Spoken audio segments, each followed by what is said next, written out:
minimal 50k.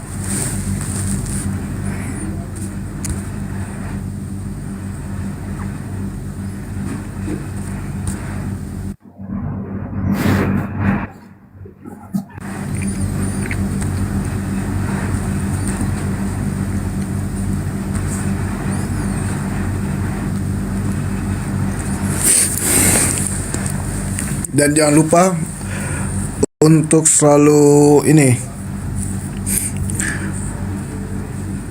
apa?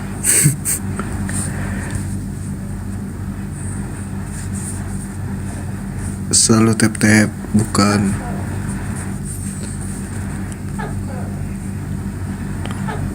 Jangan lupa itu blokir akun fake, akun palsu dari sahabat Bang Juma. Jangan sampai kayak tadi ada yang tertipu gara-gara akun palsu. Nah, akun sahabat Bang Juma yang asli, ini aku udah buat nama akunnya sahabat Bang Juma official. Yang palsu itu nggak ada officialnya. Terus dilihat followersnya lebih tinggi dari akun fake.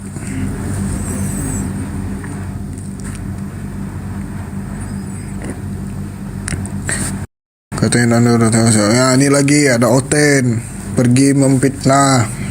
Yaudah kau tanggung dosanya. Bang Nandat dapat pahalanya.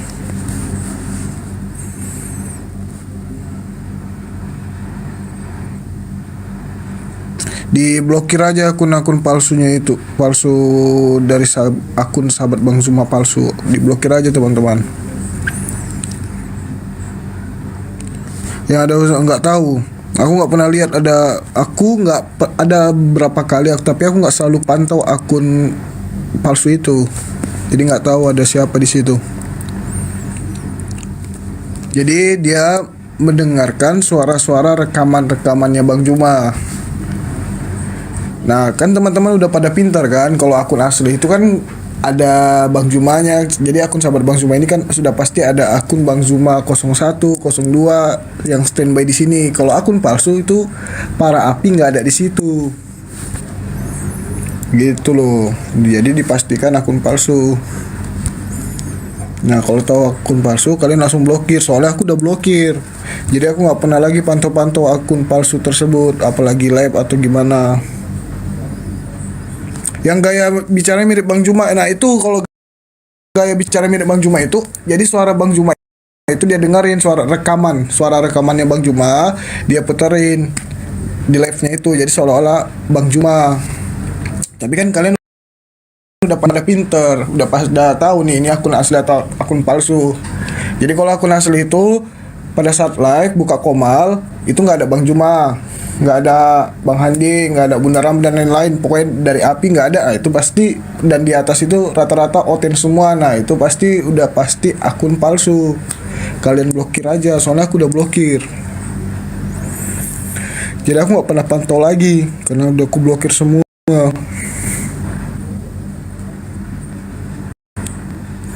Gue greget gue di cloning. Iya aku aja greget tadi tuh. Nah, sampai ada korban yang katanya dimintain pulsa dana di DM, kan gila. Terus mengatasnamakan saya Sadi mau minta dana, bisa-bisanya itu saya mau kayak gitu. Ya nggak mungkin lah. WA teman-teman aja mau pesan baju 2 bulan baru aku balas WA-nya, apalagi aku nge-WA netizen minta pulsa. Nggak masuk akal.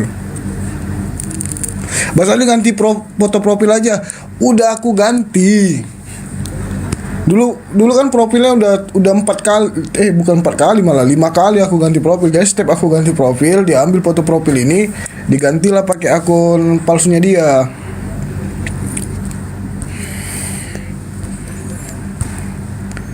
Jadi setiap ganti profil ya pasti dia juga ganti foto profil juga gitu loh.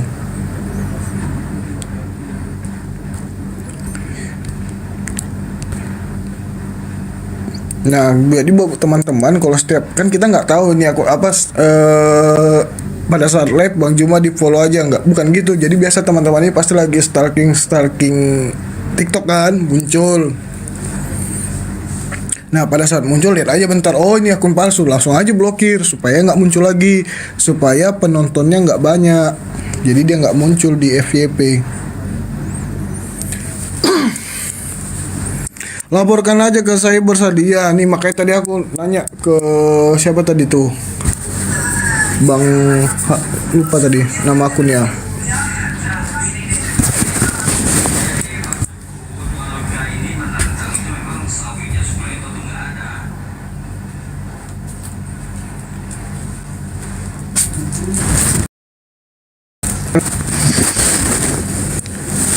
Ya barusan udah rungkat mereka. Oke. Aku nggak tahu. Kalian blokir aja tuh ya. Dilaporkan aja akunnya supaya hilang. Akun ini mengandung sara. Nah, jadi bisa langsung hangus akunnya. Ya, langsung dilaporkan. Jadi kalau banyak yang ngelaporin akun tersebut bisa hangus akunnya.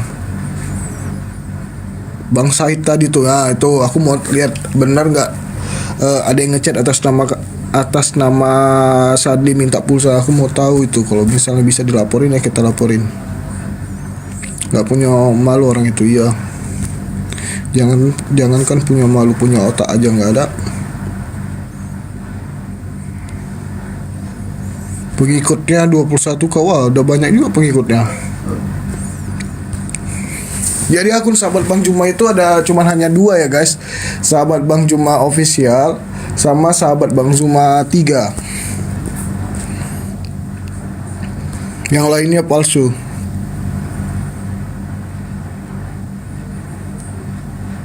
Banyak yang terkecoh. Mana Bang Juma, di tap dulu minimal 50k baru dinaikin Bang Juma. Kalau 20k belum bisa dinaikin. Syaratnya seperti itu.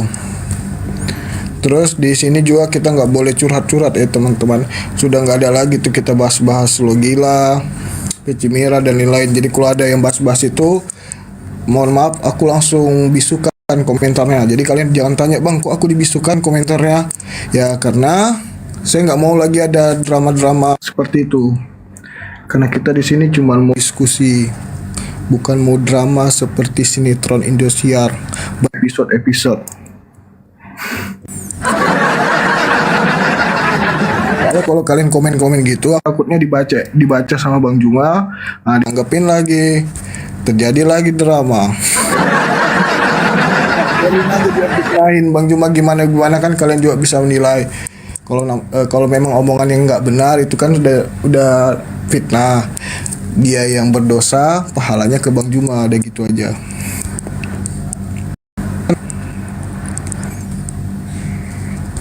Jadi kalau ada yang komen tentang yang itu, langsung aku bisukan ya, dan jangan marah. Biarin aja dia yang berdosa. Kan kan aku bilang kalau bisa dia langsung naik aja ke Komal ini. Ntar aku naikin, langsung ngomong ke depan orangnya. Gak usah ngomong di belakang orangnya, gitu ya teman-teman. Oke, next. Gak usah kita bahas lagi. Skip.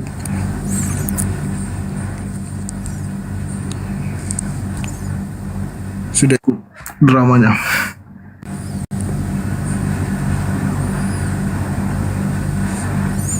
Jangan buat Bang Juma panas. Iya, soalnya kalau kalian komen, ntar Bang Juma baca lagi. Dia baca, dia tanggepin lagi. Nggak sadar biasanya gitu. Jangan lupa apa nih, makan dulu udah makan Kak Nora. Naik deh Kak Nora, nggak apa-apa deh naik ini sebelum 50k supaya ada teman ngobrolku.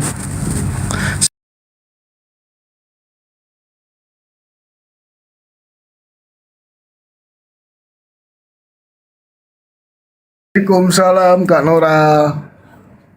Mana katanya aku dengar kamu merit ya, mau nikah ya? Doain ya. Wih, Ntar aku ajak ke Masya Allah. Makassar. Apa kadonya, Sat? Baju renang? Jangan, emas batang 20 kg. Tunggulah ya, aku ya. Dasar mas batangan pula. Mas Antam ya. Jangan gitulah Sadli, antam pula gue bilang.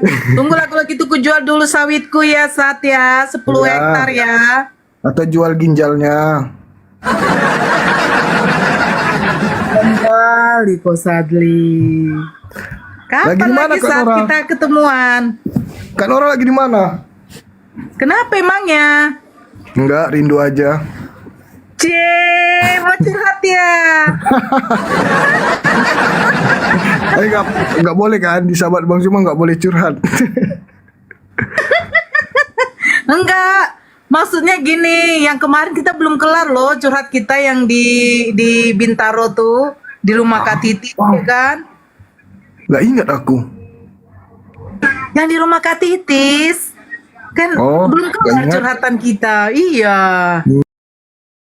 Ya, ya, ya, ya, ya. Biasa katanya kalau lagi live nggak suka kalau nggak open cam lah Kak Nora. Dulu. Aku apa dulu ya? Aku pakai jilbab dulu bentar ya. Ya, udah 50K ini juga. Aku infoin ke Bang Juma dulu. Apa?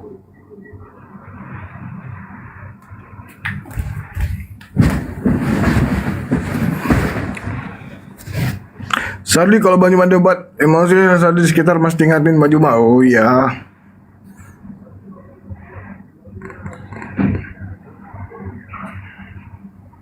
Cari pasien oten-oten. Ya, kita tunggu Bang Juma ya teman-teman.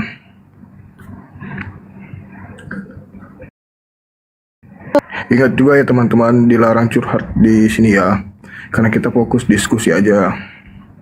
Kalau ada yang komen-komen gak baik, bahas-bahas tentang yang itu, mohon maaf saya bisukan komennya dan jangan marah-marah. Kenapa dibisuin komennya? Sadli suka tidur kalau live. Enggak, aku standby terus.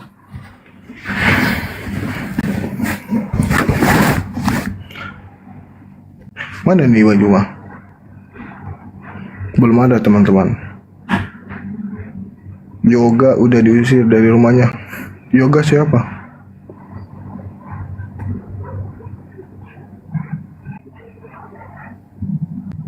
Bang Zumai kemana? Ini udah aku OTW. Harap komennya bila ada gas pula ya jangan kasih toleransi. Adiknya Olan. Oh, yang mualaf itu.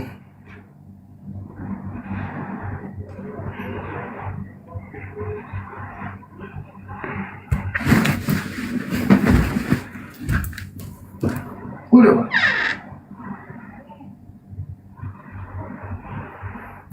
Udah jadi berita.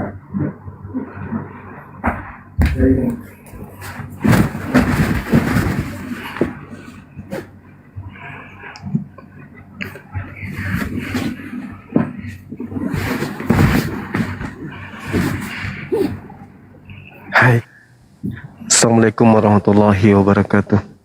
Waalaikumsalam warahmatullahi wabarakatuh. Sahabat-sahabat sekalian, dimanapun berada, jumpa lagi kita pada malam hari ini, tanggal 27 bulan November tahun 2024. Semoga kita semuanya sehat-sehat, baik-baik ya. Dan Allah memudahkan segala urusan kita sehingga kita bisa dengan mudah menjalankan rutinitas seharian kita dengan baik tanpa ada kendala yang besar atau kendala yang berarti. Tetap istiqomah menjalankan tugas kita sebagai ayah, sebagai ibu, sebagai istri, sebagai suami, sebagai anak, sebagai orang tua, ya, kepada keluarga kita, dan sebagai pimpinan, sebagai bawahan kepada saudara-saudara kita yang ada. Oke, teman-teman, malam ini kembali seperti biasa. Kita kembali memberikan ruang kepada saudara-saudara Kristen kita untuk kita berdiskusi, untuk saling mempertanggungjawabkan iman, karena Kristen mengaku sebagai agama yang benar. Tak ada yang sampai kepada Tuhan tanpa melalui agama mereka. Begitu juga di Islam, bahwa hanya Islam satu-satunya jalan kembali kepada pencipta langit dan bumi sehingga bisa selamat sampai ke jannah, sampai ke surga. Ya, saya kembalikan ke host.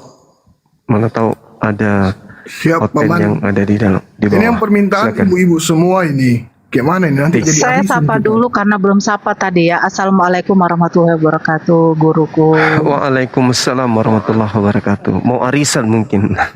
Aduh. Saya di Ibu-ibu semua Iya. ini gimana ini? Terjadilah arisan ini.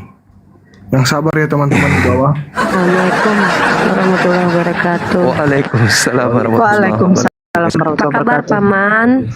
Iya baik, alhamdulillah. Warahmatullahi wabarakatuh, Gurundaku. Waalaikumsalam warahmatullahi wabarakatuh, Bunda Rahma. Waalaikumsalam. Jadi Paman, saya mau menyampaikan sedikit narasi, boleh Paman? Boleh, silakan. Hmm. Jadi kalau kita bicara ajaran iblis ya, ajaran iblis itu akan terlihat dari ritual, satu. Yang kedua dari perilaku penganutnya. Nah memang kalau kita dari perilaku itu kita memang gak generalisir ya, karena kembali kepada personal. Tapi saya ingin menegaskan di sini, saya bisa membuktikan satu ajaran itu bisa dikatakan ajaran iblis kalau ajaran tersebut memperlihatkan keindahan dengan kematian, pembunuhan, kemudian hal yang menjijikkan dijadikan kemudian sesuatu yang baik gitu ya. Seperti ajaran ini, mohon maaf nih ya, disclaimer saya akan kasih contoh. Ajaran membunuh manusia yang tidak bersalah, orang benar dan baik, lalu dijadikan tumbal untuk menyelamatkan para penjahat. Nah, ini bisa saya katakan sebagai ajaran iblis. Kenapa? Karena hanya iblis yang akan membantu iblis. Kalau kita di ranah hukum pidana, ketika ada hakim berpihak kepada penjahat, maka dia bersekongkol dengan penjahat. Saya kasih contoh. Loh, saya bertanggung jawab dengan statement saya ini ya. Saya memberikan contoh. Yang namanya ajaran iblis adalah ajaran yang membenarkan kelakuan iblis. Loh, itu statement saya pribadi loh. Ya, silahkan kalau ada yang mau membantah, kalau ada yang mau melaporkan ya saya sudah bilang. Ini adalah statement pribadi. Kalau ada yang memerintahkan untuk bersama-sama bersekutu dengan iblis, itu ajaran iblis. Sepakat, Paman? Yes. Itu. Wa Itu mungkin ikhwanuhu. bisa saya sampaikan. Jadi ya, jadi tema kita kali ini Bang Zuma kayaknya lebih bagus kita membuktikan mana ajaran iblis, Bang. Kayaknya seru itu. Apa Betul. temanya Uni? Ajaran iblis, tanda tanya. Nanti saya kasih beberapa bukti-bukti ya. Dalil dan representasinya.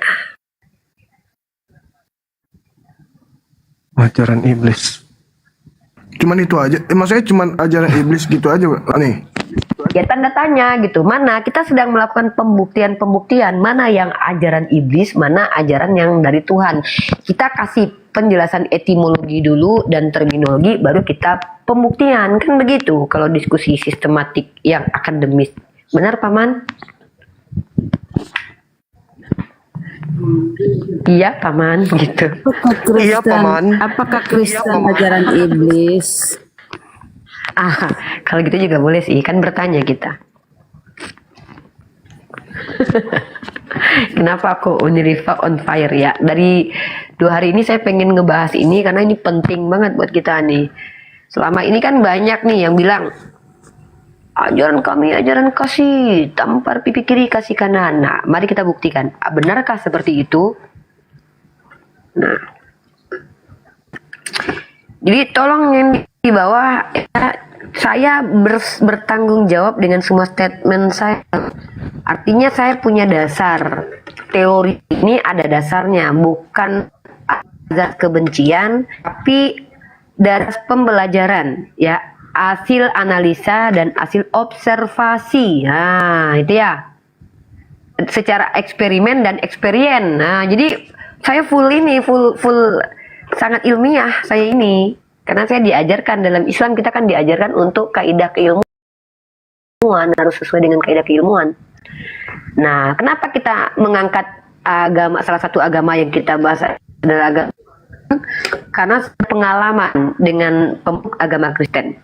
Nah, mungkin sih dari dulu, walaupun ini sulut ya, sulut. Sebentar, Perbaiki saya dulu pakai- jaringannya, Uni itu merah tuh, putus-putus Jaringan loh. merah. Maaf sebelumnya, ini aku salfok ini sama Kak Nora. Kok bulu matanya kalau lihat ke bawah kan, yang satu banyak, yang satu sisa 2. Kok bisa gitu ya Kak Nora? Gigi sisa 2, kau berhitung cepat kali. Bisa pula kau berhitung kau, bukan sisa 2. Nggak boleh kok kayak begitu, Sadli ada Bang Zuma Suaranya sini. mungkin Tadi Suaranya ini bagus? Sat.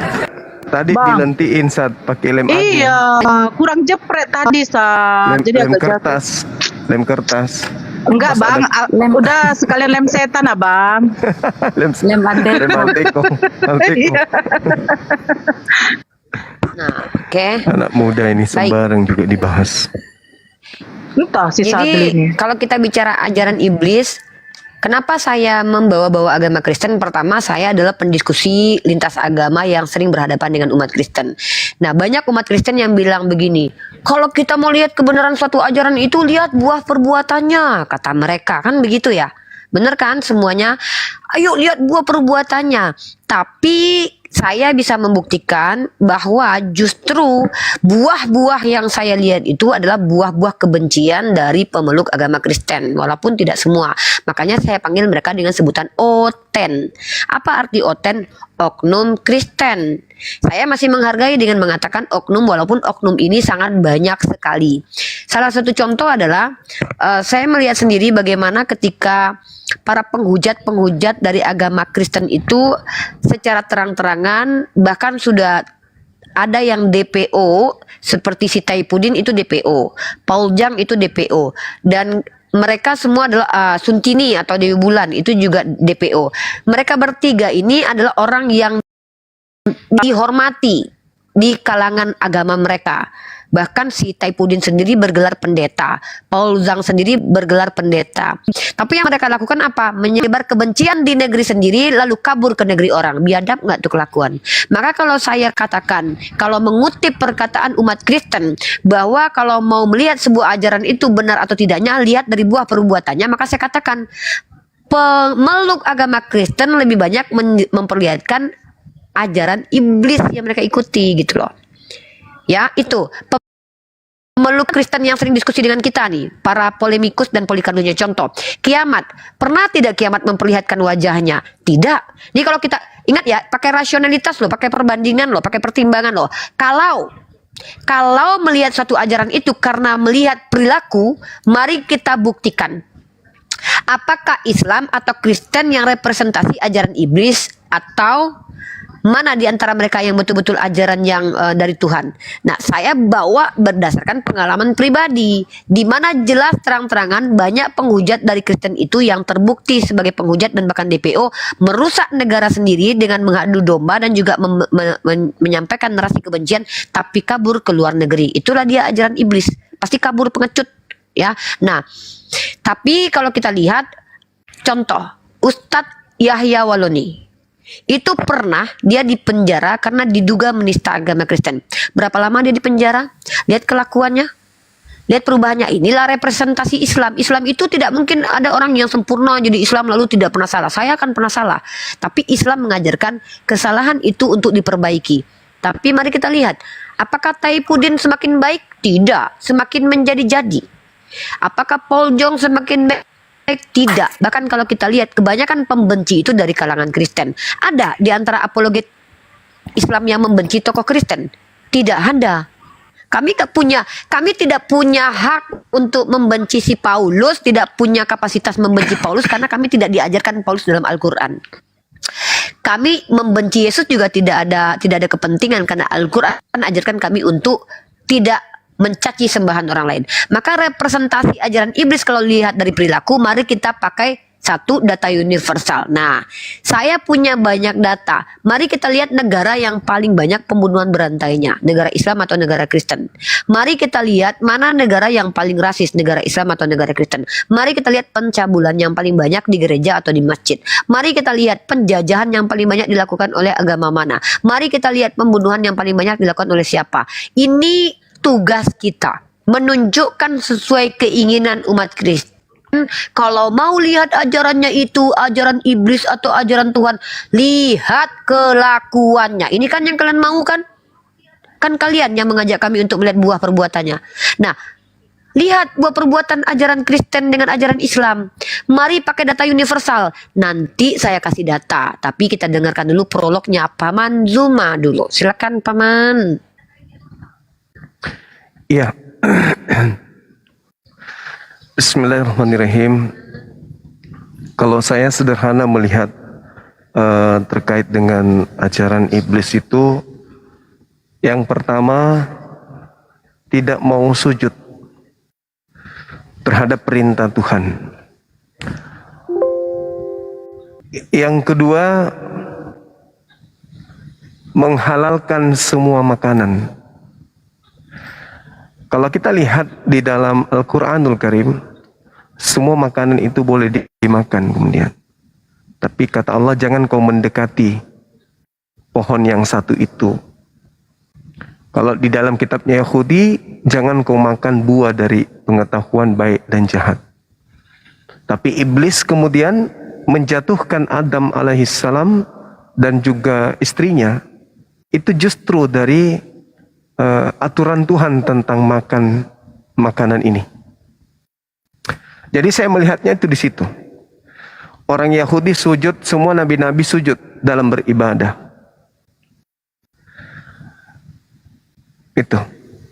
Dan kita lihat orang Yahudi pada saat mereka beribadah, orang Islam pada saat mereka beribadah, mereka khusyuk. Mereka khusyuk, mereka mendudukkan Tuhan mereka pada tempat yang terhormat. Mereka memperlihatkan perbuatan jasad dan ruh, penghormatan kepada Tuhannya. Sementara kalau kita melihat ajaran paganisme, bagaimana mereka kemudian mempersembahkan darah, mempersembahkan korban, mereka menari, mereka berjoget, mereka kemudian bertepuk tangan dan seterusnya. Itu yang kita lihat ya, kalau ajaran-ajaran paganisme itu seperti itu. Mereka berlari, kemudian mengelilingi api dan seterusnya. Ya, kayak gitu-gitunya dulu.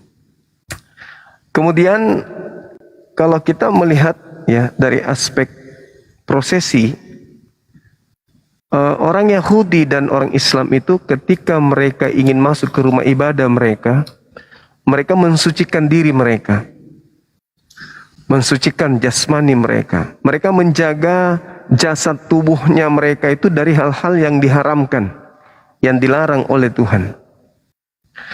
Mereka kemudian tidak mau diperbudak oleh keinginan jasad yang mau menghalalkan dan mau mencoba semua rasa makanan atau minuman yang ada di atas muka bumi ini. Sama seperti Islam. Jadi ketahuan dari aspek itu aja kita udah bisa tahu bahwasanya ini ajaran yang benar atau ini ajaran yang salah. Dari aspek makanan aja kita sudah bisa tahu, dari aspek minumannya kita bisa tahu. Kemudian yang terpenting adalah tunduknya seseorang sebuah agama itu pada perintah Tuhan. Tunduknya harus tunduk. Nah, ada hal menarik nanti yang akan kita bahas di sini. Salah satu materinya itu adalah bagaimana kemudian Yesus mengatakan bahwa mereka yang ingin membunuh Yesus itu adalah iblis. Kenapa mereka ingin membunuhnya? Karena menurut Yesus pada diri mereka itu tidak ada kebenaran, sehingga mereka ingin membunuh Yesus. Bahkan di dalam Yohanes 6 nomor 70, Yesus mengatakan Bukankah aku yang telah memilih kalian yang 12 dan satu di antaramu adalah iblis? Itu. Sedangkan Yesus sendiri mengatakan bahwa iblis tidak berkuasa atas diriku. Yohanes 14 nomor 30. Berarti iblis ketika berkongko-kongko ingin membunuh Yesus itu nggak berkuasa. Tak berkuasa dia. Coba dilihat lagi di Yohanes 14:30 itu. Iblis tidak berkuasa terhadap Yesus sehingga ketika iblis berkongko-kongko, Yudas kemudian berkongko dengan ahli Taurat, dengan orang Farisi, mahkamah agama, mereka tidak berhasil. Mereka gagal. Ya, mereka gagal kemudian melakukan aksi pembunuhan terhadap Yesus. Nah, sebelum kemudian Yesus ini dibunuh, Yesus sudah bertemu dengan mereka. Iblislah yang menjadi bapakmu. Iblis yang menjadi bapakmu, kata Yesus. Kenapa Yesus mengatakan iblis yang menjadi bapakmu? Karena Yesus ingin dibunuh. Berarti para pelaku pembunuhan yang berkongko-kongko ingin membunuh Yesus itu adalah iblis. Lalu bagaimana dengan saudara-saudara Kristen yang menerima upah, ya, menerima hasil dari pembunuhan yang dilakukan oleh perpanjangan tangan iblis? Dengan kata lain, penyaliban itu terjadi karena adanya orang-orang yang kata Yesus, iblislah yang menjadi bapakmu. Nah, ini penting untuk dikaji oleh saudara Kristen. Kenapa Kristen ini menerima hasil kerja dari iblis, yaitu menyalibkan Yesus? Saya kira begitu, sederhana saja. Tapi pasti teman-teman Kristen, kalau dia jujur, pasti ngawur nanti jawabnya. Silakan. Ya, kita siap untuk terima teman-teman Kristen yang untuk membantah atau ingin meluruskan. Kita sapa di sini ada Andesa. Andesa, Muslim atau non Muslim, silakan. Assalamualaikum warahmatullahi wabarakatuh. Waalaikumsalam warahmatullahi wabarakatuh. Pak Desugi, silakan, ada yang mau ditanggapi dulu, silakan. Silakan Pak D. Ajaran iblis vs ajaran Tuhan ya. Baik, assalamualaikum warahmatullahi wabarakatuh, saudaraku sekalian. Assalamualaikum warahmatullahi Baik yang ada di Waalaikumsalam Komal warahmatullahi maupun yang di bawah, juga yang ada di live chat YouTube ya.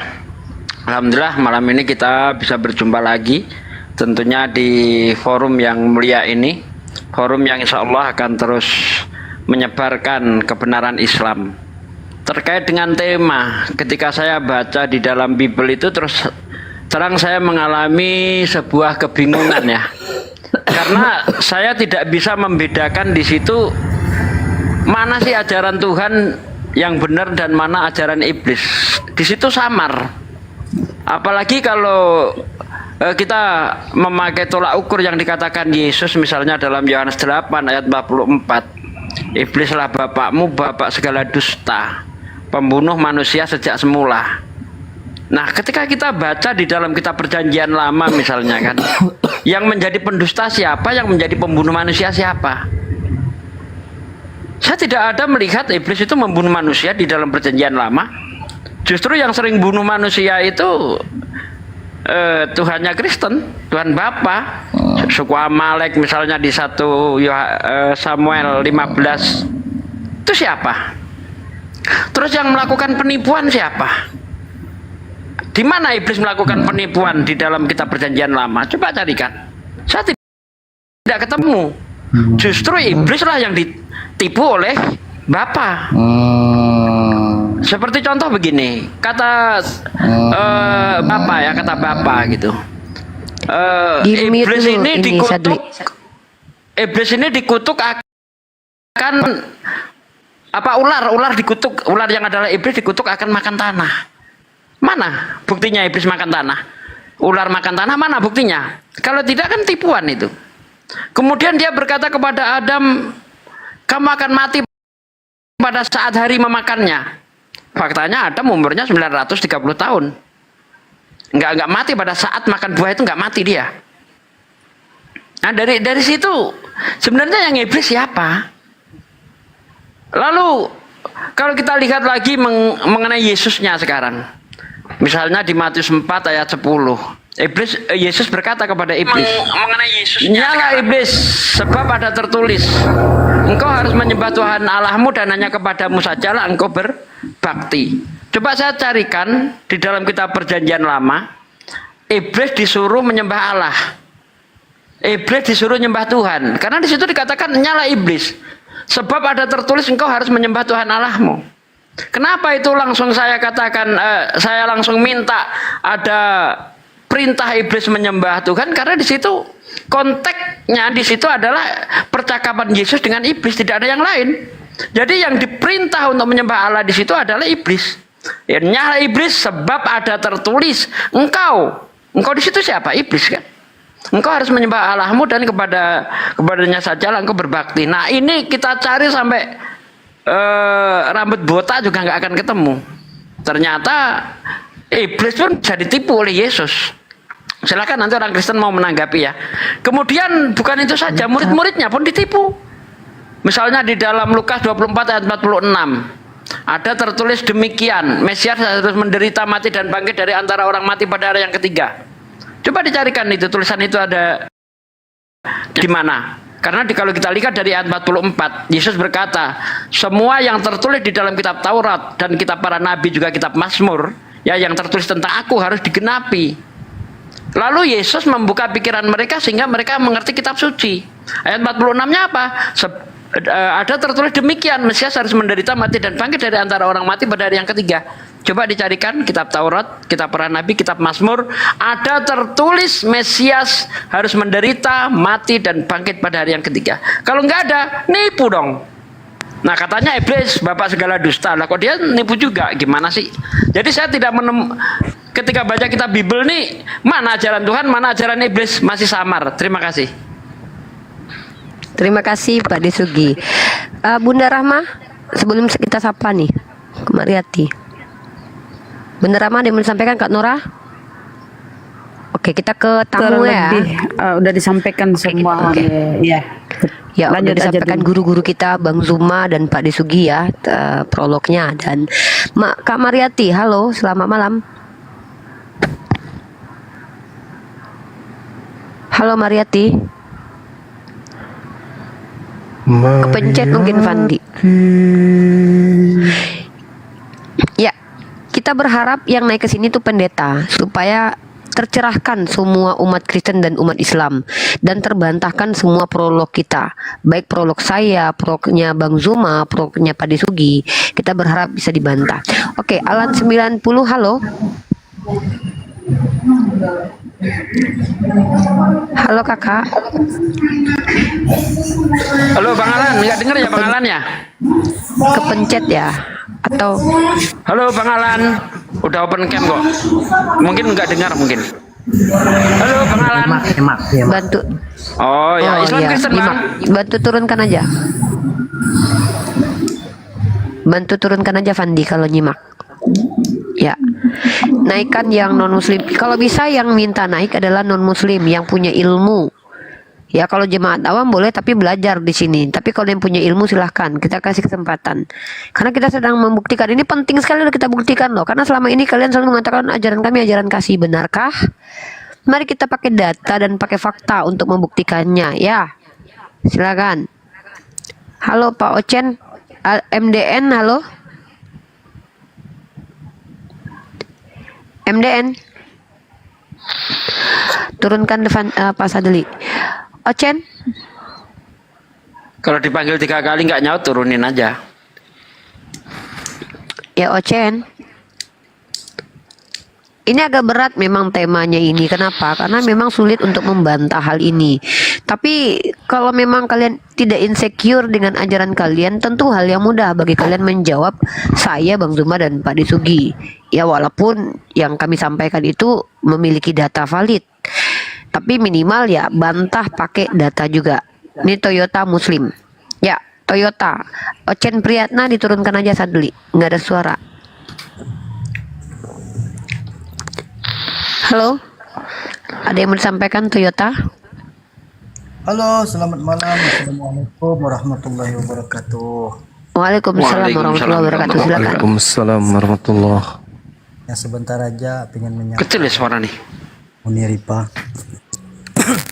Sebentar aja hanya ingin menyapa Bang Zuma dengan Uni Ripa dan yang lainnya juga. Ya bang, makasih bang. Semoga dalam Abang ada bunyi kresek-kresek abang. Aku. Oh, Bang Zuma. Nangis. Ada kresek-kresek abang kayaknya kurang ini bang ininya. Lagi ngecas deh. Tori, oh iya dia kena ngecas itu. Masih Ya. enggak kan? Jadi udah enggak bang, udah enggak. Alhamdulillah. Silakan yang naik. Silakan naik orang-orang yang punya nih ada John nih.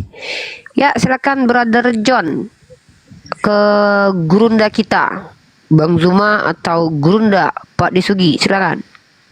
Ya Bang Suma, Bang Ketemu Zuma. lagi saya dengan temanku. Iya. Kenapa Iya, Bang paman? Apa kabar Bang Suma? Baik. Alhamdulillah. Open cam Bang John seperti John kemarin open tuh. cam, kita open cam nih ya. Open cam. Iya, kayak kita nih open cam John. Ngilu giginya lihat. Halo Paman John. Halo Bunda Liva.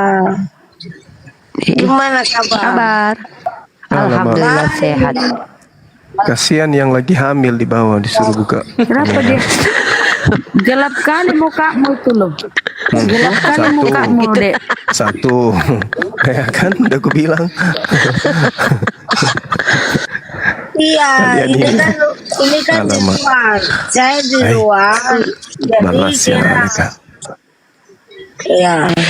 Coba mukamu Bang kau John. bikin secerah kami dong. Kelihatan cerah-cerah gini loh ah. Ya, dia membelakangi lampu. Jangan membelakangi lampu, Dek. Jangan membelakangi lampu. Iya. Jangan Kasihan panggil yang lagi adik hamil. bunda, takutnya seumuran pun. Karena saya di teras di luar. Oh iya. Jelas. Oke. Ada yang mau ditanyakan kepada Bang Zuma atau Pak Disugi atau Bunda Rahma, silakan. Atau ke Kak Nora. Iya, Bang Suma aja lah. Siap, silakan Iya, Bang Zuma. silakan. Saya Paman. Saya mau tanya, Siap. Allah SWT kenapa baru nongol tahun 700 Masehi ya? Oke. Karena Nabi Muhammad Sallallahu Alaihi Wasallam hidupnya di tahun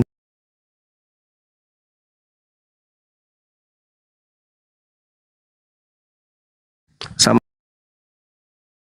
seperti ketika saya bertanya kenapa kemudian Tuhan baru datang kepada Maria melalui Roh Kudus di abad pertama.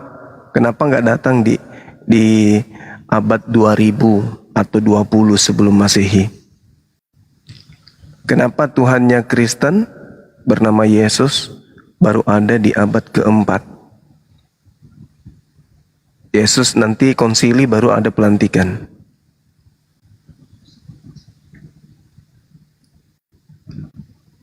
Kenapa Yesus nggak turun langsung di saat Sudah, Bang. sebelum Adam itu, kenapa dia nggak turun aja terbang-terbang dari Indonesia ke Malaysia, dari Malaysia ke Amerika, terbang aja kan ya, pakai sayap sambil tertawa-tawa. Pakai awan Clinton. Ya, Masih dengar saya, Bang? Masih dengar tuh? ya masih. Iya, Yesus itu datang kepada Adam dan Hawa di dalam Taman Eden. Mati meja ini yang mau dihadapin kayak ini. Ketika Pakai sendal apa? Pakai baju warna apa Yesus ke sana? Bunyi Naik motor. bunyi langkah Tuhan. Itu Tuhan. Ketika Adam dan Hawa mendengar bunyi langkah Iya, itu Tuhannya langkah, Yahudi, bunyi Bang. langkah. Itu Tuhannya Yahudi. Yang saya tanya Tuhannya Yesusnya. Yahudi, Tuhannya Kristen juga, Pak. Enggak, jangan kayak gitulah. Serakah kali. Semua Tuhan Anda klaim semua. Tuhannya Tuhan orang Hindu Yahudi juga di dan Bali, Anda klaim juga Tuhan Anda. kami Gimana tuh? berakar dalam tradisi ke Yahudian ya, karena Kristen Woi, ini kau yang ngomong saya yang capek dengernya. Kristen ini agama di luar dari agama Samawi. Kristen itu bukan bagian dari agama Samawi. Kristen itu agama buatan cuma dengar manusia. ya. Gitu Bang. Kristen ini Biar saya sikat lagi. apa? Iya, silakan nih. Jadi Capek menurutmu di Asam lambung perjanjian saya lama kambuh itu dengarnya. ya di perjanjian lama itu Yesus gitu ya Bang ya? Bang. Berarti yang di perjanjian lama itu bentar saya tanya Bang, baik-baik Bang. Berarti di perjanjian lama itu Yesus gitu ya? Iya, karena Oh, Taman gitu. Eden itu Oke. Taman Ya Eden. Anda sudah menjawab iya. Berarti yang mau mengambil istri orang untuk dijadikan aktor pemain seks itu Yesus.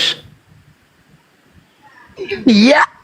Siapa yang mengambil siapa? Ini Itu kita berbicara. Anda baca di dalam 2 Samuel 12 ayat 11-12. Beginilah firman Tuhan, bahwasanya malapetaka akan aku timpakan ke atasmu yang datang dari kaum keluargamu sendiri.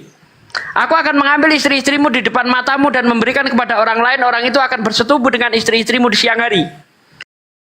Sebab engkau telah melakukan secara tersembunyi, tapi aku akan melakukan hal itu secara terang-terangan di depan seluruh mata orang Israel. Nah di situ Yesus kan Tuhan tuh, Tuhan kan Yesus di perjanjian lama. Jadi berfirmanlah Yesus, ya kan? Kan begitu kan? Beginilah firman Yesus, bahwasanya malapetaka akan aku timpakan ke atasmu yang datang dari kaum keluargamu sendiri. Aku akan mengambil istri-istrimu di depan matamu dan memberikan kepada orang lain, orang itu akan bersetubuh dengan istrimu gitu ya. Berarti Yesus itu yang mengambil istri orang untuk ditiduri, untuk disetubuhi Bang. Itu konteks dalam Samuel itu hukuman kepada Raja Daud karena Tahu, Raja saya Daud- tahu Bang, saya tahu. Nggak Iya. usah kau ajari. Iya saya tahu, itu konteksnya hukuman kepada Raja Daud. Bentar, saya dengar. Itu konteksnya adalah hukuman terhadap Raja Daud karena Daud ngintip cewek mandi. Ya, yang namanya Batseba istrinya Uria. Kemudian Daud itu jatuh cinta kepada Batseba istrinya Uria. Lalu diambillah Batseba itu untuk jadi istrinya. Lalu Uria disuruh maju ke medan tempur yang sangat dahsyat supaya Uria mati. Nah atas perbuatannya itu Tuhan menghukum Daud. Caranya istrinya dijadikan aktor pemain seks di tempat umum. Berarti Yesus pernah menjadi seperti sutradara film porno gitu ya? Tidak gitu Loh. nubuatan untuk Nubuatan keluarga. apa itu? Bukan nubuatan, itu hukuman kawin. Nubuatan. Iya, itu hukuman sekaligus nubuatan untuk keluarga Daud. Iya, taruhlah nubuatan deh, aku ngikutin deh. Berarti yang mau mengambil istri, iya, pertanyaan saya, yang melakukan itu Yesus bukan, Bang? Saya tanya, yang melakukan itu Yesus bukan? Bukan apa? Saya tanya, itu yang hendak mengambil istri Daud itu Yesus bukan? Yang mengambil istri Daud itu siapa? Tuhan, Yesus. Di situ kan ada penghukuman bagi keluarga Daud. Iya, saya udah tahu itu hukuman. Hukumannya itu dengan cara mengambil istrinya Daud untuk dijadikan aktor pemain seks kan gitu. Gitu gimana kau? Nah, coba kau baca dulu, baca dulu. Kau baca 2 Samuel 12 itu. Beginilah firman Yesus. Ya, beginilah firman Yesus. Bahwasanya karena Yesus itu Tuhan di dalam kitab perjanjian lama, maka kata Tuhan kita ganti Yesus. Beginilah firman Yesus. Hello. Gimana sih? Orang mabuk. Orang mabuk. Terus itu satu ya. Kemudian yang mau membunuh anak-anak yang masih menyusu itu Yesus juga. Abang, kalau soal membunuh dan dibunuh itu Muhammad itu jagonya. Jangan ke sana dulu. Ya. Jangan ke sana dulu. Anda kan tadi mengatakan bahwa Yesus itu adalah Tuhan di perjanjian lama. Nah, berarti yang menyuruh membunuh anak-anak yang masih nyusu Yesus. 1 Samuel 15. Anda baca. Kalahkanlah orang Amalek. Bunuhlah laki-laki, perempuan, anak-anak dan kanak-kanak yang masih menyusu. Lembu, kambing, domba, bunuhlah semuanya. Nah, itu Yesus yang nyuruh, Bang. Mau memframing ya. Saya bukan framing, saya tanya sama kamu. Itu Yesus bukan yang menyuruh membunuh anak-anak masih menyusu itu. Perjanjian lama itu adalah Bapak yang berfirman. Bukan Yesus. Nah, ngeles di sini tadi katanya Yesus. Yesus itu adalah firman dari sang Bapa yang menjadi manusia itu. Lah Yesusnya mana? Yesusnya kemana Yesusnya? Katanya tadi yang nemui Adam itu Yesus. Ini kok ngeles kau? Ya menemui Adam itu memang Yesus karena Yesus. Tuhan. Iya, tapi sebelum menjadi Yesus, firman itu bersama-sama dengan sang Bapa. Nah, gitu dong. Jadi itu adalah Yesus yang masih berupa firman, gitu ya? Iya, masih. Berarti yang menyuruh membunuh anak-anak yang masih menyusu, yang mengambil istri orang untuk dijadikan aktor pemain seks adalah firman yang belum jadi Yesus, gitu ya? Kau memframing ya. Kok framing gimana? Ayatnya jelas seperti itu. Beginilah firman Yesus, bahwasanya malapetaka akan aku timpakan ke atasmu yang datang dari kaum keluargamu sendiri. Aku akan mengambil istri-istrimu di depan matamu dan memberikan kepada orang lain. Orang itu akan bersetubuh dengan istri-istrimu di siang hari. Itu apa bedanya Tuhan dengan sutradara film? Baca baik-baik pakai mata abang. Apakah di 2 Samuel itu firman Yesus atau firman Allah? Lah katanya tadi Yesus di perjanjian lama. Kau ini kok mencela sih kayak anjing mengejar ekornya sendiri. Ada di perjanjian lama. Udah ini nggak konsisten Anda. Ini nggak konsisten ini. Tadi bangga sekali mengatakan yang menjumpai Adam itu Yesus. Oh berarti yang di perjanjian lama itu Yesus. Iya dong. Begitu saya tunjukkan kasus, itu bukan Yesus, itu di perjanjian lama. Parah kau dia. Udah ganti lah, ganti. Udah cukup, Aki. Halo. Iya. Saudara John ini anggap saja jin pohon, penunggu pohon. Cuma kau belum menjawab pertanyaan saya, kenapa Allah Subhanahu wa taala nongol tahun 700 Masehi? Maksudnya nongol itu apa? Kemana dia? Maksudnya nongol itu mana? Maksudnya nongol itu kayak mana? Nongol dengan nabinya itu. Maksudnya nongol itu gimana? Muncul dari rahim gitu keluar. Haus mama. Gitu maksudnya. Nongol gitu. Nongol gitu maksudnya. Kita ganti Amer dulu deh, ini nggak jelas nih. Dalam gua Hiro itu siapa? Oh, yang di gua Hira itu Roh Kudus. Itu muncul dari Turunkan aja Sadli. Udah nggak jelas ini mencela dia. Ganti. muncul dulu. timbul. Udah nggak Ya. jelas. Nggak konsisten dia. Oh. Ini saya sapa dulu Amer. Amer, selamat malam. Malam. Agama apa, Dek? Sahabatku Syakir, syukran. Amer, Inggris dan agama Islam, syukran. Kristen, Amer nama Kristen. Oh ya, silakanlah. Kristen apa? Sebentar dulu. Sebentar ya. Apa Don? Halo Don. Iya, saya tahu. Don. Halo Don. Open mute dulu. Biar tahu agama apa. Saifuddin, syukran. Aduh, Don. Turunkan aja lah. Turunkan aja dia, Dek. Ya, Amer, Kristen. Kristen ya? Ya, Kristen apa? Katolik, Protestan? Protestan. Ya, silahkan. Ini temanya ajaran iblis atau ajaran Tuhan? Atau mau bertanya? Ajaran Tuhan itu seperti apa ya? Silakan Bang Jum. Bang Elga. Kalau ajaran Tuhan itu masuk akal. Kalau ajaran setan itu nggak masuk akal. Ya, ajaran setan itu yang bagaimana, ajaran Tuhan itu yang bagaimana? Kita ambil satu kasus ya. Ajaran Tuhan itu melarang membunuh orang yang tidak bersalah. Ajaran Tuhan itu akan menghukum manusia masing-masing berdasarkan perbuatan masing-masing. Kalau ajaran setan itu selalu ingin menumbalkan orang lain demi untuk kesalahan orang lain.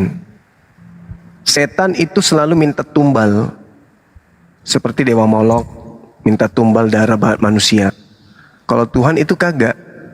Misalnya Abraham ketika ingin mempersembahkan anaknya, Tuhan yang betul itu menggantikan anak daripada Abraham dengan seekor hewan. Nah, jadi kalau Tuhan itu minta kurban hewan, kalau setan minta kurban manusia.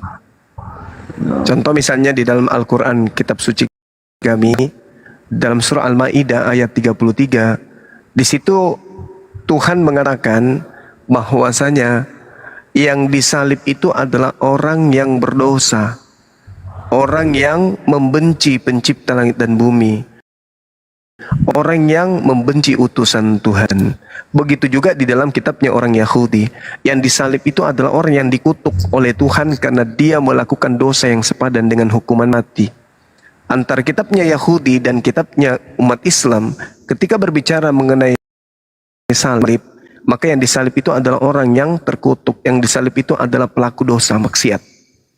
Nah, di Kristen beda lagi. Di Kristen yang mereka sembah itu adalah justru pelaku maksiat, pelaku dosa yang mati disalib. Ini anehnya. Yang disalib adalah pendosa, yang Kristen sembah adalah yang disalib, yang pendosa. Dari situ kita lihat. Dari situ kita lihat siapa penyembah makhluk pendosa, yaitu ajaran setan. Seperti itu, Bang. Ya, tapi kenapa ya kebanyakan manusia di bumi ini kebanyakan itu beragama Kristen? Ya karena memang iblis itu sudah bersumpah.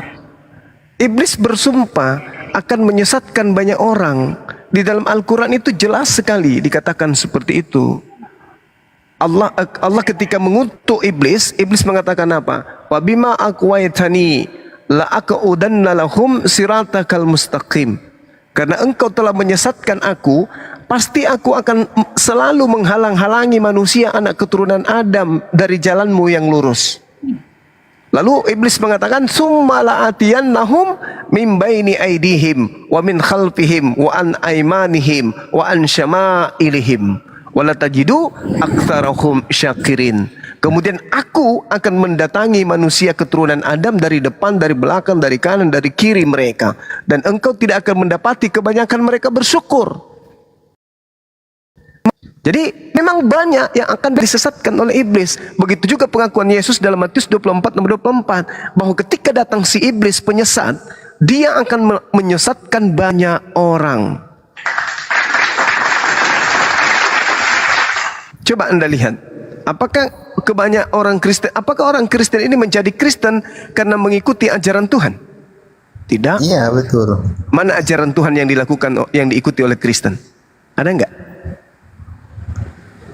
Ya, saling membantu, saling kasih. Oh, itu semua agama juga melakukan itu, Bung. Sama aja, itu berarti ajaran Tuhan juga. Nah, di Kristen soalnya nggak ada kasih, di Kristen itu nggak ada kasih.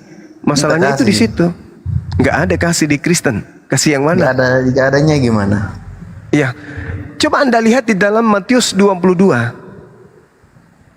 Iya, apa? Nomor 38 sampai nomor 40. Di situ jelas dikatakan bahwasanya kasih itu tersimpul di dalam hukum Taurat. Sedangkan Yesus mati untuk membatalkan hukum Taurat. Dengan kata lain membatalkan ajaran kasih. Mana kasih di Kristen coba? Kalian melihat di Indonesia itu berkasih sayang gitu maksudnya? Ya karena kalian hidup di mayoritas Islam.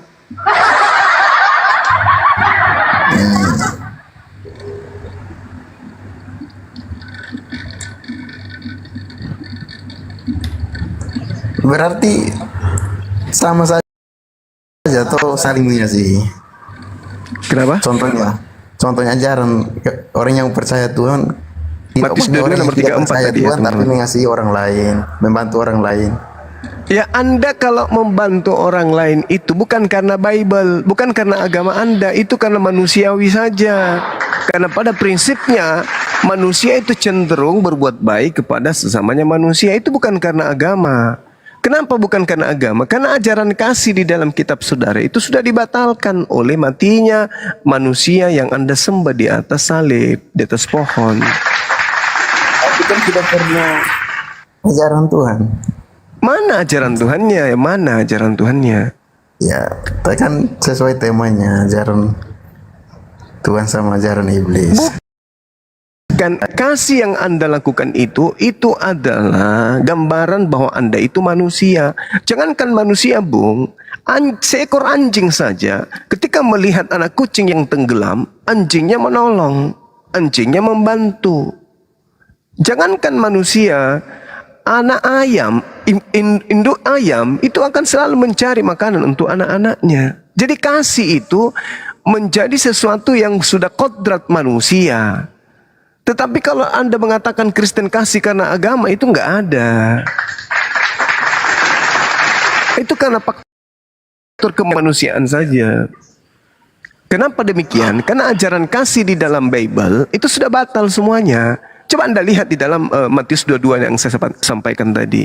Guru, ya, ketika Yesus ditanya sama orang-orang Farisi, ditanya kemudian ada seorang dari mereka, seorang ahli Torah bertanya untuk mencoba Yesus. Guru, ya paman, hukum manakah yang terutama dalam hukum Taurat? Hukum manakah yang terutama dalam hukum Taurat? Kasihilah Tuhan Elohim dengan segenap hati, segenap jiwa, segenap akal budi. Itulah hukum yang terutama dan pertama. Dan yang kedua adalah kasihilah sesamamu manusia. Tuh, itu hukum Taurat. Sedangkan di dalam Efesus 2 nomor 15, dengan matinya Yesus, dia telah membatalkan hukum Taurat beserta segala ketetapan perintah yang ada di dalamnya. Berarti kasih hilang. Gugur kasih itu. Jadi kalau hari ini Kristen membagi-bagikan Indomie, membagi-bagikan bla bla bla bla, ya membantu bla bla, itu karena mereka manusia. Di samping itu karena program kristenisasi. Bukan karena Tuhan. Ya kan, tapi programnya baik tuh. Ya, iya baik, memang baik. Orang Hindu juga membantu, orang ateis juga membantu, orang Buddha juga membantu, orang Islam juga membantu. Kenapa? Karena itu sifat kodrat manusia saling membantu. Tapi kalau dikatakan kasih karena ajaran agama itu nggak ada, dibatalin, Bang. Makanya nerima tamu beda agama saja dilarang dalam Kristen. Dilarang dalam Kristen. Untuk menjadi pengikut Yesus harus membenci orang tua, saudara-saudara dan seterusnya. Tidak ada yang Gitu. begitu. Ada, Bang. 2 Yohanes 1 Ada di ayat mana? 10-11, Bang. Kau buka, Bang. Tidak, kita omongnya sesuai fakta sekarang aja. Oh, Anda melanggar Bible. Kalau Anda mengasihi, Anda melanggar Bible. Itu intinya. Karena Bible Anda mengatakan itu. Coba kau buka di dalam 2 Yohanes 1:10. Apabila ada orang datang kepadamu dan dia tidak membawa ajaran ini, janganlah kamu mengajak dia ke dalam rumahmu. Dan janganlah kamu mengucapkan salam kepada mereka. Barang siapa yang mengucapkan salam kepada mereka, maka dia mendapat upah dari perbuatan yang jahat. Jadi kalau kamu berbuat kasih sayang kepada orang di luar agama, Jahat. justru kau diangkat penjahat. Itu Jahat dia. Lanjut lagi. Saya nafas sedikit aja. Perbuatan jahat itu diupah di mana? Di neraka. Jadi kalau kamu berbuat baik kepada orang lain, kamu akan diupah neraka. Matius 13 nomor 50. Itu jelas itu, Bang. Menurut agama Islamnya bagaimana? Ya, kalau di Islam itu agama rahmatan lil alamin. Al-Muntahanah ayat 8 ahi. Iya, betul itu. Itu di Islam. Jadi kalau misalnya Anda berbicara terkait dengan kasih sayang di Islam itu sudah sangat jelas bahwa apa yang Anda rasakan setelah hidup berdampingan dengan kami umat Islam, ya damai, rahmat. Ketika kemudian orang Islam kemudian mengusir para penjajah yang notabene beragama Kristen, Indonesia merdeka. Gitu. Dan Al-Quran menguraikan seperti yang disampaikan guru saya tadi. La yanhakumullah anil ladina lam yuqatilukum fiddin. Tuh. Allah tidak melarang kamu berbuat baik dan berlaku adil terhadap orang-orang yang tidak memerangimu dalam urusan agama. Itu Islam itu. Dan Allah mengatakan innallaha yuhibbul muqassitin. Dan sesungguhnya Allah mencintai orang-orang yang berlaku adil. Beda dengan tapi jika orang itu contoh dia ateis tapi dia berlaku adil sesuai ajaran Islamnya begitu, itu boleh dikasih atau bagaimana? Iyalah. Jangankan orang yang kasih dalam arti kata memberikan sesuatu yang bermanfaat bagi kehidupan kita. Di Islam, orang yang memerangi kemudian lalu orang yang memerangi ini minta perlindungan saja, itu perintah di agama kami, lindungi. Bahkan bukan cuma dilindungi, antarkan mereka kepada tempat yang aman. Itu di Islam itu. Jelas itu di kami itu.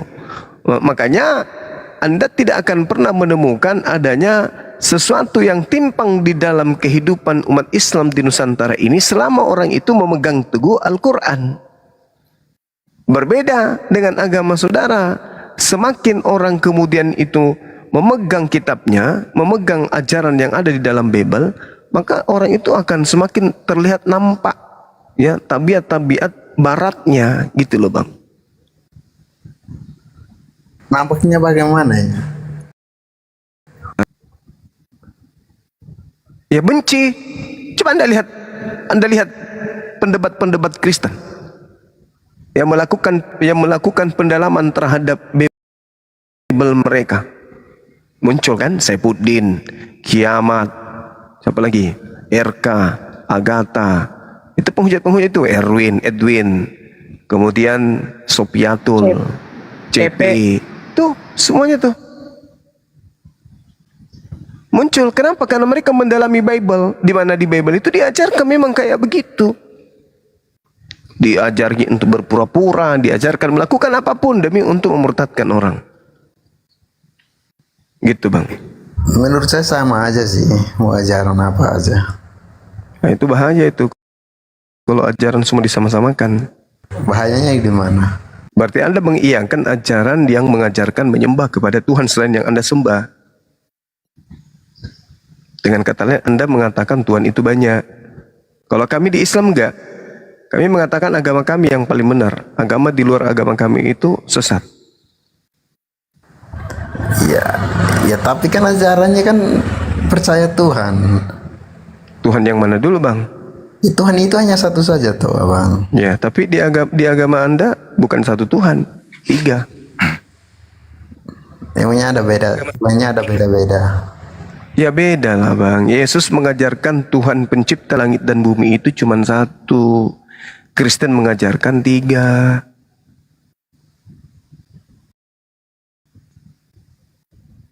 Beda lah. Makanya Yahudi. Bedanya di mana coba jelas. Loh, Tuhan Anda 3, mati 1 masih ada 2. Ketika Yesus mati masih ada nggak Tuhan yang lain? Masih ada kan? Yesus bangkit kembali Bang. Iya, sebelum dia bangkit. Sebelum dia bangkit nggak ada Bang. Hanya ada Tuhan. Jadi kita kehilangan Tuhan. Alam semesta ini kehilangan Tuhan. Ketika Tuhan Anda mati, Bapa ikut mati juga, Roh Kudus ikut mati juga. Tidak. Hah? Tidak. Yesus mati, Bapa mati juga, yang di langit itu mati juga. Yesusnya yang mati Bang, bukan Bapaknya. Bapaknya dan Yesus. Berarti itu Anda sudah menjawab. Berarti Tuhan Anda tidak satu. Yesus mati, Bapa tidak mati. Berapa itu? Ada yang mati, ada yang tidak mati. Ada berapa di situ? 1 atau 2? 1 saja.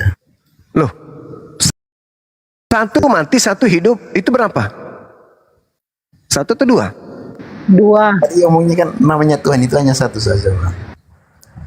Bagaimana ceritanya Anda mengatakan 1 sementara Tuhan Anda 3? Susah itu Bang. Susah untuk mengajarkan kami sesuatu yang tidak masuk akal. Anda mengatakan 1, tapi faktanya 3. Gimana ceritanya tuh?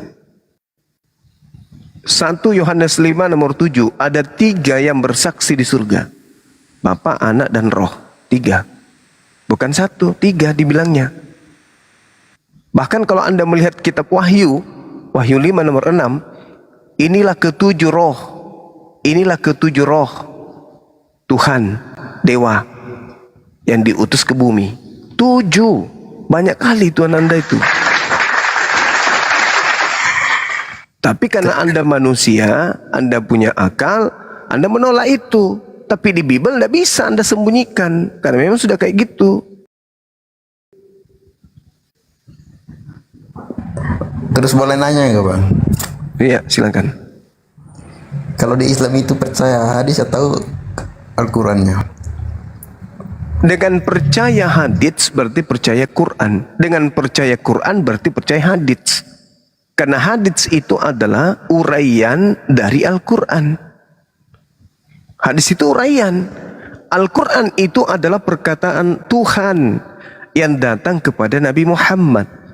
Nabi Muhammad ini adalah wakil Tuhan yang harus menjelaskan perkataan daripada Allah kepada umatnya yang awam.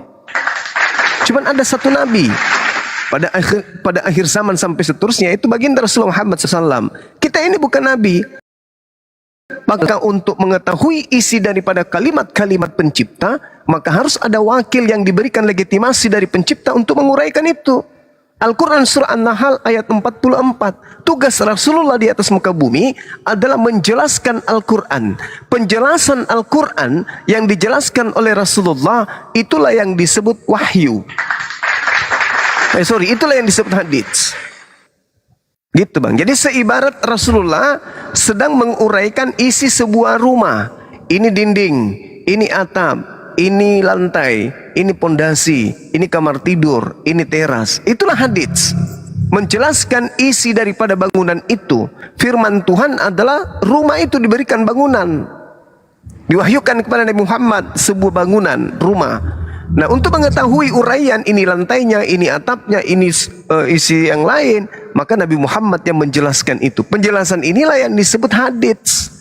Jadi nggak bisa dipisahkan antara hadits dan Al-Quranul Karim.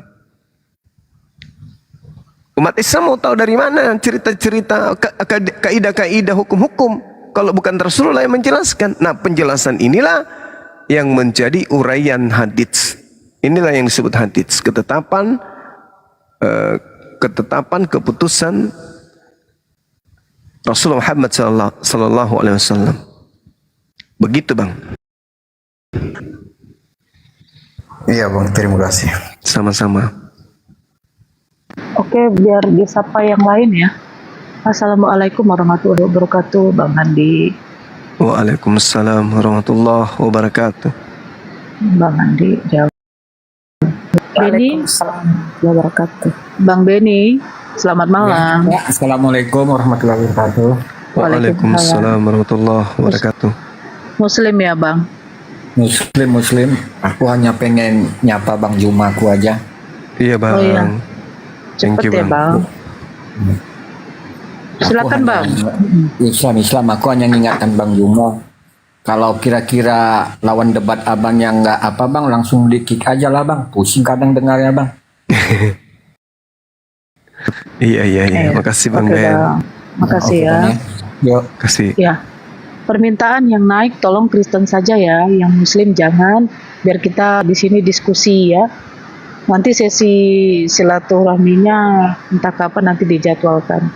Turun dia Bang, nggak pamit pula dia Bang. Iya, Ya, nggak apa-apa, yang terima penting kasih. kita udah sampaikan apa yang beliau pertanyakan. Oke siap. Bang Andi udah monitor Bang. Bang Andi. Tuh, Bang Andi. Silakan Bang. Nah ini ada satu. Kita sapa dulu. Erik. Halo Bang, selamat malam. Erik. Assalamualaikum warahmatullahi wabarakatuh. Waalaikumsalam. Aduh. Bang Is Bang. Aduh. Bang, Muslim ya Bang? Yang Muslim tolong jangan apa dulu, naik dulu. Ya. Ahoku. Halo, selamat malam. Ahoku. Ahoku. Aduh. Turunkan aja lah. Ini siapa nih?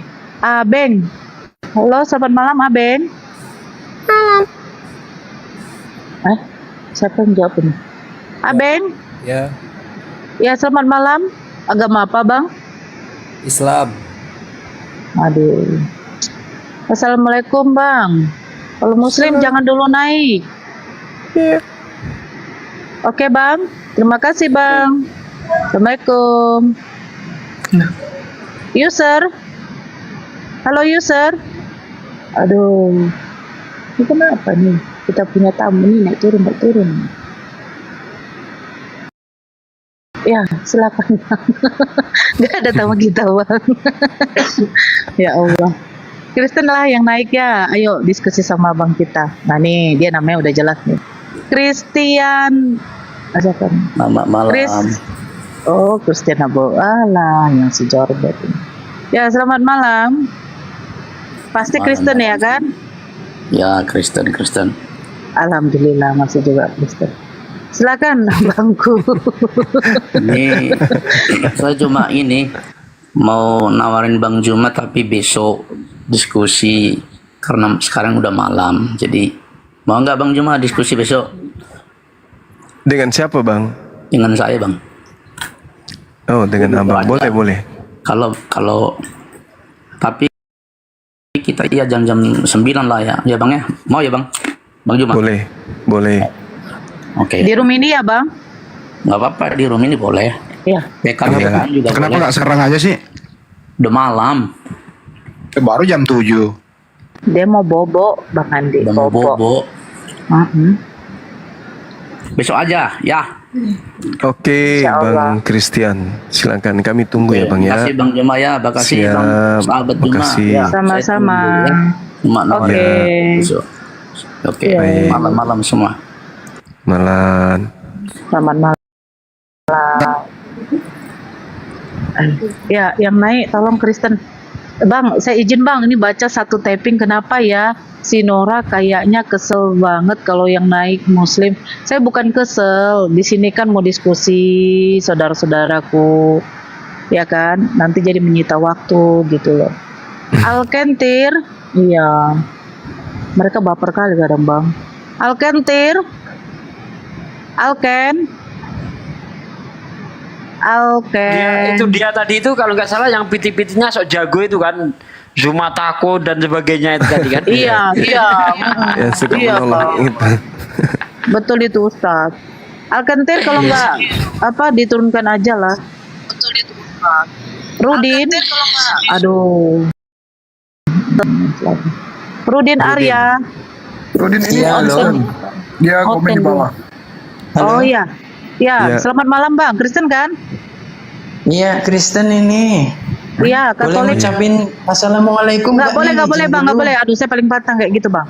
Ya udah, selamat malam aja Bang.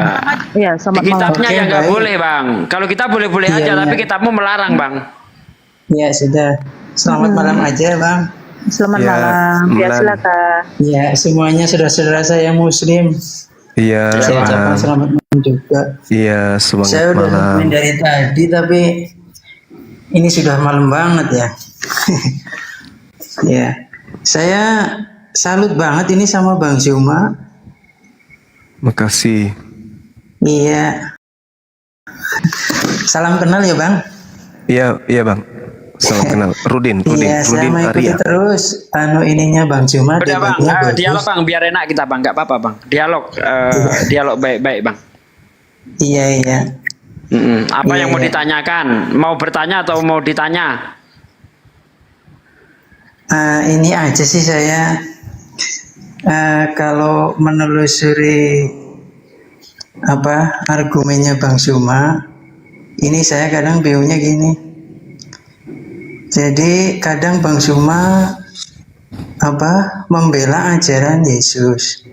Iya. Terus kadang-kadang dia juga menolak ajarannya Yesus juga. Iya. Gitu. Terus kadang-kadang juga dia untuk apa ya, memperkuat argumen bahwa Kristen salah. Itu seolah-olah Kristen itu ajarannya Paulus. Berarti kalau saya selusuri, ini arahnya itu mau ke ajaran, ada jadi paling tidak ada ajaran Paulus, ada ajaran Yesus, ada ajaran Yahudi itu. Nah, yang ingin saya tanyakan itu sama Bang Zuma, itu Bang Zuma masuknya yang menurut Bang Zuma itu yang salah ajarannya Yesus, apa ajarannya Yahudi, atau ajarannya Paulus gitu Bang. Saya ingin tahu dulu arahnya. Oke, Cuma ini saya ingin tahu aja dulu. Siap. Jadi kalau dalam pandangan Islam, Islam itu datang kemudian untuk meluruskan makar yang dibentuk oleh orang-orang terdahulu terhadap Nabi Tuhan yang datang ke tengah-tengah Bani Israel. Jadi Islam datang untuk meluruskan makar itu, makar. Nah, tipu muslihat yang terjadi terhadap Nabi yang datang di tengah-tengah Bani Israel itu dijelaskan oleh Bible itu sendiri. Jadi kalau Anda temukan kemudian membela Yesus, yang saya bela itu adalah Nabi Tuhan yang datang di tengah-tengah Bani Israel. Tapi kalau kemudian saya menyatakan Yesus itu salah sesuai dengan penilaian saudara, itu saya sedang menjelaskan tentang makhluk halus yang datang kepada Paulus, yang datang kepada Ananias, dan yang datang kepada penulis yang ada di Pulau Patmos. Jadi ada dua Yesus. Nggak boleh gitu semua. Jadi di dalam Jadi di dalam kitab saudara itu ada dua Yesus. Gitu. Yesus yang adalah Nabi Al-Masih dan Yesus yang adalah bintang timur. Nah, jadi kalau Anda menemukan saya menjelaskan tentang Yesus yang adalah Nabi, Anda akan melihat saya membela. Tapi ketika Anda menemukan saya menjelaskan tentang Yesus yang Anda sembah, berarti itu saya sedang menjelaskan tentang Lucifer atau sang bintang timur, makhluk halus yang Anda jadikan Tuhan melalui pengajaran Paulus. Mudah-mudahan Anda bisa paham di situ. Jadi Yesus itu ada dua di dalam Bible, Bang. Dan itu juga pengakuan Yesus anak Maria. Waspadalah kepada penyesat yang datang kepadamu dengan memakai nama Yesus dan berkata, akulah Yesus. Waktunya sudah dekat, janganlah kamu percaya. Nah, menurut Yesus akan muncul Yesus baru, tapi sifatnya penyesat. Lukas 21 nomor 8. Dan yang Anda sembah dan yang Anda tuhankan hari ini adalah Yesus yang datang kepada Paulus. Nah, sedangkan Yesus yang asli tidak pernah datang kepada Paulus. Gitu, Bang.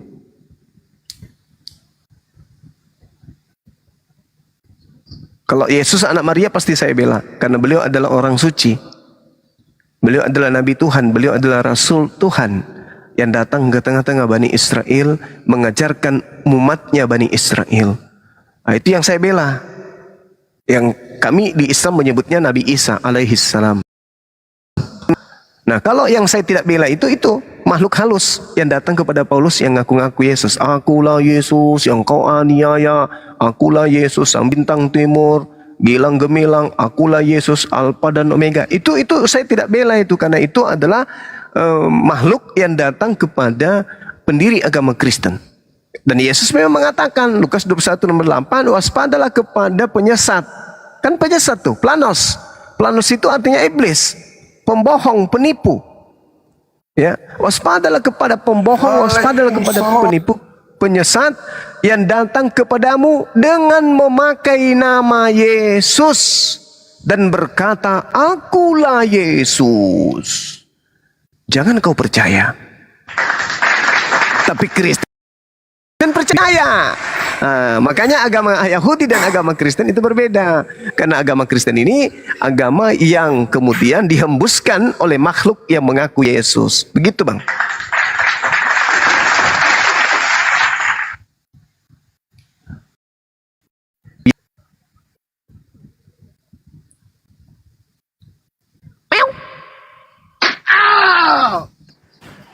Kucing.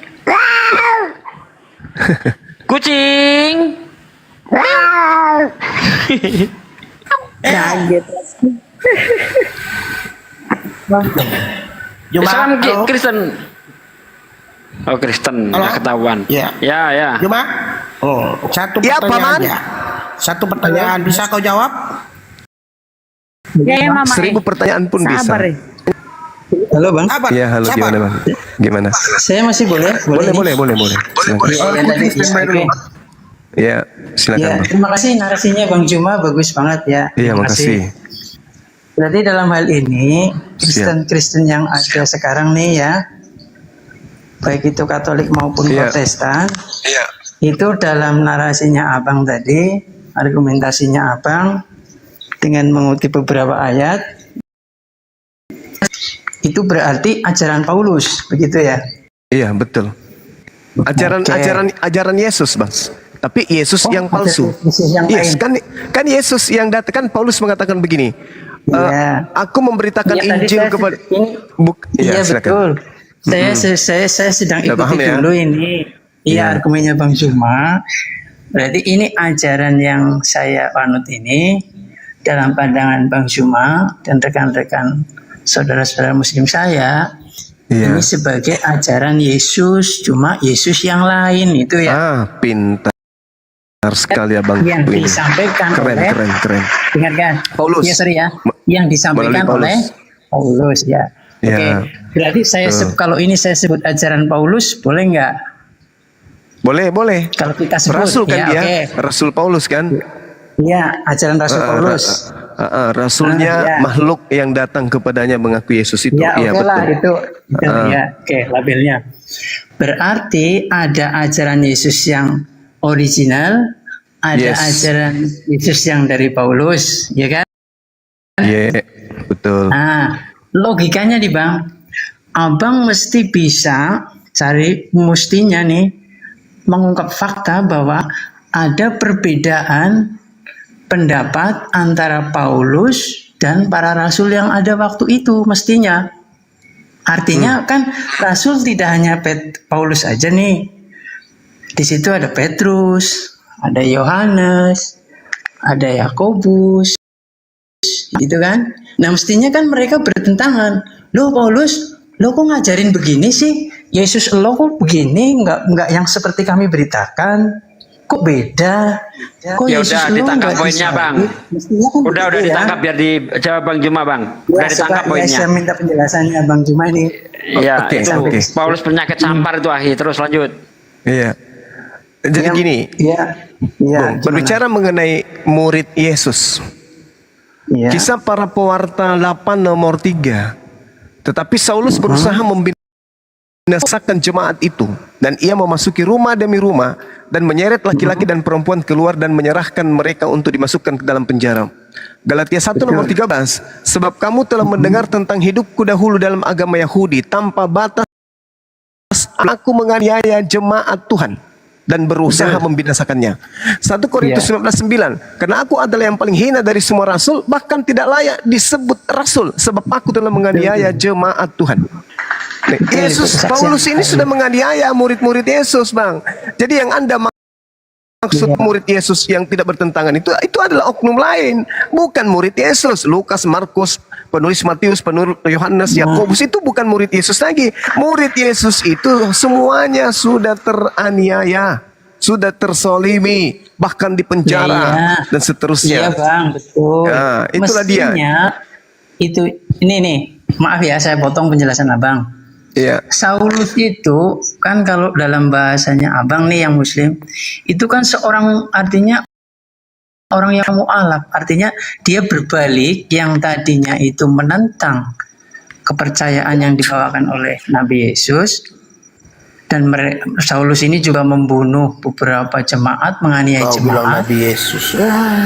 Ya karena untuk supaya masuk dalam artinya logika kaum Muslim, kan kaum Muslim menganggapnya hanya seorang nabi nih. Nah saya ikuti dulu nih. Ya, karena Yesus memang mengatakan dirinya kalau hanya saya nabi. bilang Tuhan Yesus nanti kan jadi Itu tambahan Kristen itu. lagi. Kalau saya bilang Nabi Yesus dah biar enak kan, sama-sama enak satu frekuensi. Itu maksud saya. Gitu Bang. Jadi mestinya yang dianiaya itu kan itu murid-murid Yesus yang sudah percaya pada Yesus oleh Saulus waktu itu, namanya masih Saulus kan, di Iya. narasi itu. Nah, mestinya si Petrus, Yohanes kan masih hidup. Nah, ketika Saulus mengajar, sudah ketemu Yesus dalam kesaksiannya dan mengajarkan Yesus yang lain, nah mestinya kan ada dua ajaran jadinya, tiga dengan Yahudi. Ya, ajaran Yahudi, ajaran Yesus yang asli, dan ajaran Yesus yang dari kesaksian Paulus. Itu, tapi dari narasi di Kisah Para Rasul itu nggak ada perbedaan dogma. Nggak ada. Petrus juga nggak menentang Saulus, Paulus, kamu jangan ngajarin Yesus yang model gitu dong. Coba Anda tunjukkan di mana Petrus pernah bertemu dengan Paulus. Ya, artinya saya sih bukan orang Kristen yang hafal kitab kayak Ya, Anda kan mengatakan bahwa Petrus dan Paulus itu tidak pernah ditegur. Padahal kalau Anda melihat di dalam kitab saudara nih, di dalam Kisah Para Rasul 24 nomor 5, Paulus itu disebut sebagai penyakit sampar yang telah menyesatkan orang-orang Yahudi di seluruh dunia. Dan dia adalah tokoh dari Nazaret. Itu Bang. Terus kemudian kayaknya nggak pernah kedengaran ada ini ajaran Paulus bertentangan dengan ajaran para rasul yang lain, sehingga ini Paulus harus dikeluarkan. Enggak pernah begitu. Kalau semuanya begitu, Paulus gini, maaf ya Bang, saya agak itu. Paulus juga mengajarkan bahwa Yesus mati di kayu salib. Petrus juga mengajarkan Yesus mati di kayu salib. di mana Petrus mengajarkan itu Bang? Di mana Petrus mengajarkan gurunya mati di atas salib? Orang-orang Israel, bahwa ini Yesus yang kamu salibkan itu, kan begitu. Ya, di mana Kayaknya Petrus mengajarkan itu? Petrus yang asli, Bang. Petrus yang asli. Jangankan Ini gurunya ada yang di palsu sana. juga. Oke, baik. Ya, saya catat lagi nih. Ada Petrus tambahan nih. Menarik juga. Jadi ada Petrus asli ya, ada yang palsu juga. Baik, oke. Yuk lanjut. Ini kalau sok pintar orang tapi tidak ada ilmu ya kayak gini, mulutnya nggak pernah mau diam. Kalau nggak ada ilmu nihil tapi mulut kayak mesin ketik peninggalan Belanda yang kayak gini, Bang. Galatia 2, Bang. Galatia 2 nomor 8. Paulus sendiri mengatakan Petrus diutus kepada orang-orang yang bersunat. Catat itu dulu. Iya, betul. Oke, orang Roma itu bersunat atau tidak, Bang? Tidak. Nah, siapa yang ke Roma? Kalau Yang itu. ke Roma itu. Yang siapa? ke Roma waktu itu Petrus. Petrus juga. Iya. Ngapain ke sana? Ngapain ke sana? Dia Bukankah- itu saya ngapain? Bukankah Paulus sendiri mengatakan Petrus diutus untuk orang-orang yang bersunat? Iya, betul. Nah, Betul, berarti Bang. yang ke Roma ini Petrus yang asli atau yang bukan? Nah, itu ceritanya ada bukan di Alkitab tapi di sejarah gereja-gereja, bapak-bapak gereja abad yang sebelum dan itu saya dengar dari siapa itu Petrus satu. itu pemburu penyesat di sana. Jadi Itu kalau satu. hanya artinya dia tidak ke sana bukan berarti ada Petrus yang lain. Lah, Artinya kalau Petrus itu hanya untuk di Yerusalem, terus kalau dia pengen ke mana? Ke barat, bukan artinya ada dua Petrus. Itu mah sekarang logika Petrus ini yang murid. enteng-enteng aja. Sekarang Petrus ini murid palsu, murid durhaka atau bukan, Bang? Ya bagi saya dia rasul, ya asli, nggak ada dua, nggak ada tiga, satu Petrus itu. Sekarang kalau dia dikatakan Yesus berpesan kepada ke-12 muridnya, Iya. jangan ke bangsa lain. Kira-kira Petrus yang asli ke bangsa lain nggak? Nih, ya kalau hanya itu argumennya ya masih lemah lah Bang. Saya kira Sekarang saya tanya, kalau Petrus yang asli menerima amanat dari gurunya, jangan ke bangsa lain. Menurut saudara, Petrus yang asli ke bangsa lain atau tidak? Ya kalau ke bangsa lain nggak apa-apa bagi saya. Ke bangsa Bagi itu bagi anda. Yang saya tanya Petrus yang asli. Petrus yang asli ya, iya bagi saya Petrus nggak ada yang palsu sih Bang. Perkara dia mau ke Romawi, mau kemana? Saya kalau diskusi sama pendusta sama pembohong yang kayak gini, Yesus memberikan kemudian tongkat estafet untuk mendirikan jemaat itu kepada siapa? Mula-mula. kepada Petrus. Petrus. Jemaat ya, mula-mula yang di atas. dibentuk oleh Petrus kumpulan pemakan babi orang bersunat atau bukan? Ya bukan, karena dia latar belakangnya Yahudi, termasuk Nah, Petrus berarti juga pengikut, Yahudi. berarti jemaat mula-mula yang didirikan Petrus jemaat bersunat atau jemaat tidak Ya, bersunat? bersunat. Ya bersunat. Kalau memang bersunat, mendirikannya memang di situ. Kalau bersunat. mendirikannya Orang Roma tidak, bersunat atau tidak? Di mana? Orang Di Roma bersunat ya atau tidak tidak? bersunat. Tidak bersunat. Apakah itu jemaatnya Iya. Petrus? Ya itu ya jemaat gereja, artinya saya tidak Saya tahu pasti. tanya, jangan lilit lidah Anda.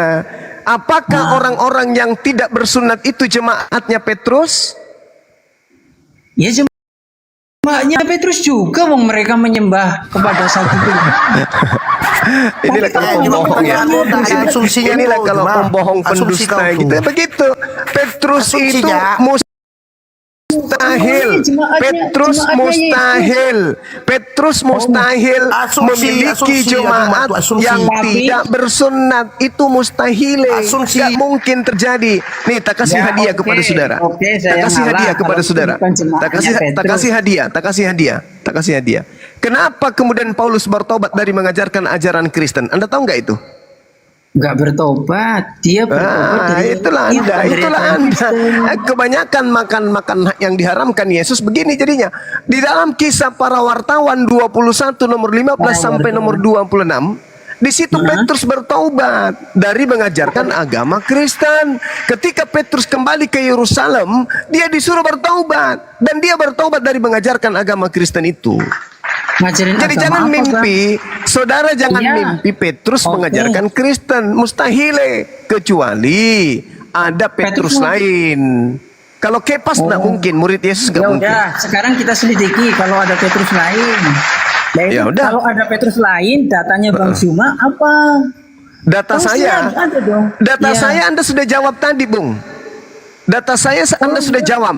Apakah Petrus jemaatnya itu adalah orang-orang pemakan babi? Ya bukan. Ya bukan. Itu Anda jawab Berarti sendiri. Berarti yang di Roma makan itu babi atau bukan tidak, Bang? jemaat. Roma makan babi atau tidak? Ya, waktu itu ya kalau seandainya di sana ada babi ya pasti makan babi. Kok itu makan babi? Jangan pakai sistem penipuan di sini. Kita jujur-jujuran. Itu yang pertama. Sekarang Yang kedua, apakah Petrus itu ibadahnya hari Minggu? Petrus ibadahnya ya sesuai ibadah waktu itu dia di Yahudi kan ibadahnya pada Yahudi. hari Sabat. Roma ibadah Sabtu atau ibadah Minggu? Minggu. Karena itu Minggu. Anda sudah menjawabnya sendiri. Gimana sih abangku ini? Baik. Cobalah berbicara jujur itulah. Itulah makanya kenapa Iya, saya Bang. katakan Yesus itu ada dua. Yang kalian sembah itu adalah Yesus makhluk halus yang datang kepada Paulus, pendiri agama saudara. Wah, Yes. ini dokumennya bagus banget. Anda bisa menggambarkan dunia ini kalau ada dua Yesus. Memang. Sekarang begini. Sekarang saya tanya, kalau yang di Al-Quran itu Yesus yang nomor berapa ini? Kalau begini ada 3 bahkan. Yesus itu Iya. sebenarnya nama palsu, Bang. Wah, ada. Oke, nama palsu. Baik. Yes. Siap. Iya. Ya. Mana ada orang Nama palsu. Yahudi? Aslinya Mana apa? mau orang Aslinya Yahudi? apa? Iya. Kenapa? Aslinya apa? Iya, tadi Yesus nama palsu nih. Yes. Aslinya apa? Aslinya orang Aramaik, bahasa Aram menyebutnya Iso. Orang Ya, Ibrani betul. menyebutnya Yesua. Iya, betul. Terus yang Yunani palsu yang menyebutnya mana? Isaus. Terus kalau yang di Al-Quran menyebutnya Isa. Isa. Berarti yang palsu yang mana nih? Banyak banget nih. Yesus. Tidak mungkin. Yesus, Tidak itu yang palsu. Bung, dengarkan saya, Bung. Ya. Tidak mungkin orang Yahudi yang dijajah oleh Roma memberikan nama penjajah kepada anaknya. Gak mungkin. Itu mustahil. Nah, oleh karena itulah kemudian Yesus itu nama orang Yunani. Penjajah kala itu tidak mungkin kemudian diberikan nama anaknya yang dijajah ini terhadap nama orang penjajah. Nggak mungkin, itu mustahil. Betul. Oke, saya ikuti dulu logikanya. Baik, berarti ada 3 Yesus nih. 4 dengan Cuman ada satu. Nabi ada yang satu. datang di tengah-tengah Bani Israel itu cuman satu.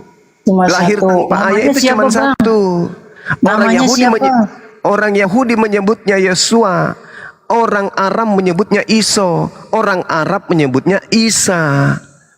Penjajah menyebutnya Yesus.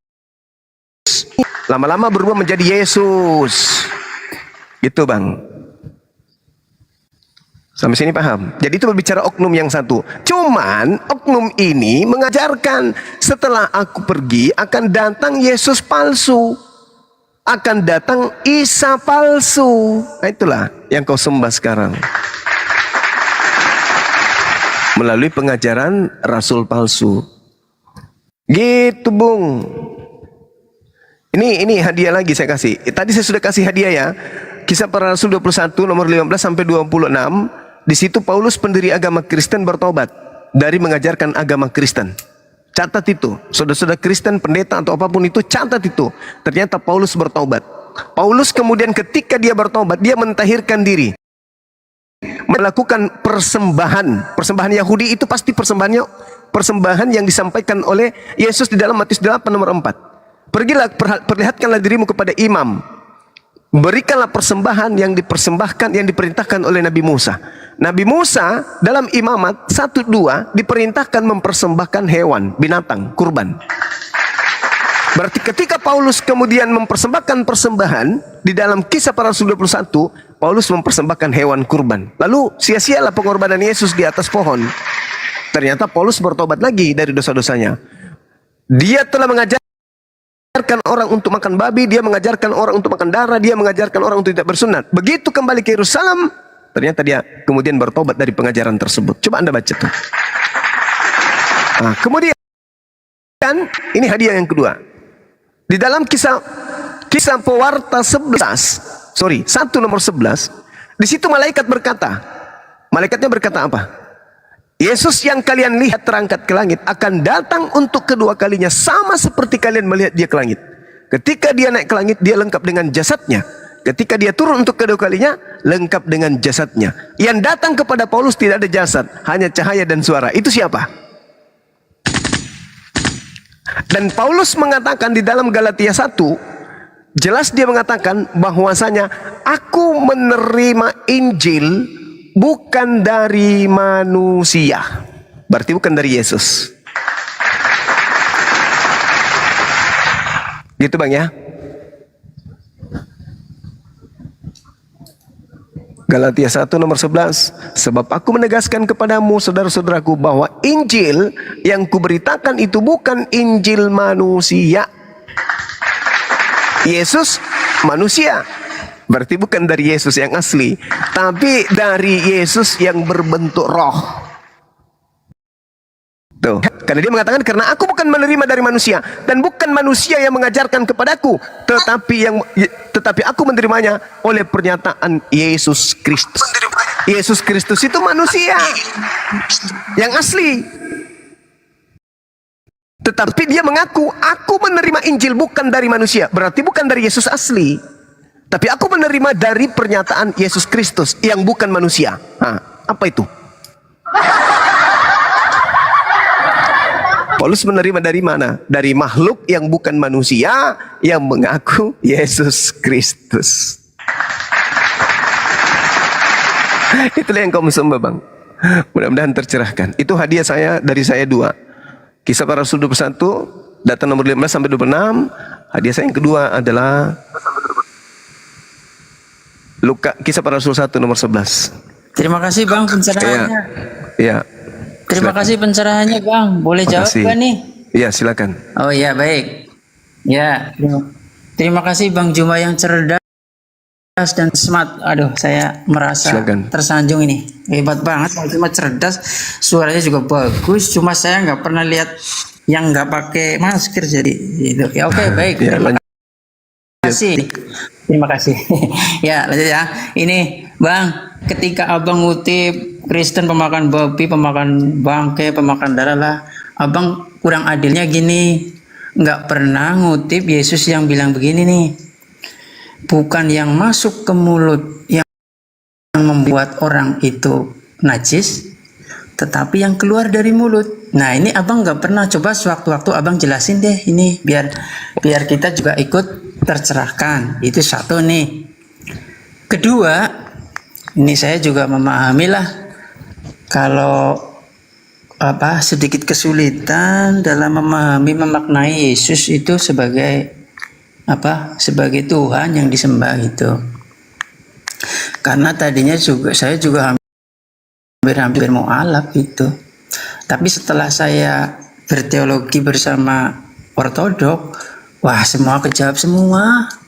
Jadi yang saya tahu dari dulu nih Bang, memang Yesus itu memiliki dua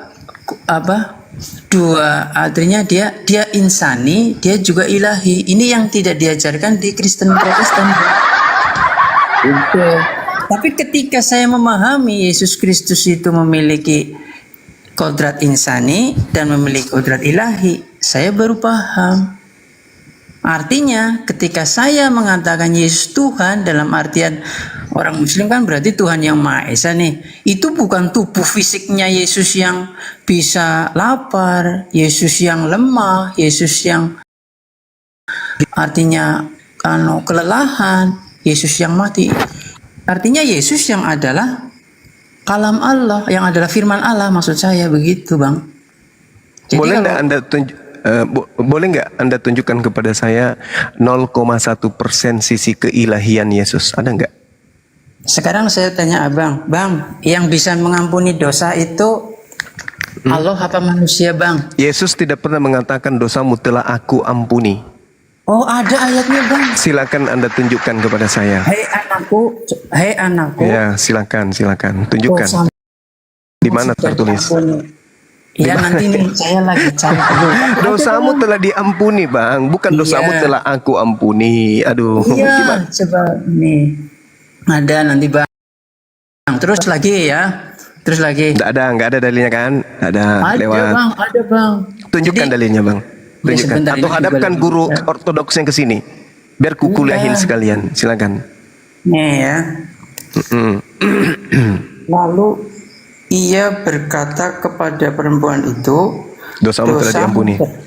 Telah diampuni. Nah, kalau dia bukan, artinya apakah dia berbicara sebagai manusia, wujud manusianya? Tentu saja tidak. Ini berbicara bahwa dia yang lebih dari sekedar manusia. Yang saya minta mana pengakuan Yesusnya, kan sisi keilahian yang kita cari ini sekarang. Sebagai ilahi. Ini Bang. Ya, kalau tidak salah di Yohanes nih.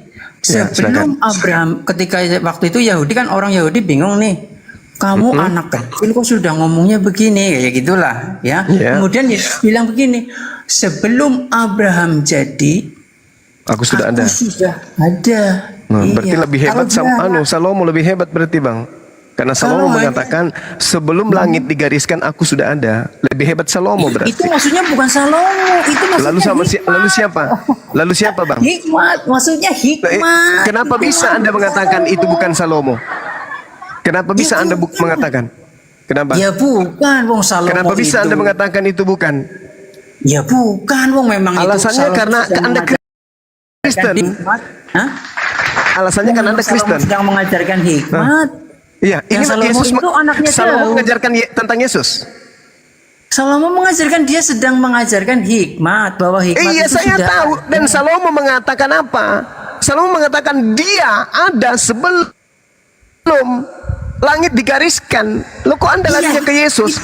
Kalau Anda mengatakan baca juga oleh firman Allah langit diciptakan dan dari hembusan nafasnya segala tentaranya, kan begitu Bang. Ya memang betul, memang betul. Sebelum Abraham jadi aku sudah ada. Innama amruhu idza arada syai'an ayaqula lahu kun fayakun. Memang betul. Iya. Tidak ada yang salah di situ. Sedangkan ketika Yesus mengatakan akulah Alfa dan Omega. Itu Yesus yang Anda sembah, itu makhluk yang aku bilang. Yesus anak Maria tidak pernah mengatakan itu. Di mana Anda tunjukkan kepada saya? Di mana Yesus anak Maria sebelum ke langit ada perkataan? Ya itu kan kesaksiannya para rasul. Lah sekarang. Kesaksian para rasul. Inilah susahnya kalau Bang Juma juga percaya rasul kan? Iya kan? Udahlah. Dan di surat Bang. Yasin juga ada Rasul Udahlah, Paulus udahlah. disebut namanya, Bu. Udahlah. Anda ke gereja aja deh, ke gereja, colok pantat pendeta, jilat anusnya biar Anda waras.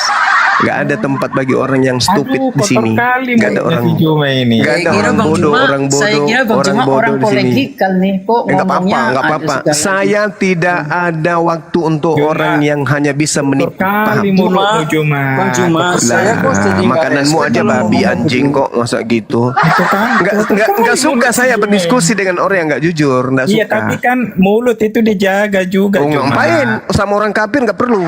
Apalagi sama setan, pengikut setan tidak perlu. Pengikut setan tidak perlu. Pengikut setan tidak perlu. Memang saya harus memerangi pengikut setan. Al-Quran saya mengatakan itu. Innal ladina amanu yuqatiluna fi sabilillah wal ladina kafaru yuqatiluna fi sabilit tagut. Faqatilu awliya syaitan.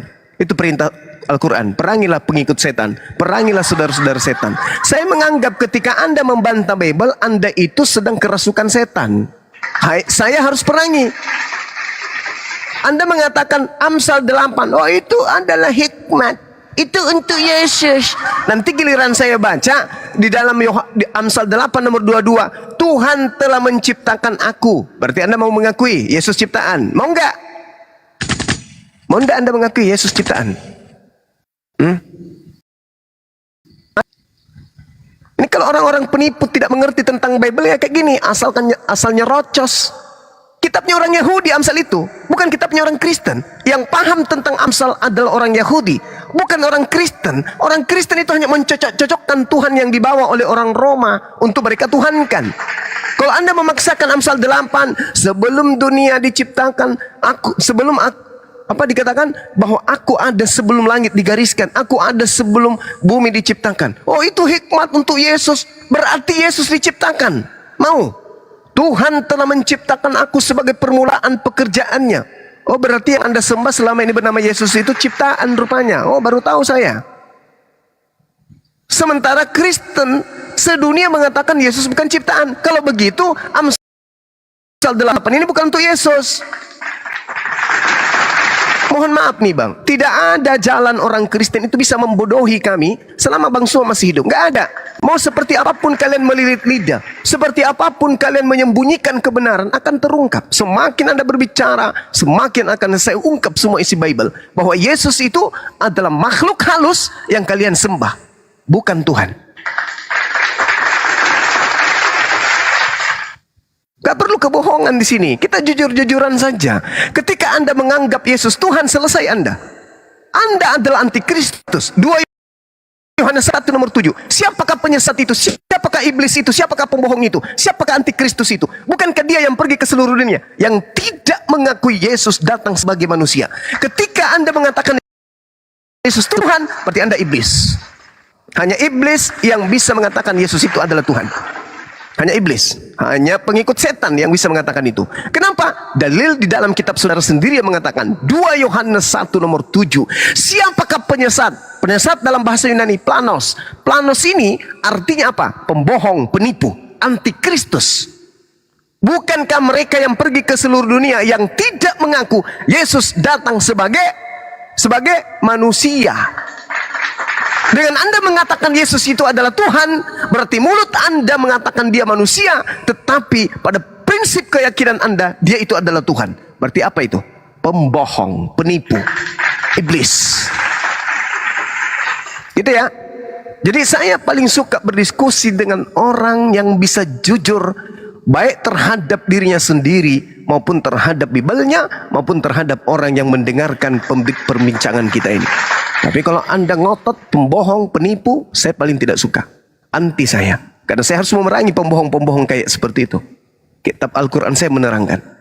Faqatilu awliya asyaitan. Perangilah saudara-saudaranya setan. Perangilah teman-teman setan. Jelas itu. Saya udah kasih hadiah 2.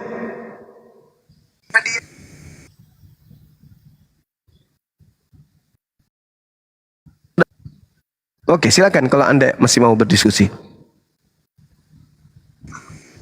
Ya. Silakan. Saya Saya selalu di baik ya. Terima kasih dikasih kesempatan lagi Bang. Iya. Izin ya. Ya tadi saya lanjut nih Bang, maaf ya. Jadi Yesus itu yang kami sembah itu pada dasarnya ada dua kodrat, kodrat ilahi dan kodrat insani. Sampai di sini dulu Bang. Yang ngajarin itu siapa? Dua nih. Yang ngajarin siapa? Hah? Yang ngajarin siapa? Yang ngajarin ya bapak-bapak gereja Bang. Bagus. Kayak abang percaya sama para sahabat. Sekarang percaya sama begini. tabi'in. Sekarang begini Bang. Ya. Di dalam Yohanes Saya 3 baru nomor 16 ngomong. enggak, karena Anda Dipotong membohong. Sekarang begini, yang Itu kan harus klaim, dipercaya, itu kan dengar. klaim.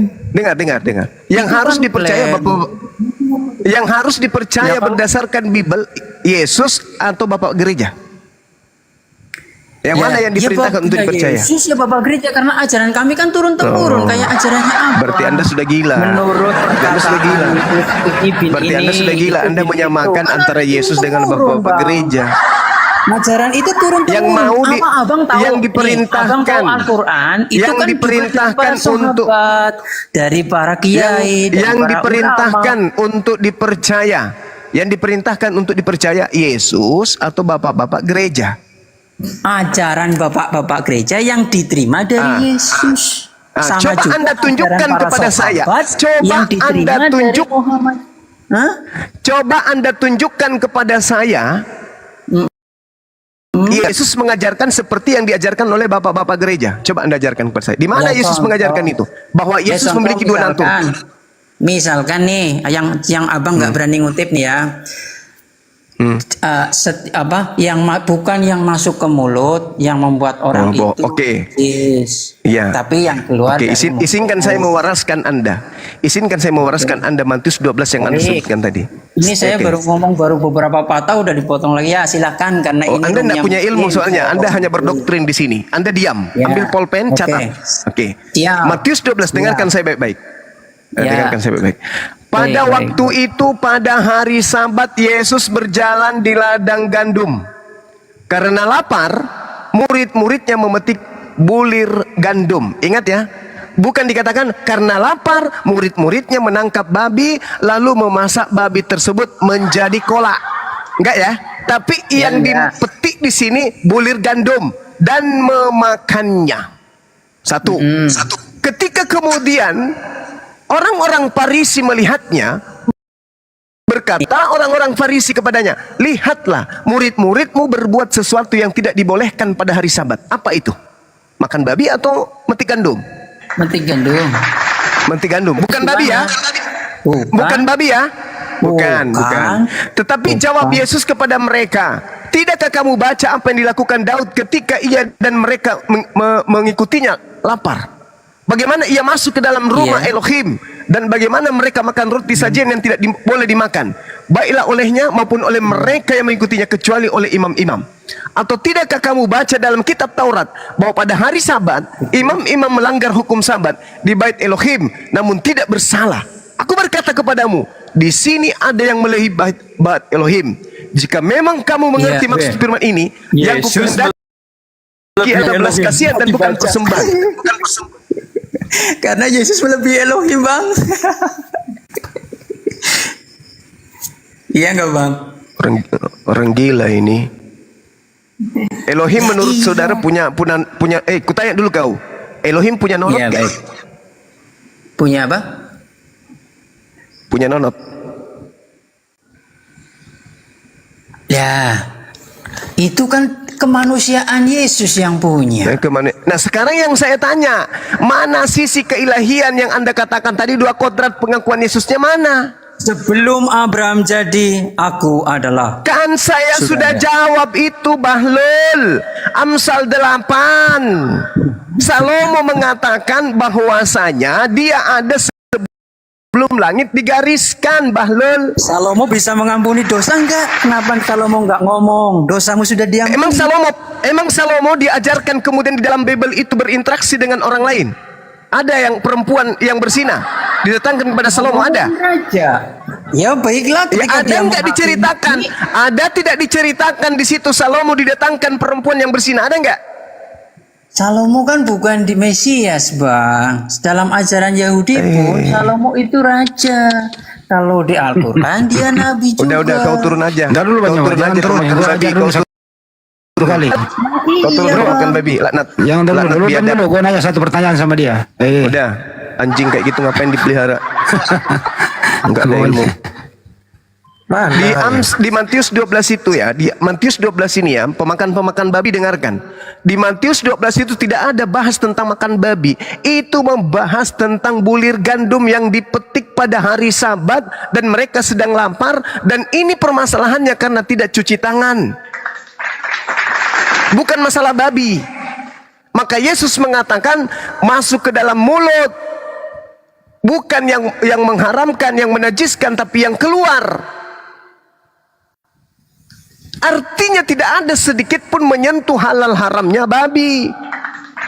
Karena kalian pengikut setan, larinya ke babi. Karena kalian suka makan babi yang haram-haram. Sama seperti setan yang merasuki Adam.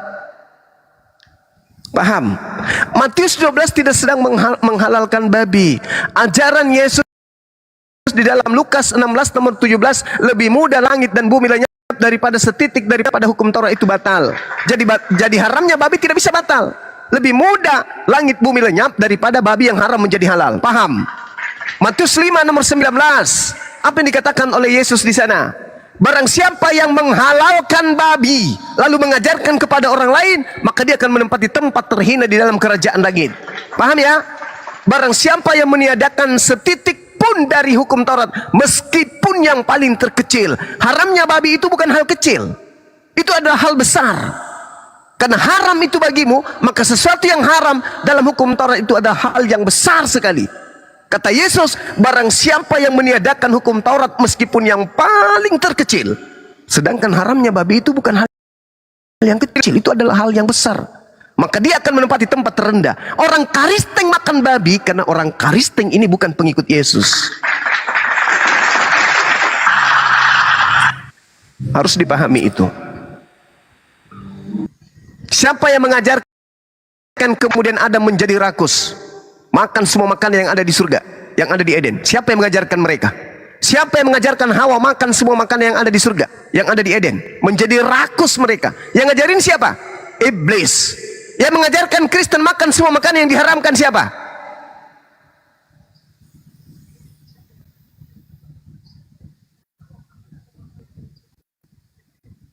Ibrani 6 nomor 1, Filipi 3 nomor 5, nomor 6, nomor 7. Tuh, Kolose 2. Jelas itu. Baca Kolose 2 sampai selesai. Pauluslah yang membatalkan semua hukum-hukum Tuhan untuk supaya pengikutnya makan semuanya. Kalau perlu rel kereta api pun bakar.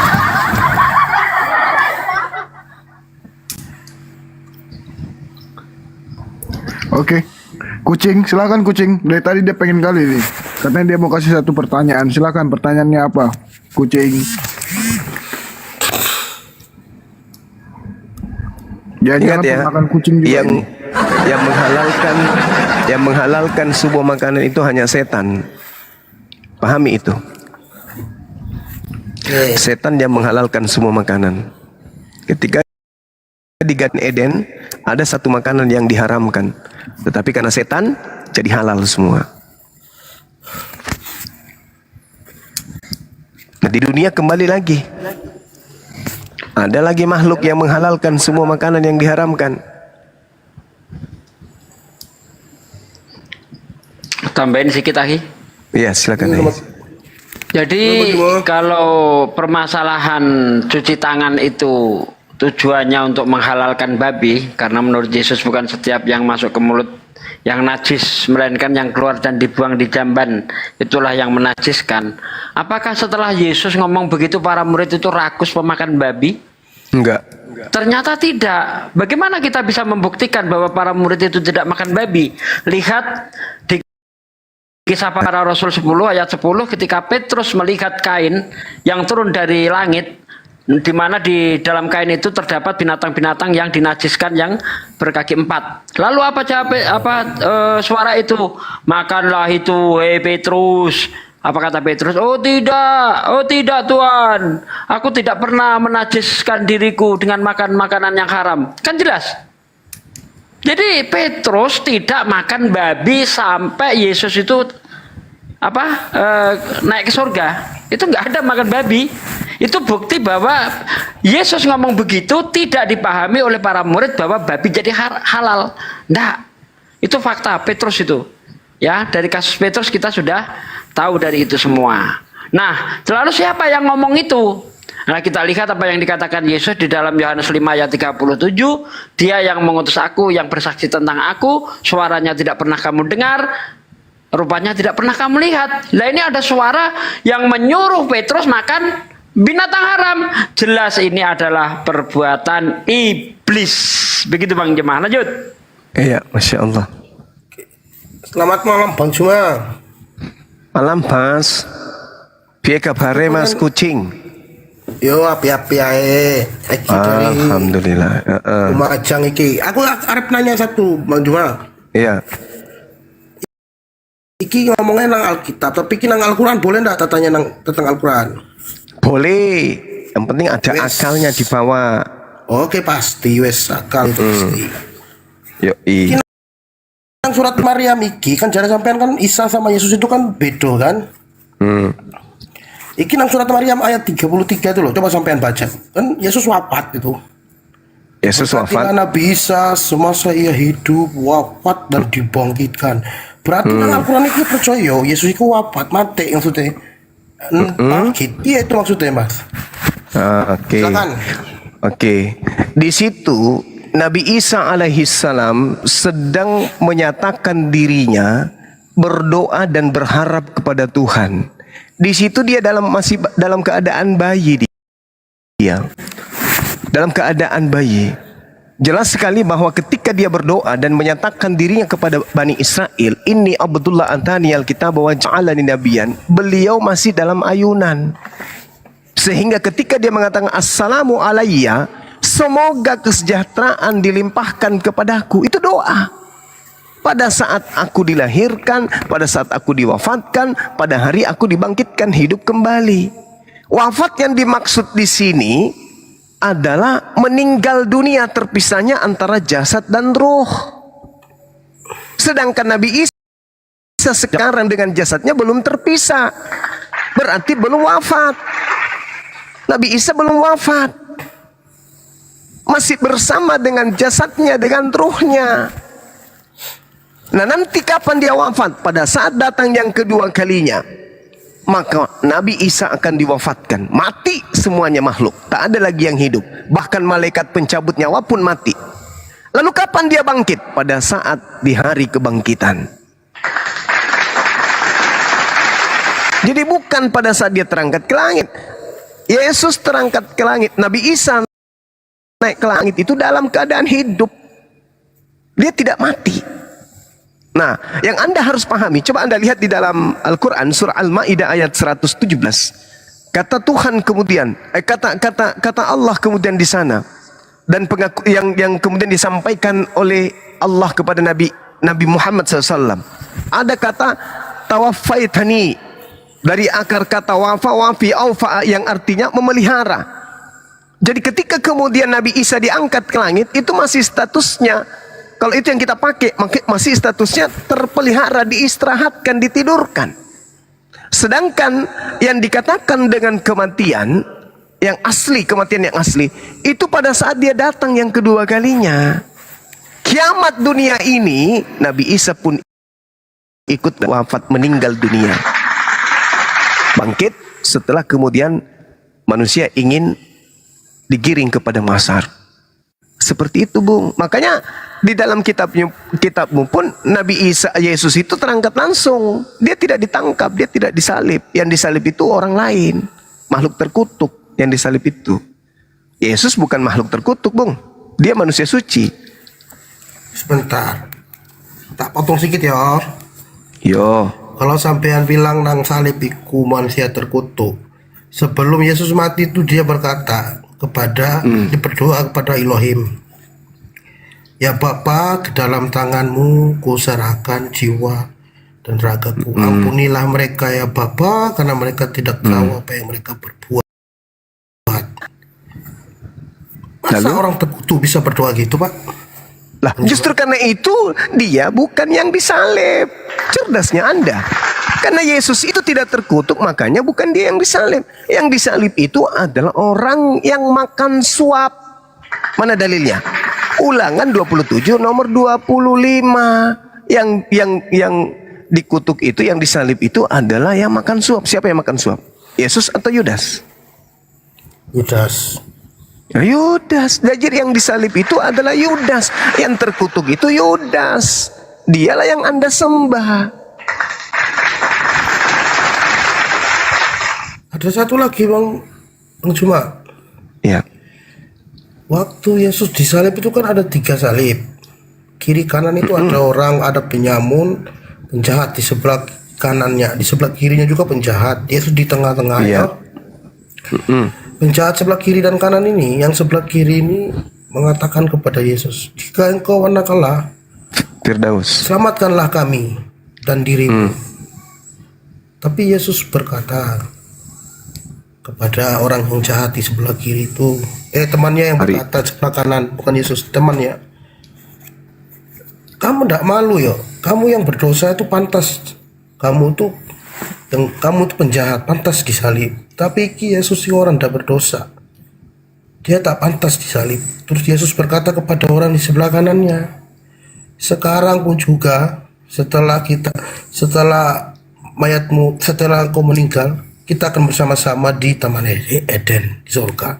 Kok bisa kalau dia bukan Tuhan, kok bisa dia ngajak meyakinkan, memastikan bahwa orang di sebelah kanan itu akan bersama-sama dia di surga?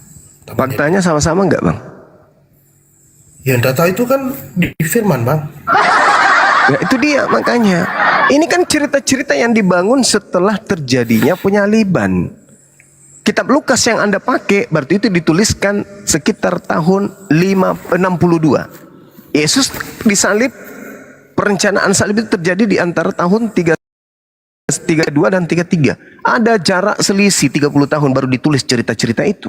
Ada nggak yang bisa mengatakan ini bukan penambahan, ini adalah penambahan? Ada nggak? Nggak ada kan? Nah, sedangkan Al-Quran mengatakan innama jazaa'ul ladina yuharibuna Allah wa rasulahu wa yas'auna fil ard. Hukuman bagi orang yang memerangi Tuhan, memerangi Allah dan memerangi utusan Allah adalah disalib. Apakah Yesus memerangi Allah? Apakah Yesus memerangi Nabi Musa? Tidak. Yang memerangi Allah, yang memerangi Yesus, yang memerangi utusan Tuhan adalah Yudas. Itu jelas itu. Paulus pun mengatakan, orang yang diurapi telah menebus kita dari kutuk hukum Taurat dengan jalan menjadi kutuk. Yesus menjadi kutuk. Apa iya? Yakin? Yesus menjadi kutuk. Orang suci, orang benar, orang yang tidak melakukan dosa apapun kok jadi kutuk. Kapan dituliskan Galatia itu? Jauh puluhan tahun, tahun 52. Baru kemudian Paulus itu menulis surat. Dari mana Paulus tahu kalau Yesus mati untuk menebus dosa orang Romawi dan Yunani dari kutuk dengan jalan menjadi kutuk? Itu karangan dari mana Paulus dapatkan? Sedangkan penyaliban terjadi, dasar pijakannya adalah kecemburuan orang Yahudi kepada Yesus dan ketakutan orang Yahudi terhadap Romawi yang akan datang merampas tempat suci dan bangsa mereka, sehingga mereka harus membunuh Yesus. Bunuh Yesus untuk apa? Untuk membebaskan orang Yahudi dari penindasan Romawi. Baca Yohanes 11 nomor 45 sampai nomor 57. Jadi tak ada hubungannya dengan dosa. Kemudian puluhan tahun muncul pengarang-pengarang bebas. Yesus digantung di pohon dengan jalan menjadi kutuk. Sebab ada tertulis, terkutuklah orang yang digantung di atas pohon salib. Kok Yesus terkutuk? Dari mana dasarnya Paulus mendapatkan ilmu hitam kayak begitu? Mas apanya? Di mana ayatnya Paulus mengatakan Yesus itu terkutuk? Iya, Galatia 3 nomor 13. Itu yang di mana? Galatia 3 nomor 13.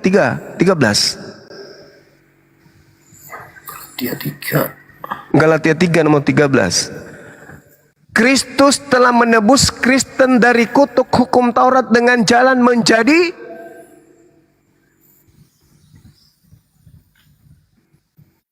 apa? Menjadi kutuk. Kejam kali lah Paulus ini ngarang-ngarang cerita hitam kayak begitu. Yesus itu manusia suci.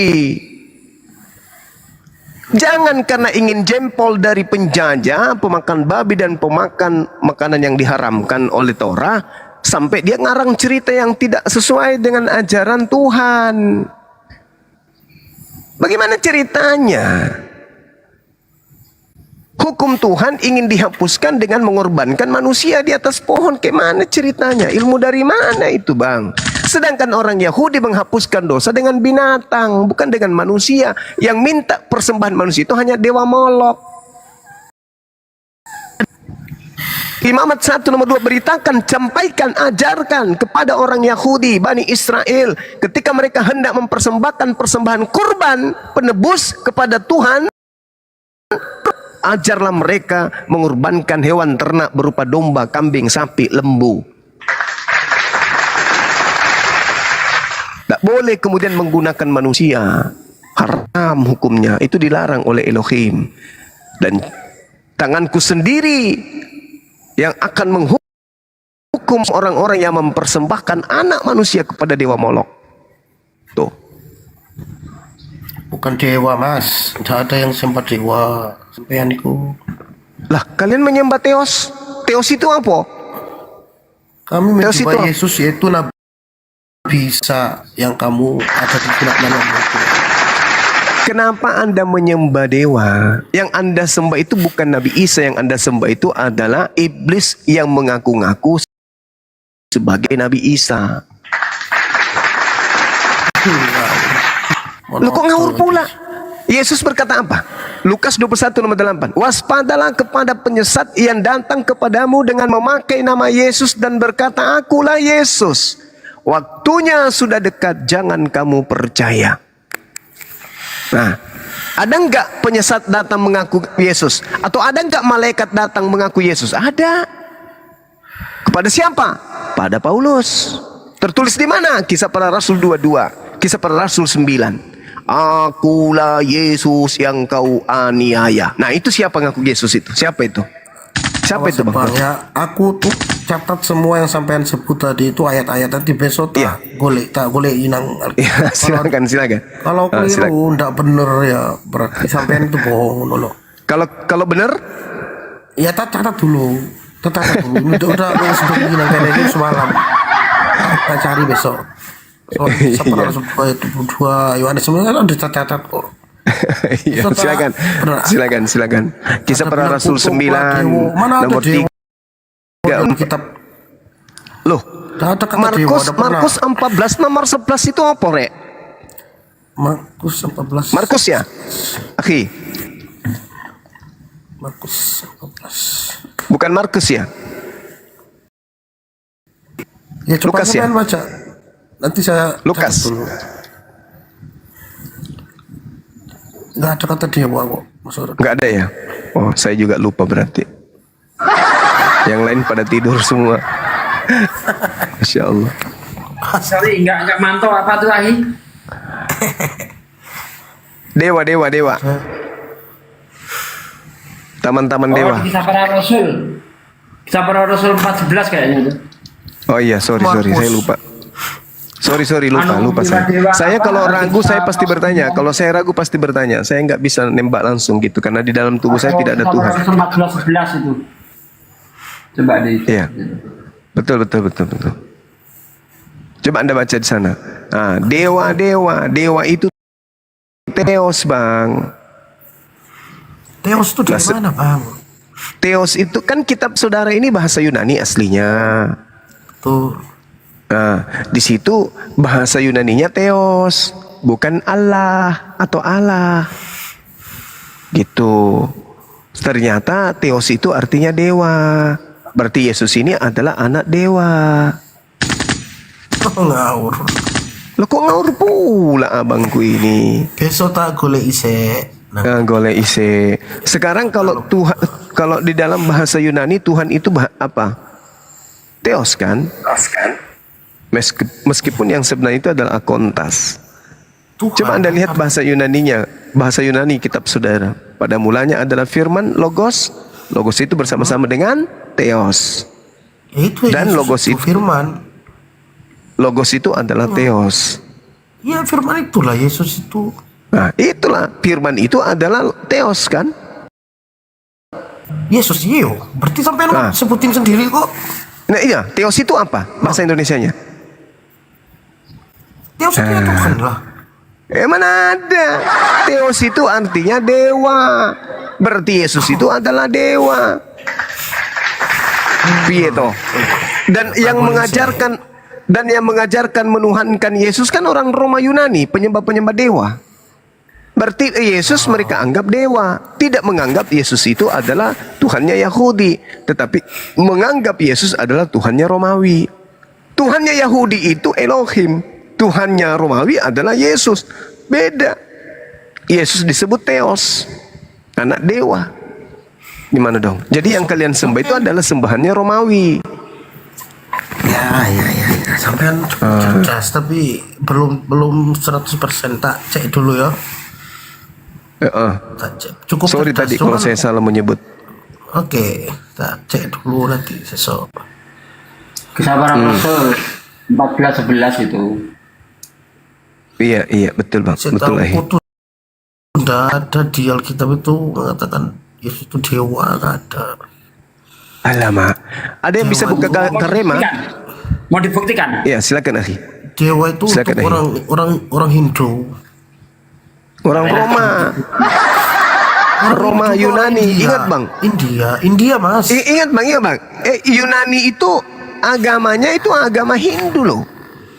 Lah iya, itu yang besarin. Nah itu dia. Besarin host.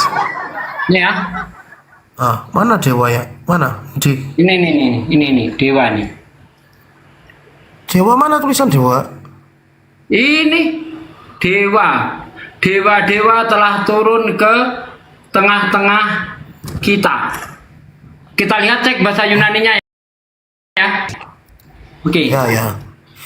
Ini. Theos. Kita pada Rasul tuh. Theos. Apa Theos? Dewa. Nah, sekarang masuk ke ini, akhi. Ke Yohanes 1 nomor 1. Theos enggak di situ. Theos, paralelnya. archi, hologos, prostonteon, kai hologos, Theos. Berarti dewa, Yesus itu dewa. Gimana dong? Kalian nyembah dewa. Nah, iya, yang mengatakan ini kan Paulus, bukan murid-muridnya mas. Oh, pore.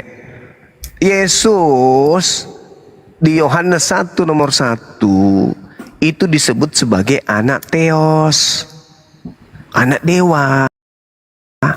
Piye toh? Yohanes 1. Ya. Sampean bolehlah aku tak ini dulu saya suka. Nah, Kolose 2 nomor 6 nomor 7 8 dewa menjadi manusia. Namanya Yesus. Piye toh?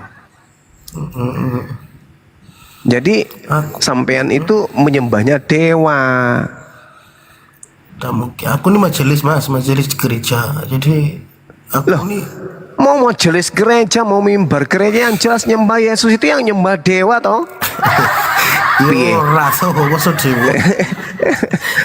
Saya tahu itu Yesus sama Nabi Isa itu sama podo wae sama. Iya podo wae ketika Yesus Nabi sampai tahu ketika ada empat kitab yang diturunkan Allah, tahu? Tahu. Yo, coba. Taurat. Yo enggak dok. Apa toh? Apa dulu? Kitab Jabur.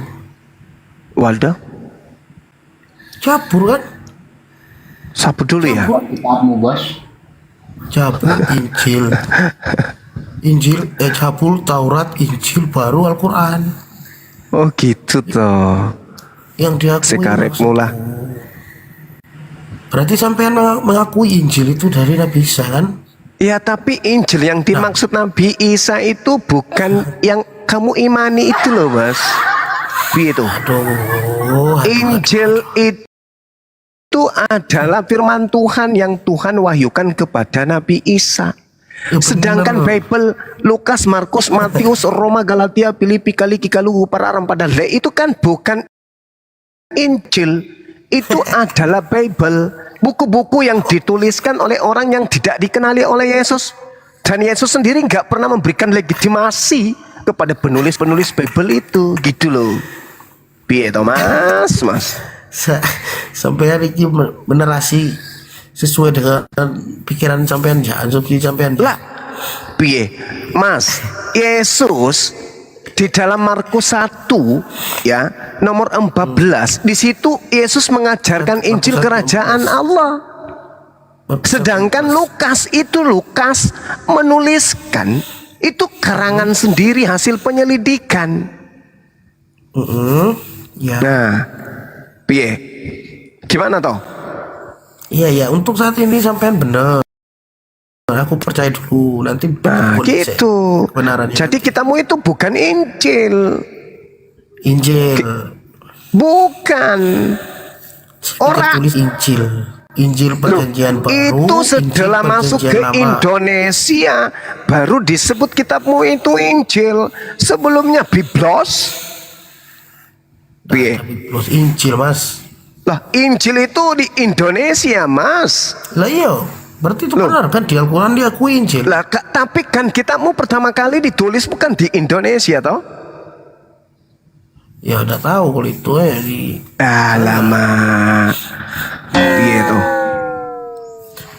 Nanti tahu. Lawang Markus iki ditulis tahun 64. Yesus ngajar Injil iku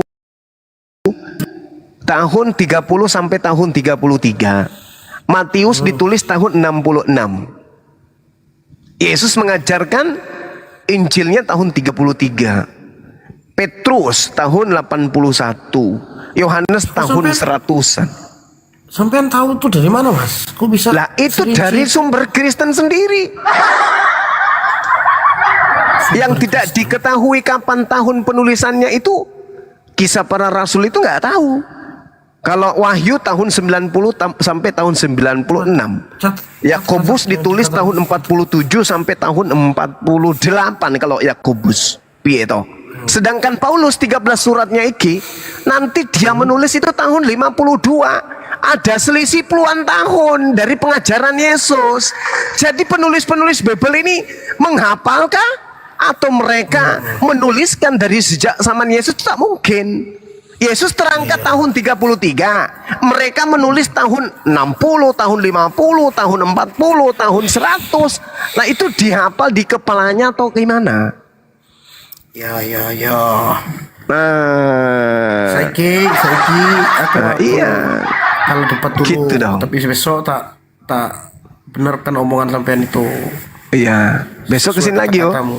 Jangan lupa bawa daun sirih ya. Ya.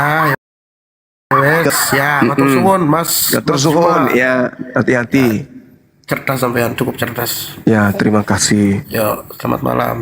Malam.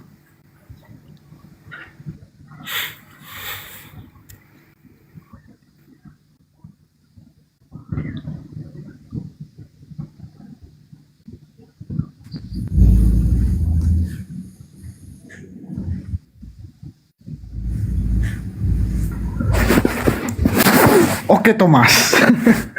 Oke Mas. Jangkrik. Oke, kita sama Andreas. Selamat malam Andreas. Jaringannya kurang baik. Ya, Bang Sirait silakan Bang. Tadi majelis gereja dia ya? Kok nggak ngerti Majelis Bible gereja ya? Mas, iyo. Kok begitu nggak ngerti apa-apa? Nah itu dia majelis gereja, tapi kok yang pokok-pokok dalam agamanya sendiri toh nggak dibaca, gimana toh? Halo. Ikut juga nak saya nak dewe. Ya halo. Ya. Aku baru kali ini dengar si Juma berdebat seperti ini ya. Baru kali ini. Karena saya juga baru ada akun TikTok. Baru kali ini. Akun TikTok. Tapi sejauh ini yang saya baru ya iyalah. Omongan si Juma. Coba mengikuti 15 tahun yang lalu.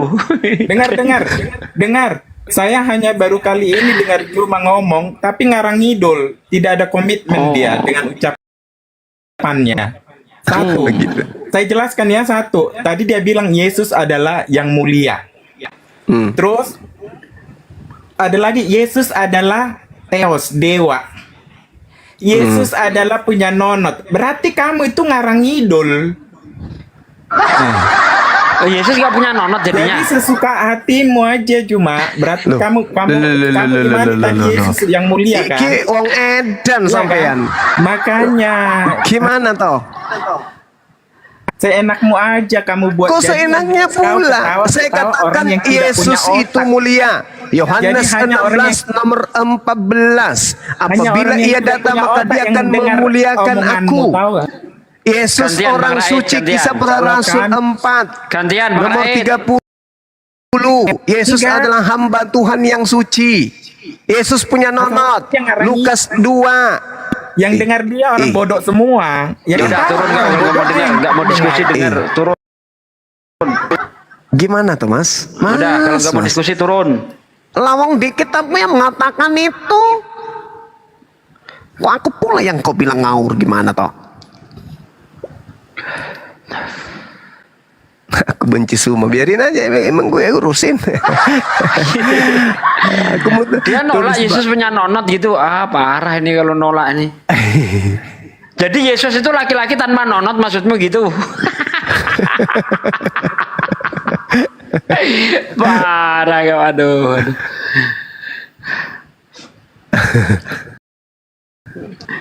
Karena ketika Bang Zuma mengatakan Yesus itu anak dewa, lah ini dewa datang.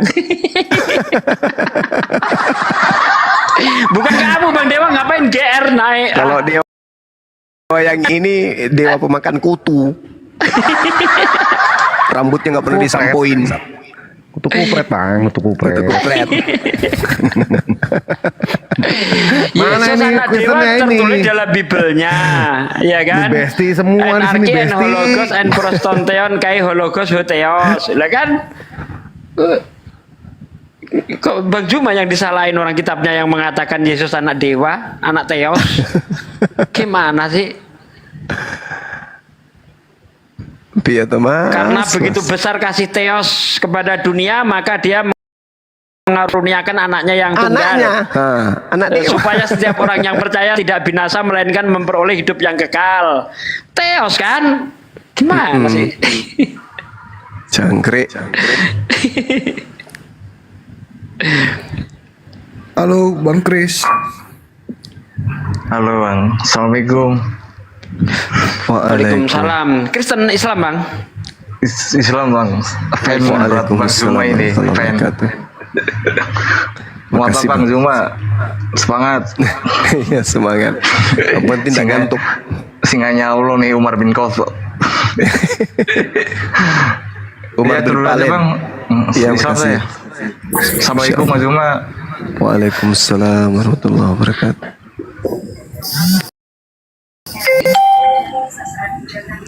Ucok Batu. Bagus juga namanya tak kawanku ini. Batu Ucok. Ya Bang Ucok Batubara, silakan Bang. Islam atau Kristen Bang?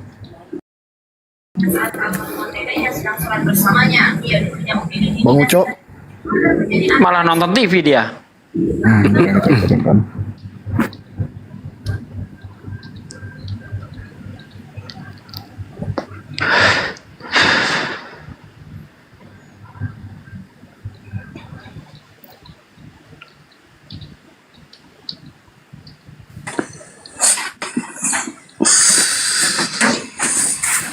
Halo, Bang Indra.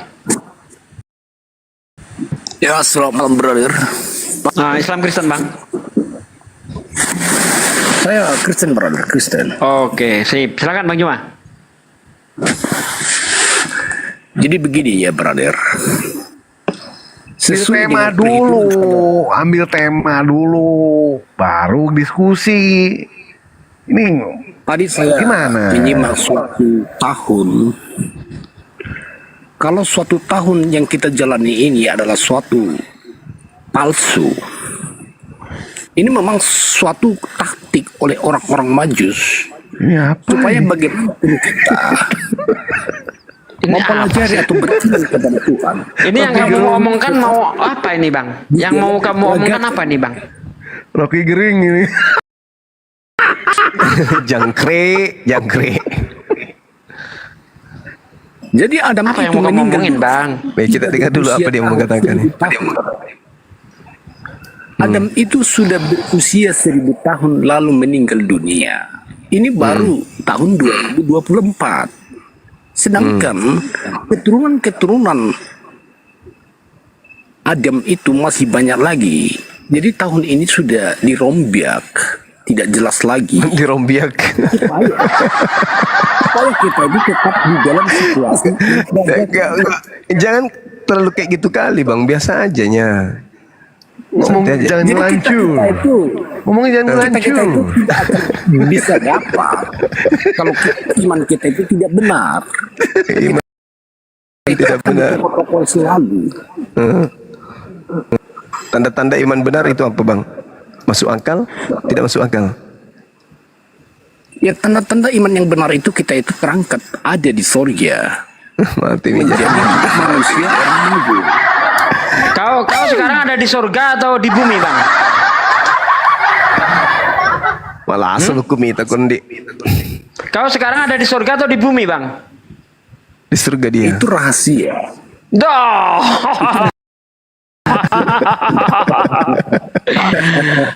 Anda kenapa minumnya kemarin mabuknya sekarang bang? Minumnya kemarin mabuknya sekarang gimana sih? Aduh gimana ini Maunya teman kita. manusia itu harus hidup di sorga dan di bumi, hidup kekal. Tetapi itu tidak mungkin kepada semua manusia mampu dilakukan. Kalau pelaku kejahatan dilempar kemana bang? Mereka akan mati, akan Dilempar terhapus kemana? di dalam kehidupan. Di api neraka itu pun kurasa mereka tidak akan dibakar, melainkan dihapus dari Pembuat kejahatan kehidupan. itu Oh, di api neraka berarti mereka dipijit-pijit nggak dibakar gitu maksudnya dilus-lus gitu. Dihapus dari segala kehidupan manusia di seluruh dunia. Siapa yang tidak makan? Siapa yang mau? Kata Siapa yang Yesus mau di dalam para Markus, Bang dengar. Kata Yesus di dalam Markus 9 ayat 49, semua orang akan dibakar di api neraka, Bang. Gimana sih kau ini percaya Yesus enggak? Siapa para nabi yang enggan berkenan? Enggak menanggapi apa yang kita sampaikan. Aduh, cuma ngoceh sendiri. Ganti Bang Sadri, orang mabuk gini enggak mau diskusi. Aduh, abang inilah.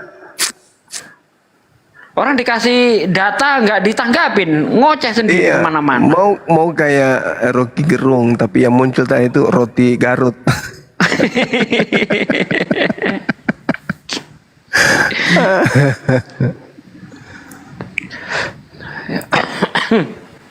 Bang Vivo. Halo Bang Vivo, selamat malam, assalamualaikum kalau muslim. Urat asamnya udah sembuh Bang Vivo. Ini emang Pak Vivo? Itu namanya? Bukan Pak Vivo yang suka ngamuk itu bukan? Kayaknya. Halo, Pak Vivo. Vivo. Aduh, Effendi. Assalamualaikum. Waalaikumsalam. Waalaikumsalam warahmatullahi wabarakatuh Bang. Gimana kabarnya Bang Zuma? Baik. Ustadz Suki. Alhamdulillah sehat Bang. Alhamdulillah. Sehat. Semangat terus. Semangat terus Iya, Bang. Pada Master. Kasih ya Bang Effendi ya. Ya, Sehat selalu, sama-sama Bang. Pak. Iya. Bang Zuma. Halo Jerangken Master. Selamat malam, assalamualaikum kalau muslim. Master, Jerangken Master, pemabuk berarti. Halo, Master.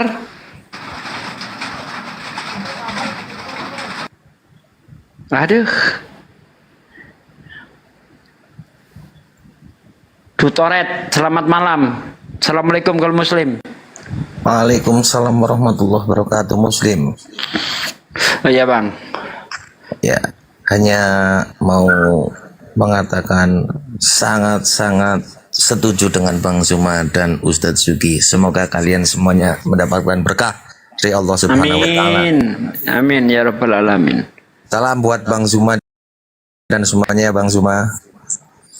Iya, salam Bang, salam, Masya Allah. Terima kasih. Assalamualaikum semuanya. Semoga semuanya sehat. Waalaikumsalam warahmatullahi wabarakatuh. Waalaikumsalam warahmatullahi wabarakatuh. Dinda Nora, monitor. Udah ngorok dia. Iya Bang.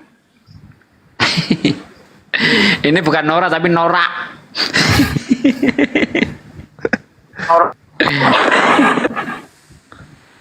Dinda Nora. Halo panjang. Iya Bang. Halo panjangnya. Longs. Assalamualaikum. Waalaikumsalam warahmatullahi wabarakatuh. Terima kasih atas diberi waktunya masuk di Komal Muslim ini ya. Abang mewakili keluarga yang dari Pasuruan mungkin ya. Terima kasih banyak Abang Zuma ya.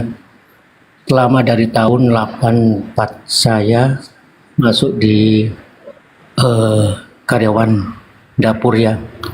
Di situ pula saya merasakan setiap minggu orang Kristen ini mengadakan yaitu pertemuan minggu kalau nggak salah ya. Kebaktian lah, kebaktian. Kebaktian, iya juga. Saya merasa mulai dari tahun segitu sampai sekarang. Kok dia itu benar sih memang nggak membuli secara langsung gitu loh. Tapi yang dia sudutkan tuh Muslim dari dulu. Makanya saya terima kasih banyak atas munculnya Komal-Komal ini, terutama Bang Zuma dan ustadz-ustadz yang lain ya. Terima kasih banyak sekali. Dan saya atas keluarga Pasuruan untuk Bang Zuma dan kawan-kawan dan dulur-dulur yang lain. Mungkin ada yang dari Jawa sini ya. Terima kasih banyak sekali saya mewakili seluruh Muslim Indonesia bahkan seluruh dunia.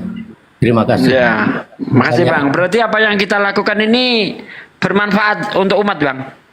Waduh, 100% bermanfaat. Masya Allah. Itu memang itu tujuannya Bang. Kita hadir di sini tujuannya supaya kita bermanfaat untuk umat gitu Bang. Siap dulu.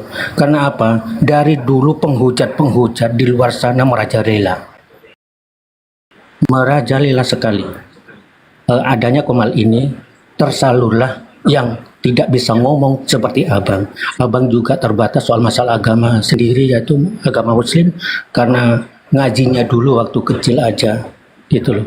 Ya sekarang alhamdulillah masih bisa pegang Al-Quran walaupun habis dari kerja gitu loh. Bahkan saya itu pernah dulu ada di Jalan Maipang ya Nusantara di Makassar juga, tapi nggak lama juga.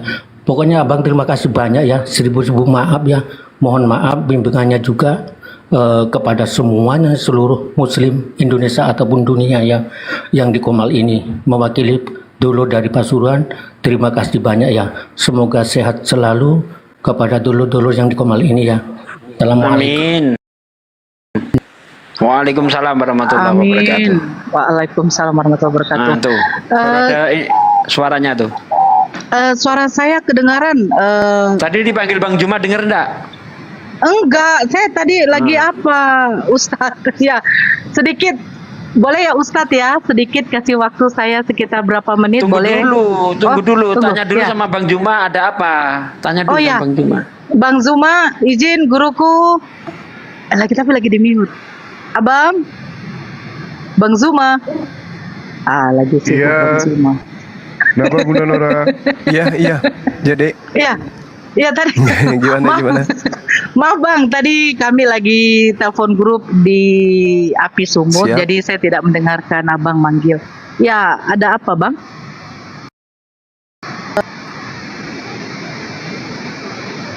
Ya terkait dengan bencana yang terjadi di Medan, mungkin bisa diumumkan di sini, Dek.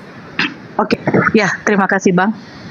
saya mohon izin dari ustadz-ustadz, guru-guru saya yang di sini. Ya, kami dari Api Sumut sudah membuat suatu rencana kegiatan untuk melakukan melakukan kegiatan sosial terdampak banjir yang ada di wilayah Sumatera Utara. Kami tadi siang sudah melakukan open donasi, mulai dari open donasi grup pribadi kami dengan grup Api Sumut ya, bergerak juga dengan aliansi Gapai. Rencana kami ini untuk menyumbangkan memberikan sumbangan kepada saudara-saudara kita yang terdampak banjir ya, yang paling parah ya, itu sekitar 2 titik atau 3 titik itu nanti ada nanti saudara kita yang yang langsung ke TKP untuk melihat keadaan situasi di sana bagaimana. Nah, jadi rencana kami seperti ini, Bang. Tadi kami sudah bicarakan, yang kami berikan nanti itu bukan berupa uang, tetapi sembako yang isinya satu paket itu beras, minyak goreng, super mie, gula, dengan teh celup. Karena melihat dari apanya? Hah? Kelambu? Kok kelambu, Bang? Untuk apa kelambu, Bang? Jangan dimakan nyamuk, Nora. Tapi kan, ya itu, udah diam dulu, Roy. Nah, itu kami utamakan dulu untuk pangan ya, sembako ya untuk pangan ya. Kalau untuk yang lain kami belum apa dulu, karena melihat nanti berapa dana yang sudah terkumpul. Donasi ini dibuka sampai hari Jumat malam, biar nanti hari Sabtu pagi, jadi berubah nanti, Bang. Hari Jumat tidak jadi disalurkan, biar nanti Bang? Maksudnya kita lihat nanti berapa donasi yang terkumpul sampai Jumat malam.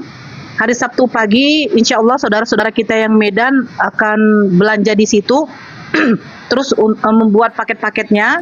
Hari Minggu pagi baru nanti dari saudara kita memberikan sumbangan itu, menyalurkan sumbangan itu, Bang, hari Minggu pagi.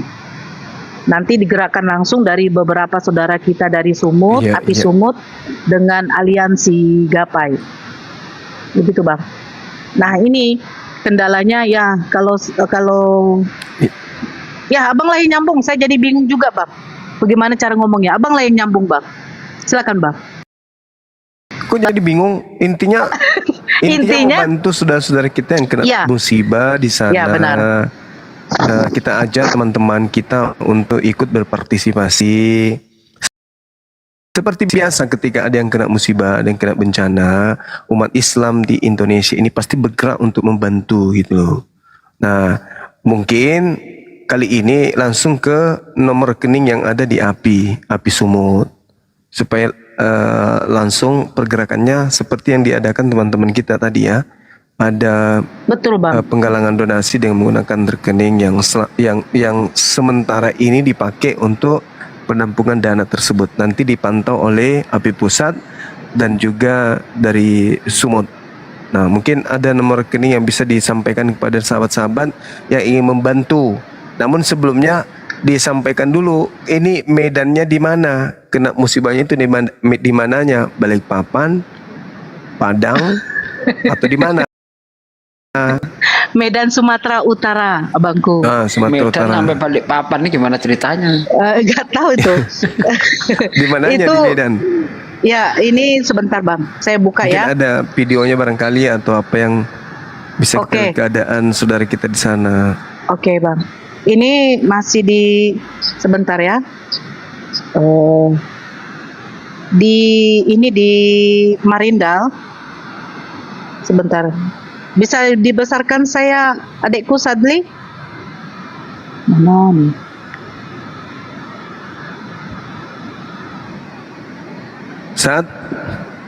Sadli kebiasaan tidur. Enggak, kenapa Bu? Kenapa Kak? Dibesarkan kakak dek. Oh iya.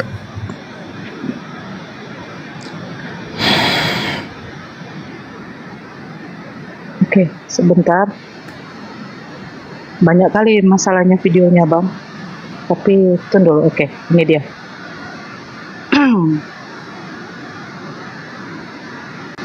Ini di Marindal ya, tadi malam ya. Karena kan bencananya mulai kemarin malam. Sebentar. Di Binjai katanya ya. Di Marindal bang. Ustadz, kok abang pula saya. Ini dia. Ini di kota. Di Marindal, saya juga nggak tahu Marindalnya di mana. Informasikan yang tidak bisa keluar. Ini tadi malam ya. Insya Allah. Wah, aku kalau di situ seneng itu bisa berenang aku. Sebentar dulu, saya lihat dulu lagi. Ada lagi. Nih lagi.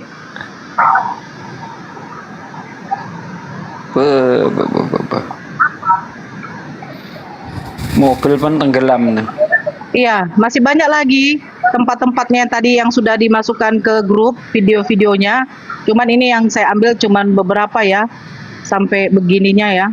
Terendam betul. Makanya saya bilang koordinasikan sama saudara kita yang di sana. Kalau bisa yang paling terparah aja dulu. Melihat kondisi nanti bagaimana keuangan dari donasi kita gitu. Kalau tidak bisa terpenuhi semua ya tidak apa-apa, tapi yang paling parahnya aja. Karena kan biasanya seperti ini kan ada posko-posko apanya ya Bang ya, biasanya ya. Nah, ke poskonya itu nanti akan kita serahkan, bukan door to door. Kalau door to door takutnya ya jadi kayak seperti sales pula, nanti sales agama ya kan. Kita akan hindari seperti itu, Sebaiknya Bang. malah ke ini, biar tepat sasaran, jangan ke posko, door to door. Tapi nanti mungkin dikumpulkan di situ mereka semua, Bang. Seperti yang terjadi di Sumatera Barat kemarin tuh. Bukan ke posko, biar tepat sasaran. Itulah. Nanti gini Ustadz rencanakan kalau memang di tempat itu kalau sudah paling terparah itu kan biasanya pakai posko. Mereka nanti ditaruh di posko dulu. Nah, kalau nanti sampai hari Minggu tidak ada lagi di posko, ya ke door to door gitu jadinya. Biar lebih adil kan. Jadi lebih kelihatan tersalurkan. Yang selatan kemarin tuh door to door juga, bukan ke posko. Oh, gitu. Oke. Ya. Iya. Itu lebih baik. Ya, jangan ke posko. Posko nanti namanya orang baik tepat sasaran. Oke, Ustadz. Jadi kalau untuk rekeningnya, emang rekeningnya di-spill di sini ya? Iyalah, biar bisa orang bisa donasi langsung. Oke. Ini karena api sumut belum ada rekening apa namanya tuh Ustadz? Rekening api ya? Belum ada. Jadi menggunakan dulu rekening pribadi. Bagaimana? Nggak pakai api rekening pusat aja, nanti baru dikirim ke Medan. Ya, Mak. Ya, begitu bagus. Kalau bisa ke rekening api dulu, baru dari api berapa, baru disalurkan ke sana. Gitu loh. Ya. Oke. Ya, kayak begitu pun nggak apa-apa. Ya, sampai Jumat malam kan donasinya, karena hari Sabtu pagi rencana saudara kita yang di Medan akan belanja untuk membungkuskan paket-paketnya kan, baru hari Minggu pagi kita salurkan donasinya. Jadi nomor rekeningnya Bang Handi silakan sebut karena memang saya tidak tahu Bang Handi. Oke, untuk kaum muslimin dan muslimat yang kami banggakan karena saudara kita yang ada di Sumatera Utara, di Binjai, Medan itu mengalami musibah. Biasanya memang dari api itu bekerja sama dengan siapapun dalam rangka kemaslahatan umat, apalagi ini dalam kondisi kedaruratan. Untuk itu Apologet Islam Indonesia API Pusat bertanggung jawab dalam hal ini Kalau ingin berdonasi kepada saudara-saudara kita yang mengalami musibah, boleh disalurkan melalui rekening Apologet Islam Indonesia. Habis itu nanti API akan menyalurkan ke Medan. Berapa nomornya? Nomor rekeningnya 75 kali ditambah 51 ditambah 770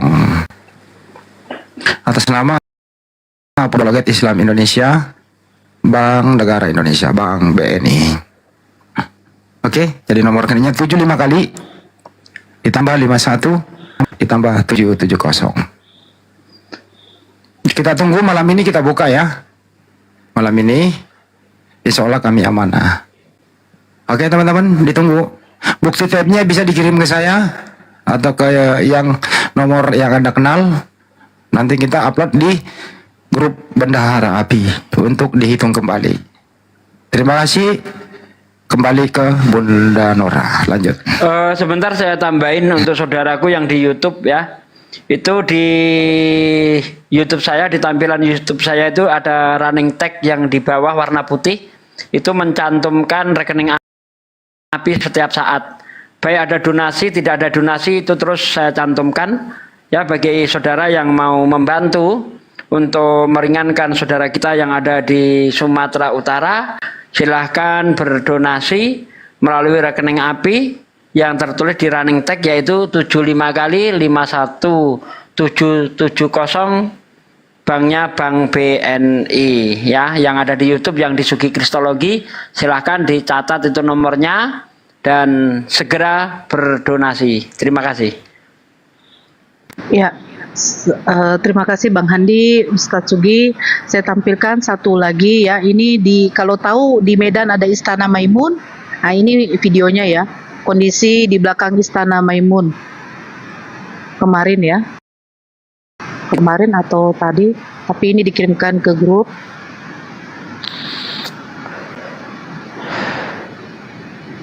Ya.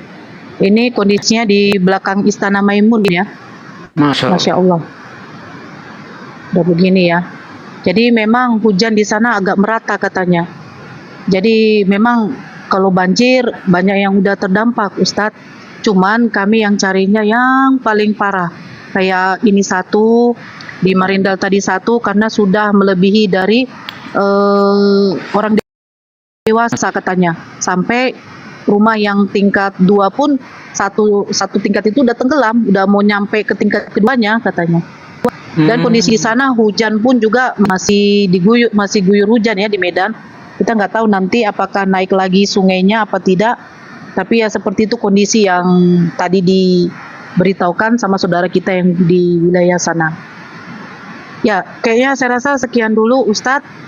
Mudah-mudahan saudara-saudara kita ini mau berbagi, mau bersedekah, mau berinfak bagi saudara-saudara kita yang di Medan, terlepas dari agama apapun mereka di sana, mereka lagi mengalami yang namanya musibah. Kita pun juga tidak luput nanti yang namanya musibah itu adalah ujian dari Allah. Nah, di sini kita dituntut untuk bagaimana kita mensedekahkan harta kita kepada saudara-saudara kita yang sekarang ini lagi mengalami musibah. Begitu Ustadz.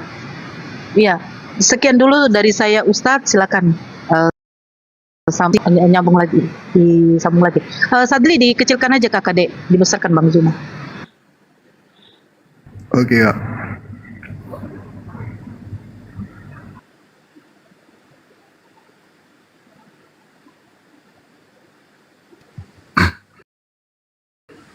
Terima kasih ya yang baru TF ya. Siapa namanya nih? Namanya dulu. Pak Edi Castoro. Makasih Pak Edi Castoro. Ayo teman-teman, harus melalui rekening API dulu ya. API pusat, baru nanti API pusat akan menyalurkan ke sana.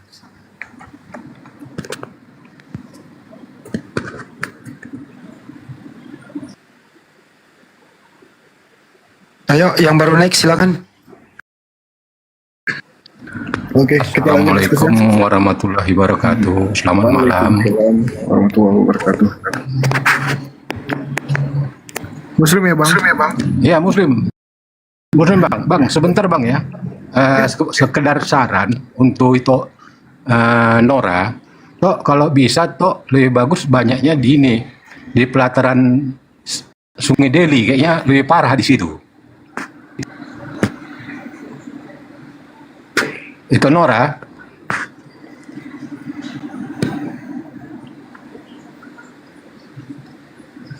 Lagi menjauh dari perangkat itu, Bang. Oke, lanjut aja, Bang. Ya, nanti kalau soal itu nanti ditinjau lagi lokasinya ya, Tok ya. Karena ini kan masih dari saudara-saudara kita yang di sana. Masih baru sekitar, sebenarnya banyak titik, tapi kan tidak bisa semuanya kami menyalurkan donasi sumbangan karena kan terbatas juga dengan dana.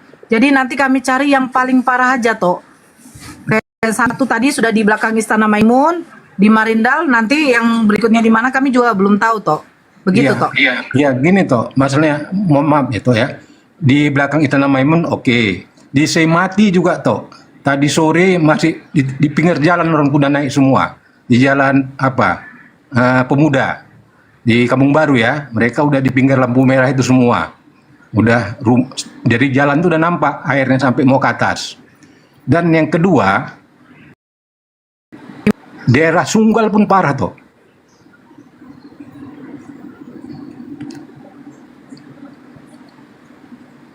Oke, sahabat-sahabat sekalian, ya terkait dengan informasi dari teman-teman kita yang ada di Medan, termasuk dari Bang R Pandapo ini, bahwasanya ada titik di mana mungkin belum dimonitor untuk teman-teman API yang ada di pusat, seperti yang tadi di mana di pinggir Sungai Deli ya Bang ya?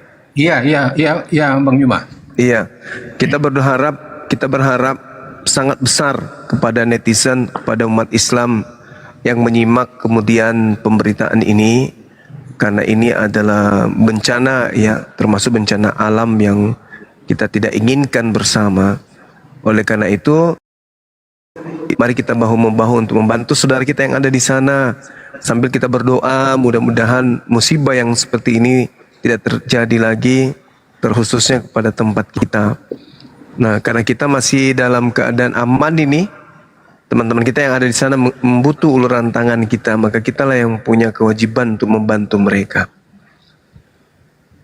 Karena tidak menutup kemungkinan kalau ada wilayah-wilayah dekat dari tempat kita juga akan kena musibah, maka teman-teman kita juga akan melakukan ya open donasi untuk kemudian memberikan bantuan kepada teman-teman yang kena dampak banjir ini. Untuk itu sekali lagi yuk mari teman-teman kita galakkan persaudaraan, persatuan kita untuk membantu saudara-saudara kita yang ada di Medan yang berdampak terhadap banjir yang ada. Salah satu misi berdirinya API ya saling membantu, termasuk pemurtadan dan juga ketika ada bencana yang seperti yang sekarang melanda. Seperti itu teman-teman sekalian. Betul itu Bang Juma, karena API itu bukan hanya debat, tapi utamanya adalah kemaslahatan umat, apalagi daerah kebencanaan ya, itu sering kita lakukan. Terima kasih ke Ibu Eva dari Amerika, makasih Bunda, sehat selalu. Dan yang lain-lainnya saya nggak bisa menyebutkan satu persatu. Jadi tetap di nomor rekening yang tertera bagi ingin berbagi saudara-saudara kita yang mengalami musibah di Sumatera Utara. Ditunggu sekarang. Kita belum tutup ya, ditunggu masih dibuka sampai sekarang. Lanjut lagi. Di sana mayoritas Kristen di sana Bang ya. Mayoritas di sana sudah dicek juga. Tapi pada saat kita itu mau membantu itu jangan melihat dari agama. Kita melihat dari kemanusiaannya dulu saja ya. Karena di Islam itu tidak diajarkan kita menolong itu melihat agama, nggak diajarkan sama sekali seperti itu ya. Yang penting kita membantu aja. Terlepas agamanya itu apa, itu terserah. Tujuan kita itu membantu kepada mereka yang terkena bencana. Dan kebetulan sekarang lagi musim hujan ya. Musim hujan mungkin bukan di sana saja, mungkin ada di tempat lain. Dan doakan juga di Bogor juga musim hujan. Bogor siaga 1, sempat siaga 1 karena banyak air yang sudah turun dari pegunungan, kemungkinan pun bisa ini Bang ya, bisa apa? Bisa banjir Bang Juma. Karena sudah siaga 1 Bang di sini. Air dari pegunungan sudah mulai pada turun. Tadi aja kira-kira turun 15 truk ada itu. Bertuliskan air dari pegunungan. Nggak taunya itu truk isi ulang itu Bang. Wah, salah Dewa informasi. Isi ulang. Oh, Masya Allah. Bercanda Bang, bercanda Bang. Diralat dulu Bang Dewa. Yang kalau tadi kayak di belakang Istana Maimun, di Marendal itu alhamdulillah memang mayoritas Muslim. Tapi memang ada satu tempat yang kayak di daerah Deli Serdang itu memang dampak banjirnya lumayan juga, ngeri juga sampai seatap itu baru mayoritasnya Kristen di sana, daerah Deli Serdang. Tapi kalau di Istana Maimun, di belakang Istana Maimun tadi dengan di apa tadi tuh mayoritasnya Muslim abangku. Iya. Ya terlepas kita jangan melihat agama lah. Yang jelas kita membantu saja. Ketika yang namanya kita merasakan sakit, apa yang ada apa yang diderita sama badan kita, merasakan sakit, itu tandanya kita itu makhluk hidup. Tapi ketika kita merasakan sakit apa yang diderita sama orang lain, itu tandanya kita itu adalah manusia. Jadi kalau mau membantu, kita jangan melihat agama, tetapi kita lihat dari kemanusiaannya saja. Tapi terkadang Bang, kita tahu sendirilah. Antara inilah yang namanya manusia itu sulit ya. Sulitnya itu apalagi orang-orang kafir, bukan dewa menjelekan Bang ya. Ketika ada yang namanya seekor anjing, kalau kita bantu, dia akan baik Bang.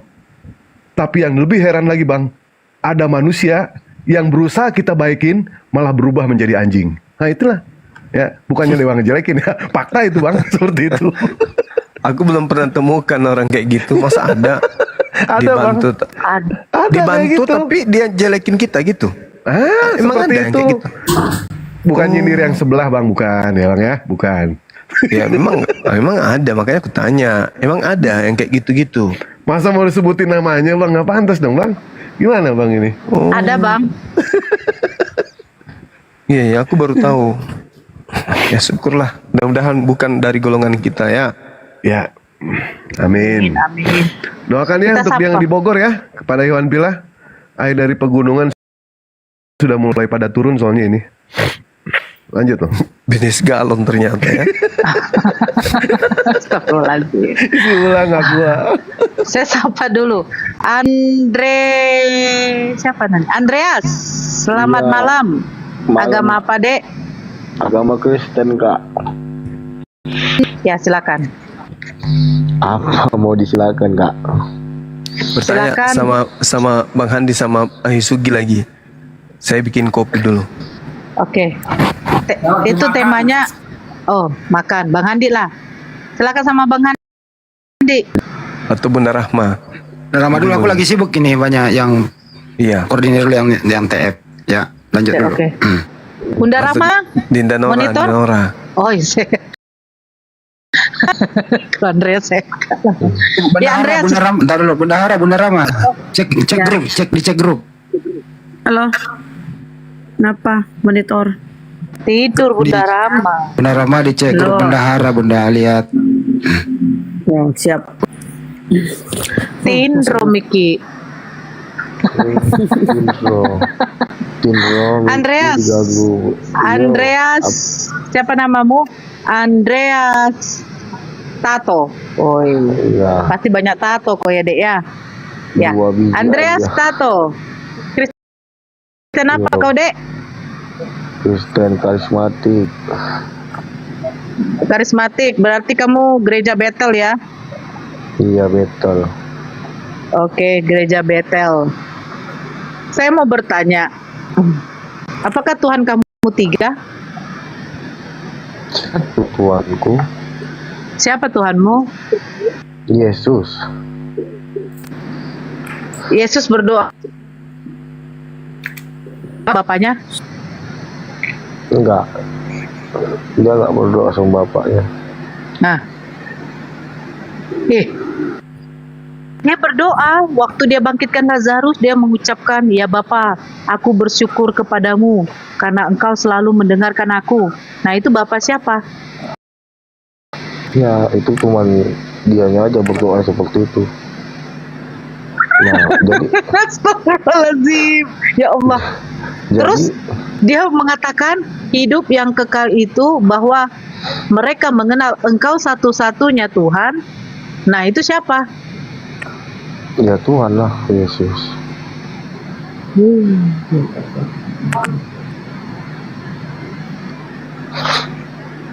Ustadz Sugi, udah siap Ustadz? Oh, Bang Dewa lah. Baru mulai makan. Gimana Yesus berdoa itu di Yohanes 17 ayat 9. Karena itu Aku berdoa untuk mereka bukan untuk dunia. Kak, Yesus itu kan ceritanya dia mati bangkit lagi loh. Jadi seperti itulah. Oke. Jadi Yang dilahirkan Bunda Maria itu Tuhan atau manusia? ya manusia loh. Jadi siapa lagi? Berarti waktu Yesus dilahirkan dia belum jadi Tuhan. Dia itu kan terlahir kan manusia loh Kak. Kubur Ya, dia belum Tuhan kan? Loh, ya belum lah. Dia kan sama setara kayak kami ini manusia. Nah, jadi kapan dia jadi Tuhan? Cuman dikarenakan malaikat mengatakan, Maria, engkau telah mengandung anak laki-laki. Kan gitu dibilang si malaikat tadi. Siapa nama malaikatnya? Malaikat apa ya? Aku lupa pula di Alkitab tadi. ada memang Kak. Enggak memang. Malaikat Gabriel. Bang Andreas, coba gue pengen nanya sedikit, Bang Andreas. Kalau misalkan ya, pada saat itu Bunda Maria itu keguguran, Andreas punya Tuhan nggak kira-kira? Nggak ada. Jadi itu Bang, kalau kita Ntar dulu. pasti nggak ada, ya pasti nggak ada loh Bang. Nggak ada ya berarti ya? Ya nggak ada. Iya. Jadi bener. karena memang Yesus itu udah memang datang lagi ke dunia, bangkit lagi. Capek aku. Bang Andreas, tolonglah. Jadi kapan Yesus jadi Tuhan? Setelah dia memberitakan Injil tuh Kak di daerah-daerahnya tadi. Oh, jadi setelah dia memberitakan Injil, baru dia jadi Tuhan. Iya. Jadi kan selama dia Oke, berarti itu sebelum dia disalibkan ya? Sebelum dia disalibkan ya? Nah, dia disalibkan. Kenapa? Karena dia Saya nggak tanya kenapa loh, Dek. Sebelum dia disalibkan berarti dia sudah jadi Tuhan kan? sebelum disalibkan. Iya. Tidak, ceritanya dia tuh bukan kayak gitu loh Kak. Jadi gini. Tunggu dulu, Dek, sebentar, biar masuk dulu. Iya. Yesus kan memberitakan Injil kan sebelum disalibkan, betul? Betul. Nah, pada waktu dia memberitakan Injil, kau kan mengatakan dia sudah jadi Tuhan, betul? Iya. Nah, berarti sebelum dia disalibkan, dia sudah jadi Tuhan, betul? Sebenarnya iya, seperti itu. Nah, oke, berarti yang disalibkan itu manusia atau Tuhan? Ya Tuhan lah kalau untuk sekarang kamu mengatakan. Berarti Tuhan kamu disalibkan? Ya Yesus, karena dia itu adalah kepercayaan kami. Saya tidak tanya kepercayaanmu, Dek. Berarti yang mati di kayu salib, ya, yang mati di kayu salib, yang dicambuk oleh tentara Romawi, diludahin itu Tuhan. Iya, itu Tuhan saya loh Kak. Oh, Tuhan kamu. Oh iya. Jadi Tuhan kamu mati di kayu salib. Iya Kak. Dihukum sama tentara-tentara mereka tadi lah. Jadi ada Tuhan yang bisa mati, Dek. Tapi dia bakal nanti bangkit lagi ke dunia ini Kak. Kakak nggak tanya bangkitnya, Dek. Kamu yakin ada Tuhan yang bisa mati? Iya. Apa yang nggak mustahil bagi Tuhan Kak? Coba. Bagi kami mengatakan Kak bahwasanya dia itu aja kemarin tuh di kayu salib dia bisa bangkit lagi dia untuk menjumpai Dia bangkitnya di kayu salib apa di mana? Di gua itu, di gua udah dikapani. Begitu jadi berarti Tuhan kamu dikubur di dalam gua? Bukan dikubur, cuma diletakkan aja di dalam gua Kak. Berarti nggak dikubur? Enggak, tunggu dulu. Dia diletakkan untuk sementara waktu di situ. Jadi pas begitu mamanya tadi si Maria menjenguk, nggak ada tadi si mayat nggak ada lagi mayatnya, hilang mayatnya kan? Jadi mamanya kecarian, mana Yesus di mana, Yesus mana kan gitu ya kan? Ternyata Yesus ini bangkit lagi hidup, Kak. Slow aja. Dia mau belajarnya. Betul banget. Cara dia ngomong katanya itu yang membuat aku ketawa loh bang. Waktu datang mamanya dengan Maria, mayat Tuhan sudah tidak ada. Berarti ada yang mencuri mayat Tuhan kamu? Enggak, bukan datang mamanya sama Maria. Begitulah Maria datang melihat jasad anaknya tadi si Yesus, dua tadi yang sudah disimpan sama orang tentara tadi, jasadnya nggak ada, Kak. Nggak ada, hilang. Posisi hilang. Kemana coba yuk? Kemana? Kira-kira kemana dek? Dia hidup lagi. Dia datangi murid-muridnya yang 12 murid itu tadi. Dia hidupnya di mana dek? Tunggu Kak, gatel dong Kak ya, bentar. Dia posisi enggak, Kakak dengar bagus-bagus ya. Tunggu dulu dek, sebentar. Dia kan dimasukkan ke dalam gua, betul kan dek? Nah, seharusnya dia bangkitnya di dalam gua itu juga kan, disaksikan oleh Maria. Ya, tapi ini kemana mayatnya dek? Posisi kan dia di kayu salib. Ya. Nah, begitu dia di kayu salib kan jasad dia tadi kan diturunkan sama tentara-tentara tadi. Nah, jasadnya yang diturunkan tadi ini dibawakanlah ke gua. Ke dalam gua, dimasukkan. Baru ditutup lah, ya kan? Ditutuplah pakai batu. Tunggu lu, udah dikapan kan? Udah. Udah. Diletaklah di dalam gua kan gitu. Ditutup. Udah. Jadi kan semua orang yang menyaksikan bahwa siapa yang menyaksikan? Iya. Umat-umat yang ada di sekitar dia tuh yang mengikuti Tuhan selama ini kan orang itu kan ikut juga ke penyaliban Tuhan kan gitu. Iya. Jadi tapi muridnya kemana semua dek? Salah satunya si Maria lah yang mengetahui bahwasanya jasad si Yesus tadi diletakkan di dalam gua, betul nggak? Iya. Baru ditutupkan pakai batu. Jadi begitu si Maria melihat jasad anaknya tadi nggak ada. Kemana coba? Kemana? Padahal si Yesus tadi udah mati. Ya. Harusnya bangkitnya di mana? Jadi kecarian mamanya ternyata jasadnya itu hidup kembali, Kak. Wih. Nah. Itu siapa yang saksikan, Dek? Iya. Ada ceritanya tuh, Kak. Yang nyaksikan bangkit itu siapa?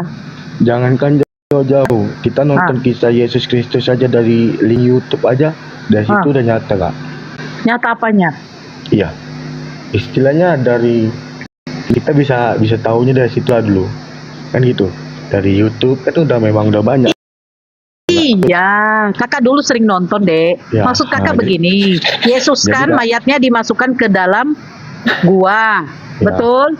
Nah, kalau secara logika dek, harusnya bangkitnya kan dari gua itu juga, ya kan memang, di dalam gua itu juga. Ya, memang dia dari gua itulah dia bangkit. Nah, siapa yang melihat dia bangkit di dalam gua, Dek? Tidak ada yang melihat, Kai. Udah? Tidak ada yang melihat, terus dari mana kalau dia bangkit? Nah, di film itu, di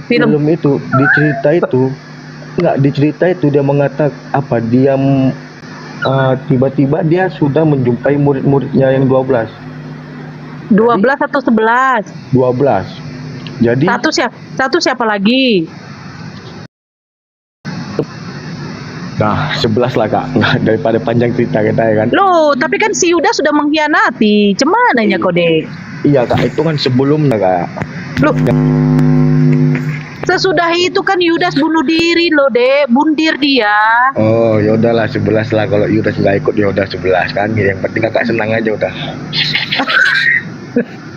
Nah, jadi kebangkitan dia itu nggak ada orang satu pun nggak ada yang tahu. Itulah memang luar biasanya Tuhan kami tadi. Dia bangkit nggak ada yang tahu satu pun. Sampai mamanya yang istilahnya manusia paling dihormati lah untuk sekarang nih, nggak tahu juga kapan Yesus bangkit lagi. Tiba-tiba dia udah berada di sekitar murid-muridnya. Dia mengatakan jangan takut. Ini saya. Dia menunjukkan lambangnya bahwasanya tusuk sebelah kiri. Nah, manusia udah mati bisa bangkit lagi cuman dia. Nah, bukan nggak siksaan ngeri kan? Dicambuk. Manusia yang pernah mati bangkit lagi Lazarus. Ya. Terus apa lagi? Ya itu, gitu loh. Tapi Lazarus kan nggak menciptakan langit dan bumi. Emang Yesus menciptakan langit dan bumi? Nah, di dalam kepercayaan kami dialah sang pencipta langit dan bumi. Sekarang gini deh, yang kebangkitan itu dulu saya penasaran. Tapi kalau di dalam surat Yohanes, Dek, di situ Yesus menampakkan diri kepada Maria itu di dalam kubur, Dek. Kagak salah tuh, Kak. Gini. Kau salah. Sebentar. Kakak tunjukkan ya. Bentar. Kakak tunjukkan ya. Biar tahu kau, Dek ya. Kakak tuh nggak mau nipu-nipu loh. Ya apa, ini Kak udah bencana alam udah datang, nanti bencana lagi datang lagi itu apa? Sadli, besarkan kakak, Dek, Sadli ini kebiasaan tidur. Oh enggak. Dek, ini langsung kitabmu loh, Dek. Nih, baca ya. Tetapi Maria berdiri dekat kubur itu dan menangis. Sambil menangis, ia menjenguk ke dalam kubur itu. Dan tampaklah olehnya 2 orang malaikat berpakaian putih, yang seorang duduk di sebelah kepala dan yang lain di sebelah kaki di tempat mayat Yesus berbaring. Kata malaikat-malaikat itu kepadanya, "Ibu, mengapa engkau menangis?" Jawab Maria kepada mereka, "Tuhanku telah diambil orang, dan aku tidak tahu di mana ia diletakkan." Sesudah berkata demikian, ia menoleh ke belakang dan melihat Yesus berdiri di situ, tetapi ia tidak tahu bahwa itu adalah Yesus. Nah, berarti di sini Yesus menampakkan diri kepada Maria di dalam kubur. Seperti itulah. Kok seperti itu? Cemananya kau, Dek. Tapi kan si Maria kan tidak menyadarinya bahwasanya Yesus kan ada di situ. Iya, tetapi di dalam Matius malaikat itu mengatakan kau akan menjumpai dia di Galilea. Jadi sebenarnya Yesus bangkitnya di Galilea apa di kubur? Yesus, Kak, pada saat itu kan udah bilang, Kak, makanya Kakak dengar aku cakap Yesus ketika disalibkan, jasadnya itu diturunkanlah sama para tentara. Udah tahu, Dek. Yang Kakak tanya bangkitnya di mana? Kan udah aku bilang, tidak ada satupun yang mengetahui Yesus Kristus itu bangkit kembali untuk menjumpai murid-muridnya. Tidak ada yang tahu. Dek, di dalam Matius di sana dikatakan di Galilea, Dek. Tetapi kenapa di dalam Yohanes Yesus menampakkan diri di dalam kubur? Sekarang jangan bilang lagi begini. Yang penting yang aku tahu seperti itu. Aku nggak mau berbelit-belit karena kenapa? Kau lebih percaya film Yesus atau kitab suci kau? Karena kenapa, Kak? Film itu bisa tercipta itu melalui dari pelajaran Alkitab loh, Kak. Bukan sembarangan dibuat-buat. Betul. Tetapi di dalam kitab kau tuh udah kontradiksi loh, Dek. Di Matius berbeda, di Yohanes berbeda. Itu cemana itu? Gereja kami bukan gereja kecil, gereja kami gereja besar. Setiap Natal, setiap malam kudus, setiap apa? Kenapa video Tuhan kami aja yang selalu diputar-putar? Berarti itu memang film sudah diciptakan melalui Alkitab gitu loh, Kak. Sebentar, Dek. Bang Dewa.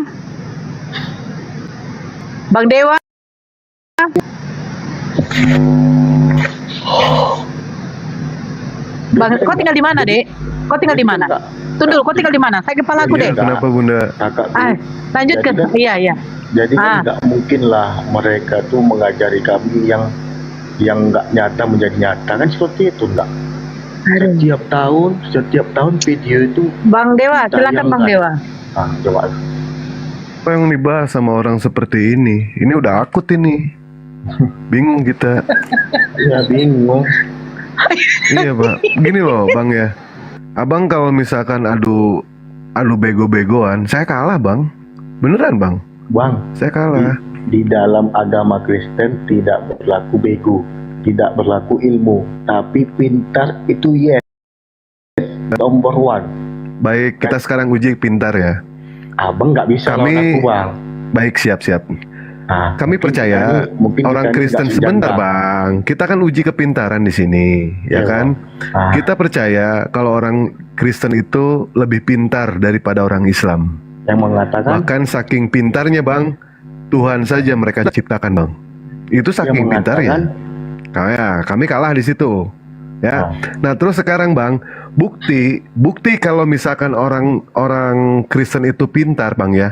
Tolong cari bang sama abang di Google, di YouTube, di informasi manapun juga, ada nggak profesor dari Islam masuk ke dalam Kristen bang?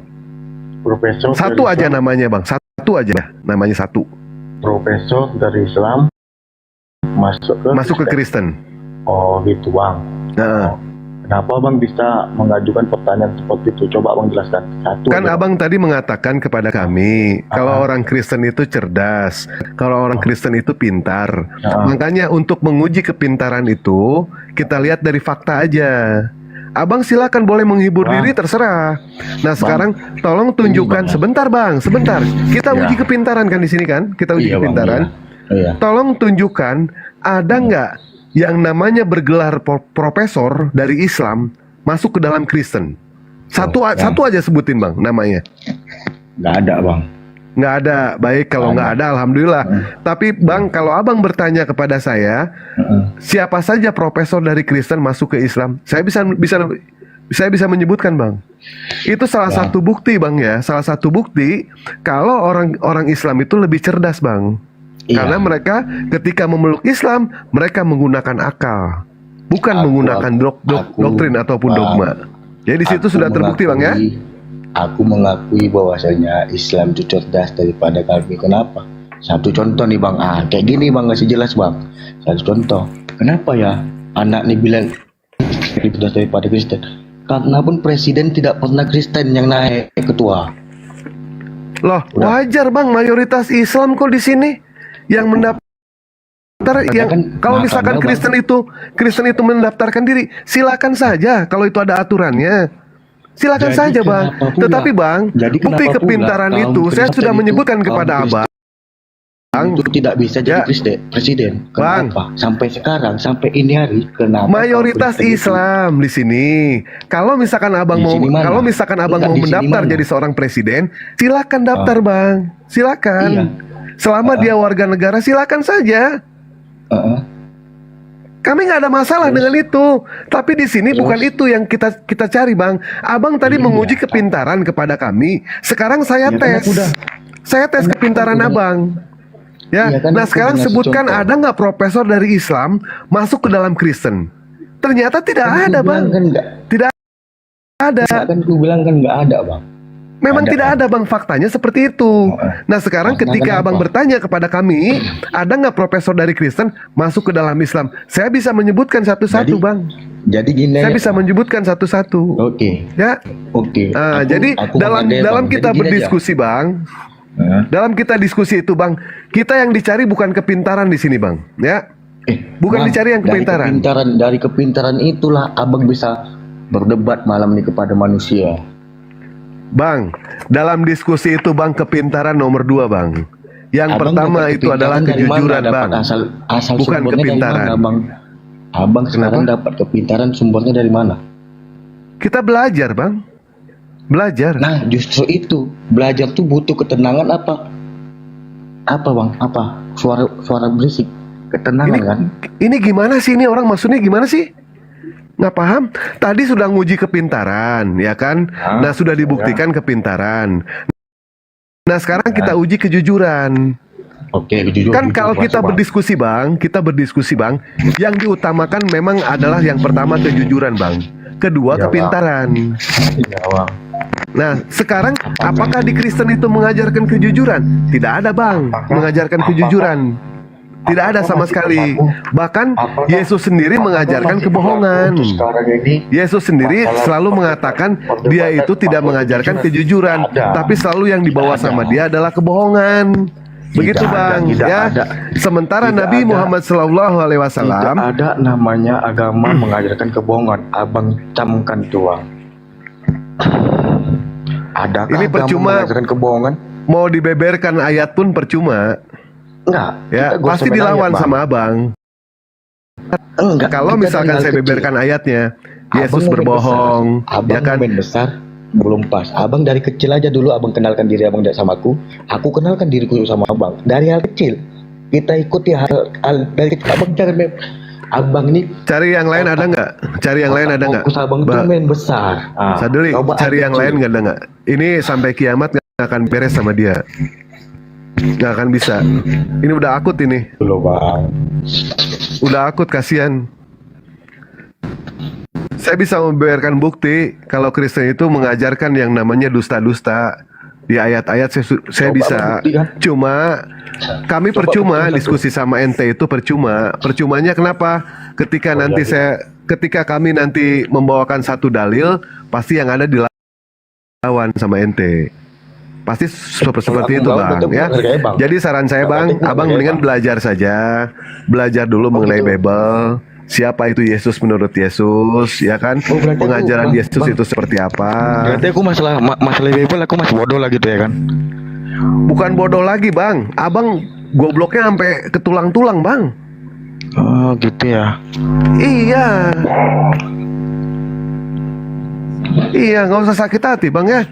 Karena itu memang fakta seperti itu. Faktanya memang seperti itu Bang. Ya.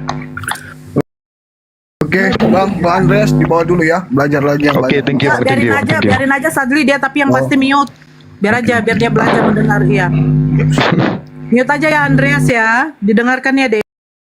Ya diskusinya ya Dek. Ya Mr. Dalung.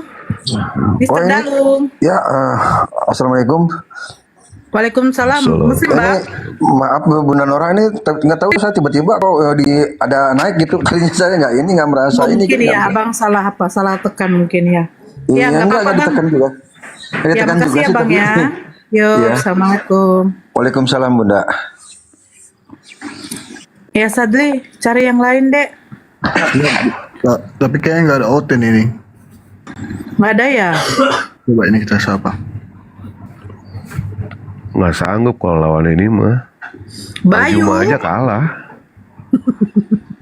Dijamin Bang Juma aja kalah lawan orang seperti ini. Bayu Dwi. Ya, selamat malam Bang. Agama apa? Allahu Akbar. User, selamat malam. Agama apa? User. Noise, selamat malam. Malam. Agama apa Bang? Islam. Dibawa dulu ya Bang. Turunkan dulu Sadli. Oke.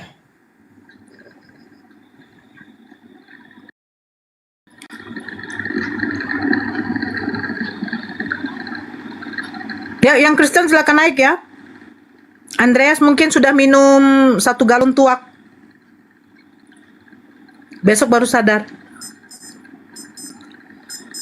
Diko, selamat malam. Diko.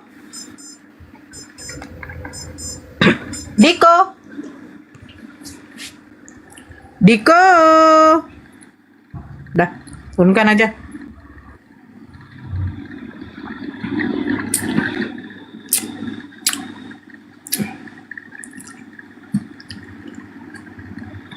Kau tinggal di mana, Andreas?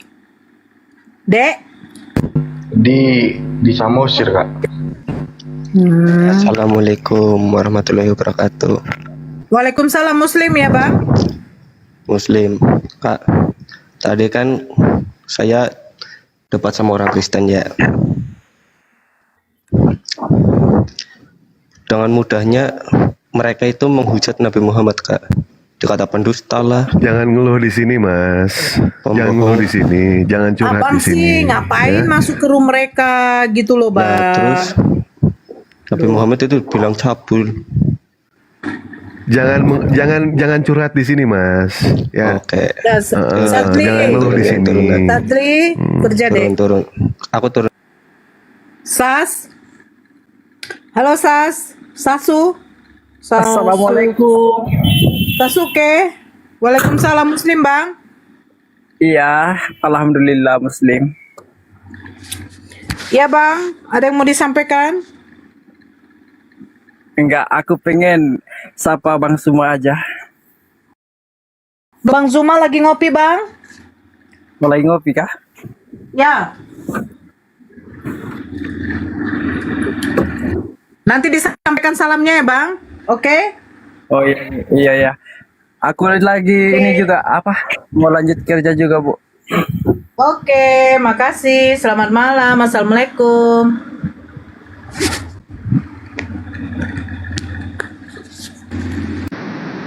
Suara saya kedengaran, Sadli? Suara kakak, Dek? Iya, kedengaran nggak? Iya, Alex. Ini Pak Juni yang mualaf kemarin ya. Assalamualaikum. Waalaikumsalam. Ya, ada yang mau disampaikan Pak Juni? Enggak mau ngomong sama Bang Dewa ini. Iya, siap Pak Joni. Gimana? Jangan lupa itu kuisnya ya. Oh iya, insya Allah ada kuis nanti di Jumat Berkah di roomnya Bang Paruk ya. Itu hadiahnya 10 kaos, di mana 10 kaos itu kaos polo semuanya ya. Oke. Paling mahal Jumat Masya pagi Allah. ya, Jumat pagi. Dan yang membeli kaos Dewa itu, beliau adalah calon mualaf. Insya Allah Jumat jam 3 dia mau melakukan prosesi syahadat di masjid, bukan di komplek. Masya Allah. Kenapa? Iya. Kenapa Bang? Bang John? Aku kan baru mualaf, aku bilang. Wih, subhanallah. Keren. Alhamdulillah. Sudah belajar sholat Bang? Masih coba belajar baca apa itu? Apa namanya? Al-Fatihah. Iya, Al-Fatihah. Al-Fatihah tadi. Ya, belajar. Udah bisa? Masih belum hafal lah, kalau untuk penyebutannya udah bisa kalau ada yang bantu gitu. Baik, coba sekarang bacakan surah Al-Fatihah untuk kami. Tapi nggak hafal. Oh, nggak hafal. Ya sudah, nanti hafalin lagi ya. Iya. Hafalin lagi surah Al-Fatihah, belajar. Jangan pernah meninggalkan sholat, sayang. Mualaf meninggalkan sholat itu sayang Bang ya. Iya. Jaga sholat Abang, jangan sampai ditinggalkan ya Bang ya. Iya Bang. Ya, oke. Selagi Oke, kita makasih, ya. baik, siapa Pak Mun? Pak Alex. Oke. Ya, Nizam Davin. Assalamualaikum. Pakai logo api dia. Jadi saya assalamualaikum. Halo Nizam. Ridwan. Selamat malam. Malam, agama apa Bang?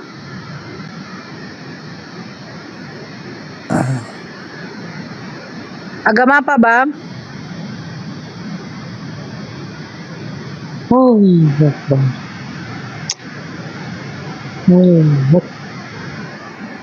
Kemana Kristen ini? Lagi tiarap.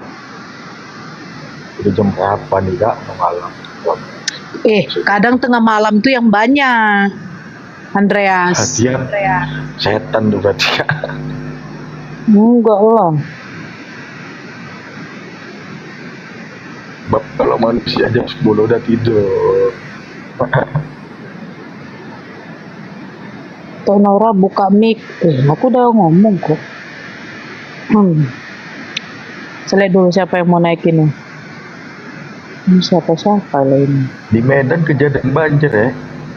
Iya itulah Dek. Makanya aku tolongin lah keluarga saudara-saudaramu di situ. Apalagi di Deli Serdang. Ngeri kali Deli Serdang. Ya, saya sapa dulu. Si Kukurui. Halo, si. Siapa lagi nih? Kevin. Halo Kevin. Ya, assalamualaikum. Muslim kak, Muslim izin turun. Oh, Muslim. Oke. Copot bulu mata aku gara-gara apa? Sadli, gara-gara kau. Opik.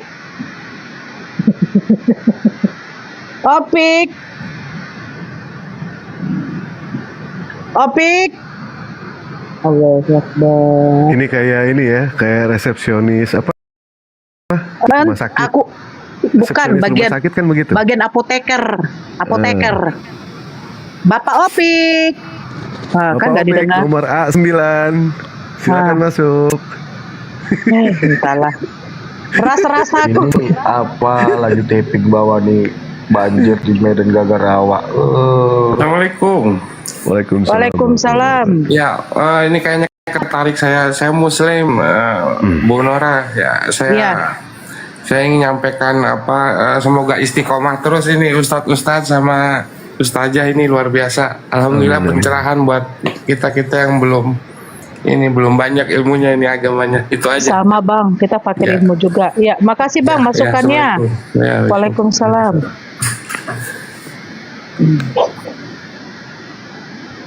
Punggi, Nora, lawan gua. Oke. Ya, selamat malam Punggi.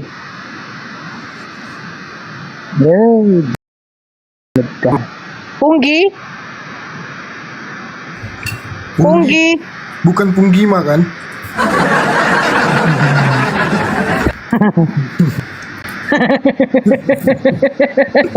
Sadli. Tahu aja lo. Punggi. Jelas jangan panggil Punggima. Punggi. Tadi dia taping Nora lawan aku aja. Kutu kupret. Turunlah kau. Pakai cita kau. Lagi. Gimana nih Sadli tamu kita ini? Bang Dewa, aku fanmu ya, makasih banyak ya. I love you. Zaman sekarang sudah nggak musim I love you. Bunda Nora I love you nggak musim. Sadli I love you nggak musim. Zaman sekarang musimnya I transfer you. Nah itu baru keren ya.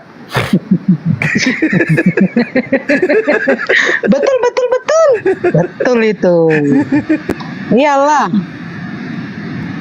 Nora lawan aku kan. Alin. Iya, aku agak diturunkan sedikit. Ngantuk pun. Ya tidurlah kau. Alin. Sayang. Alin.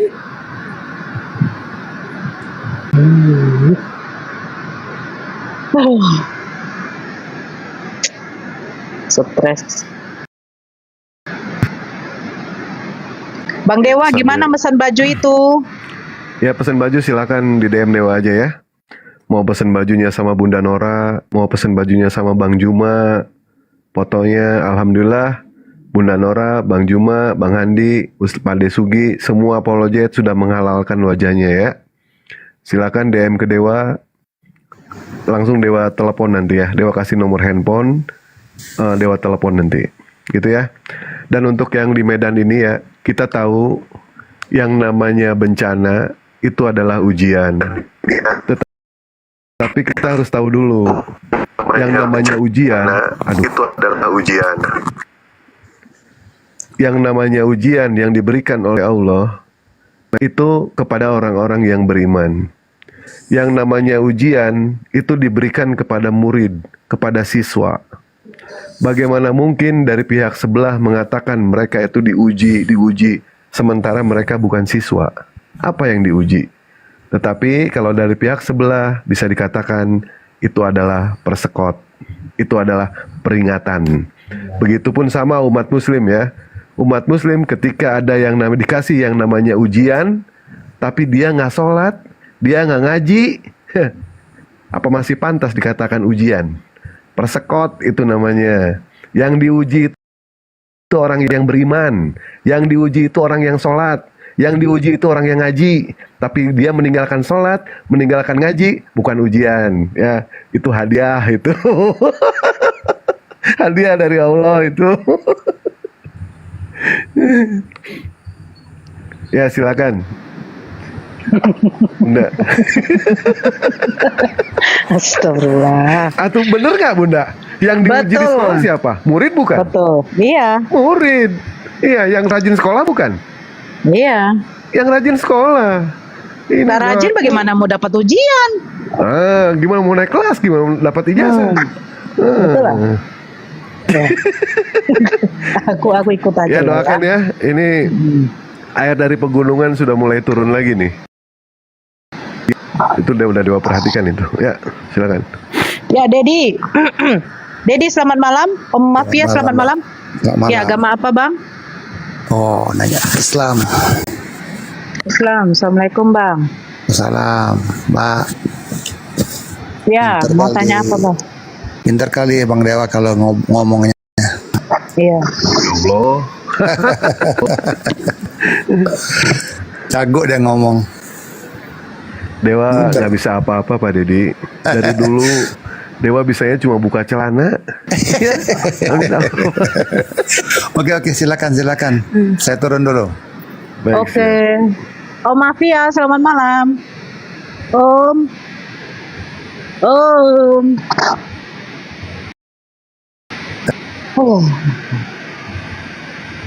Bagi yang mau pesan baju Bang Dewa, silakan di DM Bang Dewa, ya. Cantumkan nomor WA-nya di DM biar bisa dihubungi Bang Dewa. Tanya sepuas hati, bajunya ukuran ini, bahan ini, harga berapa, ongkir berapa, ya. Silakan di DM Bang Dewanya. Om Mafia? Iya, capek juga ya. Memang.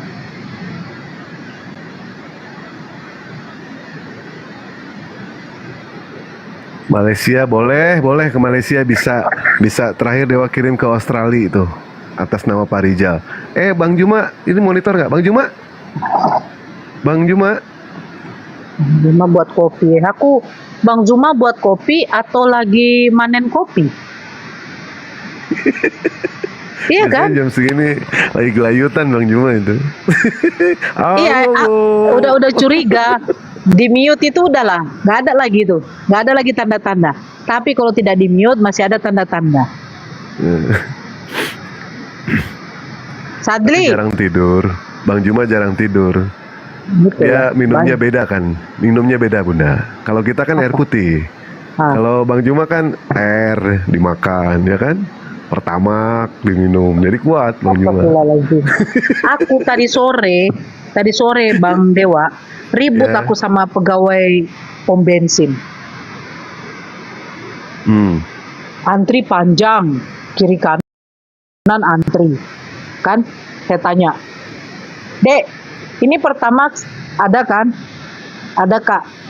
Kan gak ngantri kan? Tahu apa dibilangnya? Ngantri lah Kak. Emang ada jalur atas katanya. Mengamuk betul aku situ. Sejak kapan ya namanya Pertamax ngantri, Dek? Kalau ngantri lebih bagus saya juga ngantri, bagus saya isi Pertalite. Diam dia kan. Saya tanya sekali lagi, Dek, pertama ngantri tidak? Nomor dia jawab, Pertamax ngantri tidak. Ngantri Kak katanya. Oke, kalian kan ada menerima kritik dan saran. Saya hubungi manajer kau ya. Terus dia bilang gini, Kak, kakak di situ. Diamlah kau. Udah pala aku pergi aku. Memang emosi kali. Emosi kali tadi itu. Baru kali ini aku beribu dengan pegawai pom bensin pula. Pertama nggak antri. Iya. Pala kali. Kok jadi curhat aku sini. Dipikirnya kita tuh ditolo-tolo. Mana nih yang menakar ini? Cintaku. Assalamualaikum. Aduh Bang, putus-putus Bang. Hacak. Assalamualaikum warahmatullahi wabarakatuh. Waalaikumsalam. Itu Nora jangan marah, jangan emosi lah. Ya emosi lah bang, ngantrinya ngeri kali panjangnya itu. Sampai di jalanan ngantrinya, giliran ngomong isi pertama dia bilang ngantri juga. Giginya tuh, salah kali. Itu karena mulainya dari nol tuh. Mulai dari nol mau dari apa? Nora saya mau nanya, Bang Dewa juga ya mungkin ya. Begini, kenapa setiap diskusi saya dengar dari pihak Oten itu ya, kalau menjelaskan proses misalnya dari matinya Yesus dari tiang salib sampai bangun lagi itu, kenapa kok penjelasannya berbeda-beda gitu dari satu? Iya gitu Bang Andi, karena saya dengarnya kan persepsi. Mungkin ya persepsi kalau saya pakai bahasa saya kok mereka berbeda-beda menjelaskannya. Mungkin ditanya Bang Zuma beda, ditanya Bang Andi beda lagi. Ya karena perbedaan itu indah. Kalau mereka tidak berbeda ya tidak indah buat dia kan gitu. Ya, jadi sepertinya tidak dalam satu sumber yang didapat, tapi dengan penafsiran berbeda-beda gitu.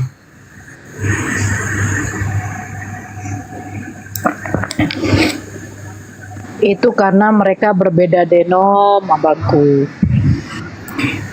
Ya itu mungkin itu Nora mungkin mantannya ya. Ya, berbeda denom pasti berbeda juga tafsiran mereka. Tapi acuannya kan sama mereka itu kan? Acuannya sama. Satu kitab suci yang diterjemahkan oleh LAI. Ya, tapi pemahaman mereka tuh berbeda-beda tafsiran mereka. Berarti pemahaman perbedaan penafsiran mereka yang disampaikan mereka gitu ya. Ya betul Bang. Oke Bang, saya sapa dulu yang ini. Oke sip, makasih itu Nora. Assalamualaikum warahmatullahi wabarakatuh. Sama-sama. Waalaikumsalam warahmatullahi wabarakatuh. Febri Naga. Febri. Baik,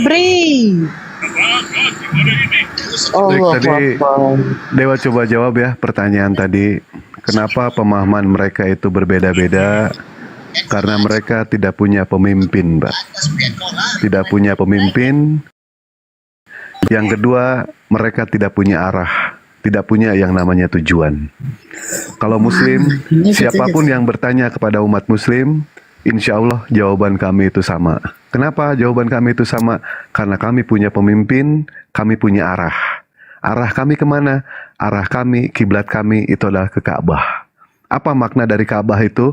Menyatukan visi, menyatukan misi, menyatukan langkah, menyatukan tujuan, dan menyatukan jawaban. Kemana tujuan kita, langkah kita? Ke surganya Allah. Kalau mereka yang konon katanya dikatakan, akulah jalan, hidup, dan kebenaran, berapa kali Dewa mengatakan, ketika Yesus mengatakan, akulah jalan, hidup, dan kebenaran, kemana arahnya? Kemana arahnya? Mereka tidak punya arah. Tidak punya arah sama sekali. Jadi jelas, orang yang tidak punya arah, orang punya tujuan, tapi tidak punya arah. Bagaimana caranya? Caranya seperti apa? Dan jalan-jalan menuju ke surga melalui Yesus itu tidak ada. Buktinya apa? Pada saat kita di dunia saja, ada nggak jalan-jalan Yesus? Bang Andi, di Indonesia ada nggak atas nama jalan Yesus? Ada nggak, Bang Andi? Atau yang di bawah? Ada nggak? Ada. Nggak ada. Nggak akan pernah ketemu.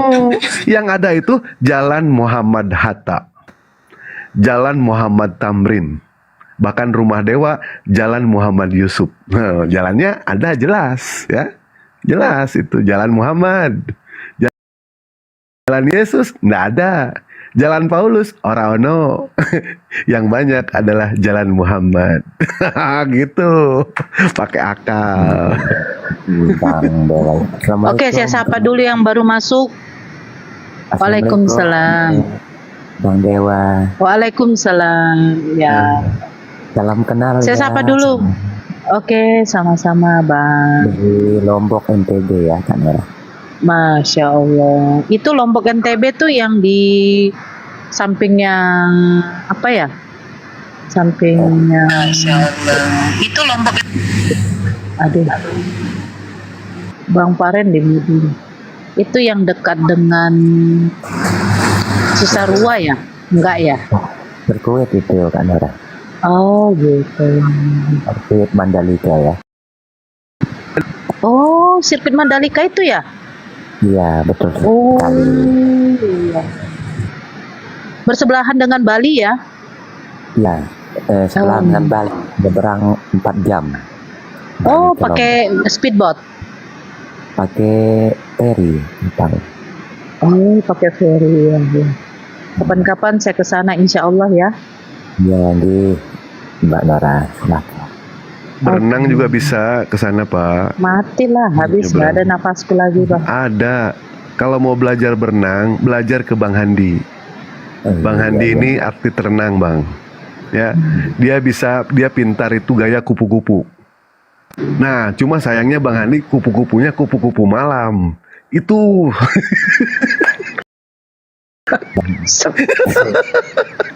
Ngawur lo, Bang Dewa.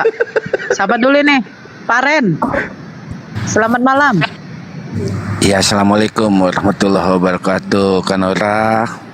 Iya, waalaikumsalam bang. Ya, gimana kabarnya Kanora, sehat? Alhamdulillah sehat Iya, bang. amin. Ya mudah-mudahan saya sehat-sehat selalu ya Bu Kanora ya. Buat Bang Dewa nih, mau izin tanya nih ke Bang Dewa nih. Boleh Bang Dewa izin tanya Bang Dewa? Ya, kalau saya bisa jawab, saya jawab ya. Pasti bisa lah, bisa jawab. Aduh, jangan. Enggak, itu mau tanya kaos itu. Nah, tadi saya tapping cuman enggak dibalas gitu kan. Saya mau tanya kaos, soal kaos. Kalau gambarnya Bang Juma dengan Kanora itu satu kaosnya berapa tuh Bang Dewa? Mohon izin Tergantung aja. bahan, Pak. Tergantung bahan. Oh, Kalau pakai gitu ya. bahan FE, kalau pakai bahan FE itu 100.000. Kalau pakai bahan kartun, yang bagus FE atau apa tuh Bang Dewa? yang bagus ya kenari, Pak. Yang bagus. Yang kenari itu harganya sekitaran berapa ya Bang Dewa? 200, Pak. 200.000. 200 ya. Oke, siap. Jamin kalau pakai baju itu nyaman, paling adem, paling enak. Bahkan kalau Bapak pakai baju itu, gambar Bang Juma, Bapak jalan-jalan ke mall, kenalan sama cewek, itu bini orang bisa ngaku janda, Pak. Wih, mantap, Pak. Ya. Itu baju apa kaos? Kaos kan? Kaos. Ya. Oke, makasih infonya. Baik. Buat Bang Andi nih, Bang Andi. Assalamualaikum Bang Andi. Bang Andi. Wah, Bang Andi lagi bikin kopi kali Bang Andi. Ya udah gitu aja Kanora, Bang Baik, Pak. Dewa. Iya, satu kali lagi Bang Dewa, Bogornya di mana Bang Dewa? Saya juga di Ciapus. Cinangneng Bang. Ciapus. Oh, Ciapus ya. Oke deh. Oke, makasih ya. Sehat selalu untuk semuanya Bang Siap. Juma. DM aja nanti ya. Semangat selalu buat DM aja perjuangan. nanti kalau pesan kaos ya. DM aja nanti ya. Siap Bang Dewa, siap. Oke, Baik, siap. makasih semuanya. Assalamualaikum. Waalaikumsalam warahmatullahi wabarakatuh. Kalau nanya Bang Dewa, Iya. Bang Dewa, Iya, Pak Cinta. Kenapa? bisa ke COD ke Kalimantan kah Bang Dewa? Bisa. Oke, insya Allah nanti saya DM Bang Dewa ya. Baik, siap. Ditunggu Pak ya. Terima Ya, kasih di banyak Pak ya. Kalimantan Timur ini. Baik, siap. Nanti saya yang desain, nanti mau foto sama siapa, saya yang desain nanti. Saya desain, misalkan Bapak pengen foto sama Bang Juma, saya desain nanti Pak. Saya desain, saya kirim ke Bapak, nanti Bapak pilih mau foto yang mana yang mau dicetak. Itu Pak ya. Iya, Bang Dewa. Makasih, Tema Bang Dewa. silakan pilih sendiri tema. Temanya bebas. Mau tema berkuda, mau tema bajak laut, mau tema percintaan, mau tema Islami, bebas pokoknya. Ya. Ya, yang Nanti anu Dewa lah, yang desain. yang penting anutnya Bang Zuma aja ya. Siap. Saya anut sama Bang Zuma apa ya? Baik, siap. Luar biasa lah Bang Zuma ya. Kagum sama Bang Zuma. Apa namanya itu? Pokoknya cara menyampaikannya itu luar biasa lah. Pokoknya. Ya. Pokoknya saya dari warga NTB pertama ini.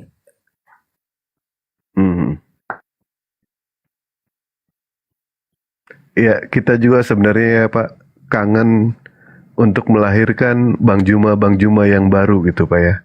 Bang Juma yang dimana ilmunya bisa melebihi daripada Bang Juma, syukur alhamdulillah.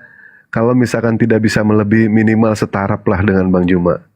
Kami pengen yang namanya sudah banyak yang namanya pengajaran yang diberikan oleh Bang Juma, masa tidak bisa yang namanya berdiskusi gitu kan? Masa tidak bisa seperti Bang Juma?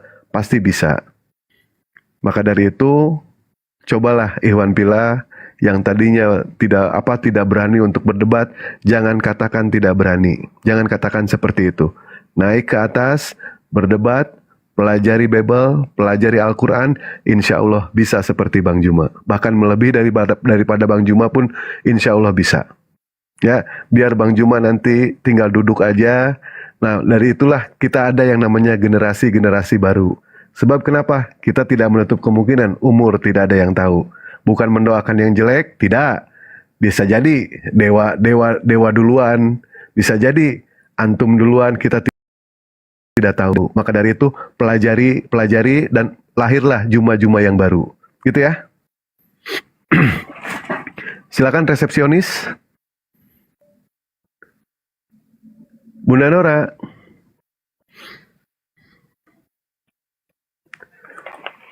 Mas Adli mau ditutup atau gimana? Saya lagi pakai skincare. Oh iya. Skincare. Sadli di mana kok, Dek? Suaramu mana, Dek? Sadli kalau udah dibuatnya aku jadi moderator, tidurnya itu. Tengoklah. Kan? Mas Babab, enggak. Tidur. Bang Juma tidur, Sadli tidur ini. Bang Juma tidur ya? Enggak, kata Abah, umumkan aja lagi untuk yang di Sumut. Bentar Dek, sebentar. Iya nggak apa-apa. Ya untuk Ikhwan Fillah yang mau bantu saudara kita, silakan nomor rekeningnya dia nggak tahu lagi. Kalau nggak gini aja, kalau misalkan tidak ada yang tahu nomor rekeningnya, silakan melalui rekening Dewa, nggak jadi masalah itu juga. Tolong dicatat nomor rekening Dewa BCA 0000 omong kosong. Nah itu ya, nggak akan nyampe sampai minggu depan.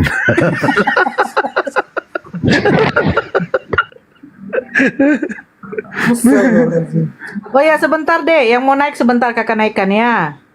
Yang mau naik tadi. Oh Lona Ana nggak ada dek. Lona Ana nggak bisa kakak naikkan dek. Sadli.